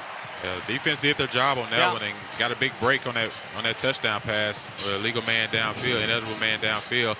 And the same situation last week. It was up 17-16 with 4 minutes to go. This time they're down 16-10 with a chance to go win the game. Stay tuned for the Regions Bank postgame show. Jeff Cheers talks with players, assistants, and head coach Hugh Freeze in the Auburn locker room, plus scores, highlights, and analysis. Put an extra War Eagle in your pocket with the Auburn University Regions Visa debit card or prepaid Regions Now card. Order at regions.com/Go Tigers. Regions, official bank of the SEC. Last week we need the fair catch this, at least get the ball on 25. Well, not only that, but then the clock doesn't start. Right.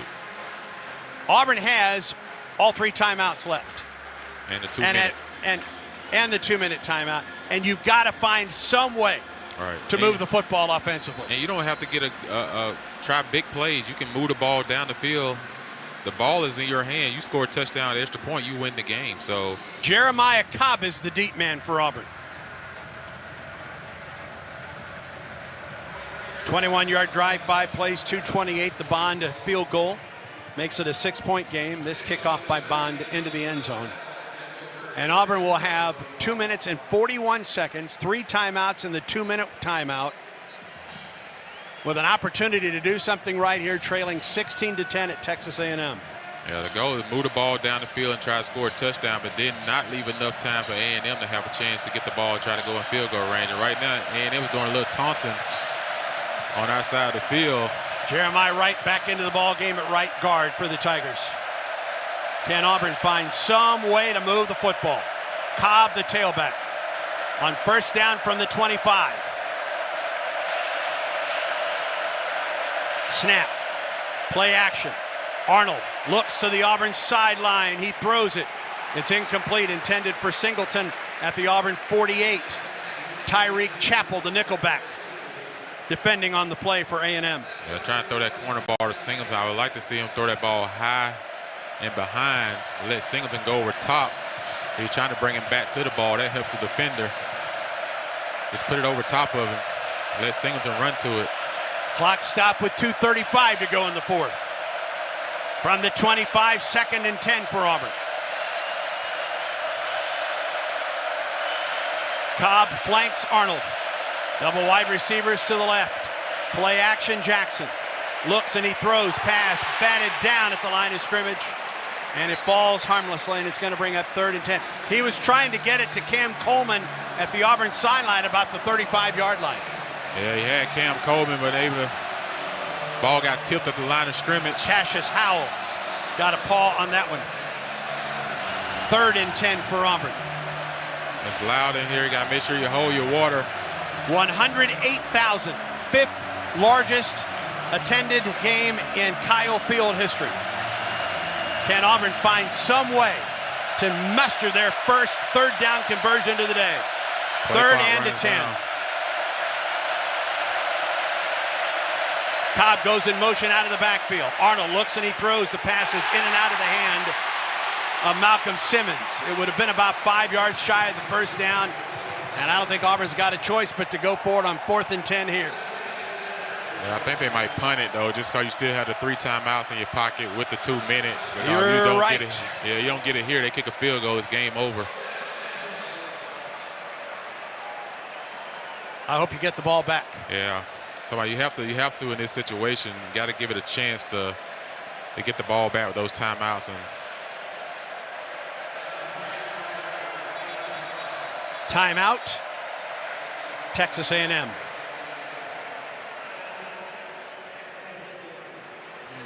Did they sniff a fake or something of that nature? No, they have enough people on the field. That'll do it.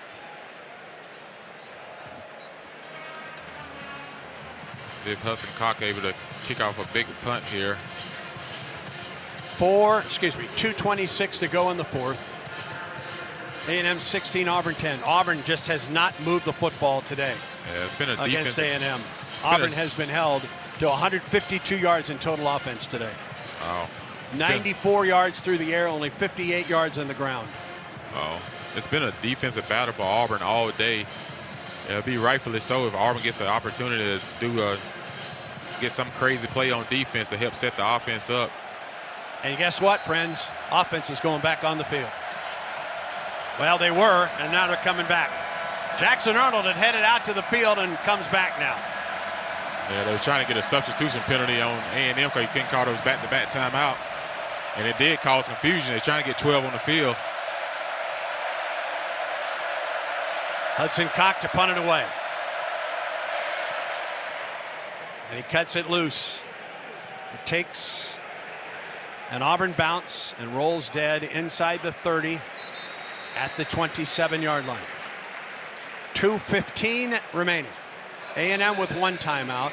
Auburn 3 timeouts plus the 2-minute timeout after a 47-yard punt by Hudson Cock. If all goes well, if Auburn can stop him, you'll still get the ball back and get enough time with 1 timeout.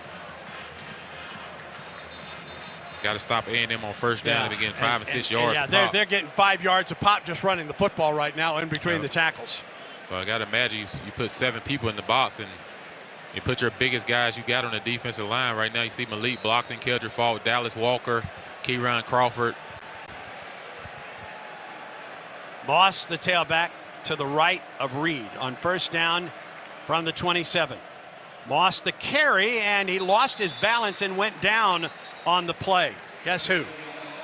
A -1 on the play because it was Xavier Atkins who's having the game of his life today for Auburn. And the next thing is, too, Auburn's got to be alert for the pass because A&M still can pass it. And Auburn called a timeout It's first at the 2:11 mark, and it will be 2nd and 11 for A&M. Just as he started to cut upfield after going left, he met Xavier Atkins and lost his balance. That's just the 8th carry for a negative yardage in the in his career. He had 277 carries coming into this ball game. He has 19 more today, and that's just the 8th time he's been stopped behind the line of scrimmage in his career. 2nd and 11. Yeah, you still got to watch the pass out on the edge if you're Auburn here. Auburn creeps up another man at the line of scrimmage, and Owens goes down right at the line of scrimmage. Dallas Walker, Keldrick Falk there for Auburn. That was Moss, on the carry. And Auburn burns another timeout, stops the clock with 2:07. Got the 2-minute timeout coming up. And this is the one you anticipate is going to be a pass, right? It's 2 minutes and 7 seconds. They know the 2-minute timeout is coming anyways, A&M. And Auburn still has a timeout in the pocket. So Auburn's on here. It's a big question. Do you bring pressure or do you just play coverage? Down to the field quickly. Brett Edens, Cook's Pest Control sideline report. Key play right here. Got to get the stop. I have to think that they're going to let Marcel Reed fake the handoff and try to run it here. Just try to get Auburn's defense commit to stop the run and see if Reed can squirt out there and get some yards. It's in Reed's hands. Got to find Craver. Double wide receivers right and left. Moss remains in the ball game. They give the ball to Moss. He bounces to the outside, and he goes down back at the 21-yard line.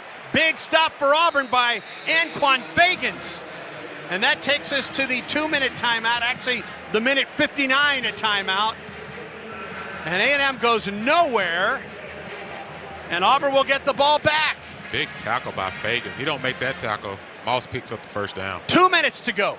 16-10 A&M punting when we come back. This is the Auburn Sports Network. When the game hits halftime, TruckWorks drives you through 20 minutes of scores, highlights, stats, and analysis. It's the TruckWorks Halftime Report. TruckWorks is the official commercial truck dealer of the Auburn Tigers. Whether you're at the stadium, your home, or listening in your car, you've got the keys to the most complete halftime coverage of the Tigers around.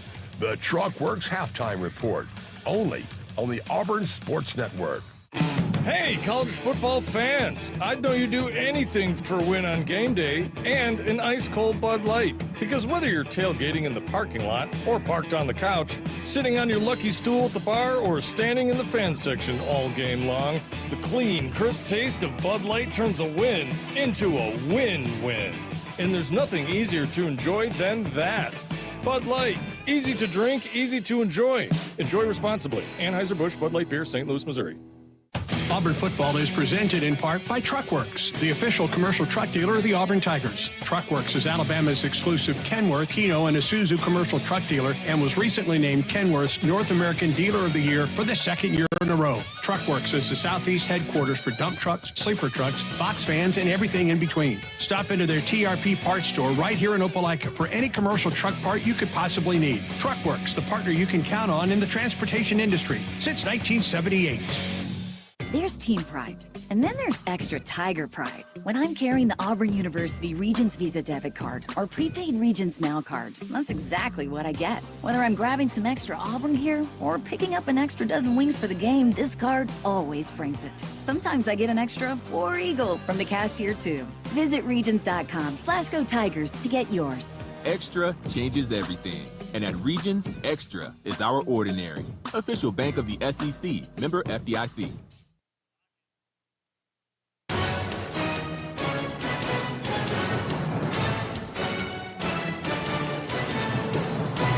Two minutes remaining in the fourth quarter. Texas A&M leads Auburn 16-10. We welcome you back to Kyle Field.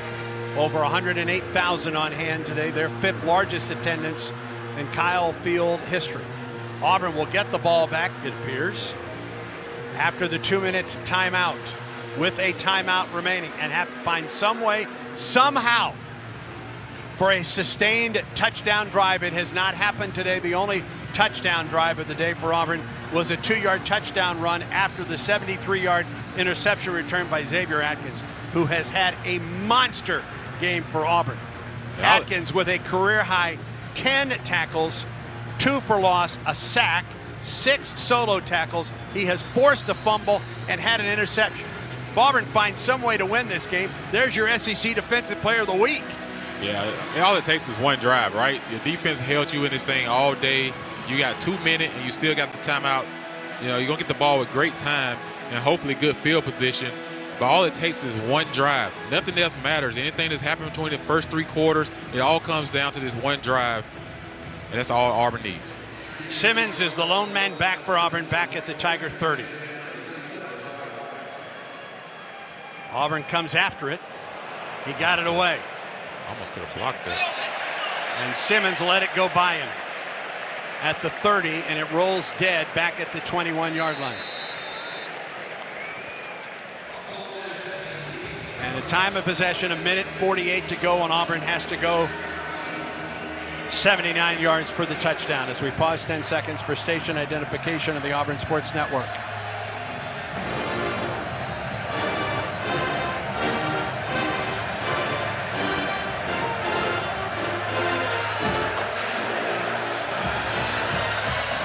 Simmons and Coleman wide left. Singletary wide right. Damari Alston flanks the quarterback. Auburn scrimmages from the 21.5. Arnold, pump fake, throws it across the middle to Damari Alston. And Alston down to the 26-yard line for Auburn. I guess 5 quickly. Yards, clock is rolling. 1:33, 1:32. 1:31. Auburn back to the line of scrimmage. Receivers don't need to worry about switching sides. Just stay on one side. 2nd and 5 from the 27. The snap to Arnold. He throws. Pass complete. Cam Coleman. And he's going to be a yard shy of the first down. Clock rolls down. 1:16 and counting. It's going to be 3rd down and 1. Auburn back to the line of scrimmage. Out at the 31.5-yard line. 3rd and 1 for the Tigers. The snap. Arnold drops, looks, throws. Pass is behind a wide open wide receiver at the Auburn 43-yard line. He had Coleman wide open on the sideline. He had another receiver wide open inside the numbers. It was Simmons. And now 4th and 1 from the 31. Clock stop with 1:03 to go. Yeah, I'm not sure what's going on today with Arnold and Simmons. They just not seem to be on the same page. That's where you miss Horatio Fields. Trips to the wide side of the field. Got to get the first down to keep the drive alive. 16-10 A&M from the left hash to throw. And Arnold is sacked back at the 25-yard line. Can't move the ball. There's no chance right there. Just Deion Hayes with the sack, and A&M gets the ball. And a flag thrown. Well, we got a flag on A&M. Yeah, I think an A&M defender was on the Auburn sideline. It's probably going to be post-play, though. Yeah, it's after the play. After the turnover on downs, unsportsmanlike conduct, defense number 9, 15-yard penalty will be added to the dead ball spot. That's number 9's first unsportsman conduct penalty as it counts towards disqualification. Cassius Howell was over at the Auburn bench. Yeah, 3rd and 1. You got to get the 3rd and 1 play. And that was wide open. Got 2 guys. Yeah, the 3rd down play is the key there. Yeah, not on the same page and just wide open. And Jackson Arnold had no shot on that 4th down and 1 play. None. Yeah, 4th down, just no chance, but it never should have got the 4th down. It should have been an easy pitch and catch on 3rd down. He had 2 receivers open on the left side of the field. Auburn has 1 timeout, 1 more opportunity to stop the clock with a timeout. It's 2 weeks in a row we've had the ball with the opportunity to go win the game, and can't seem to muster any yards. A&M backed up to the 40. A&M in the victory formation. Reed drops back, takes a knee. 55, 54, 53 seconds.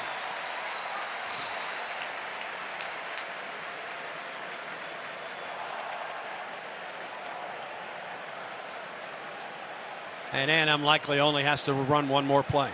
And we'll get out of here with a win against Auburn.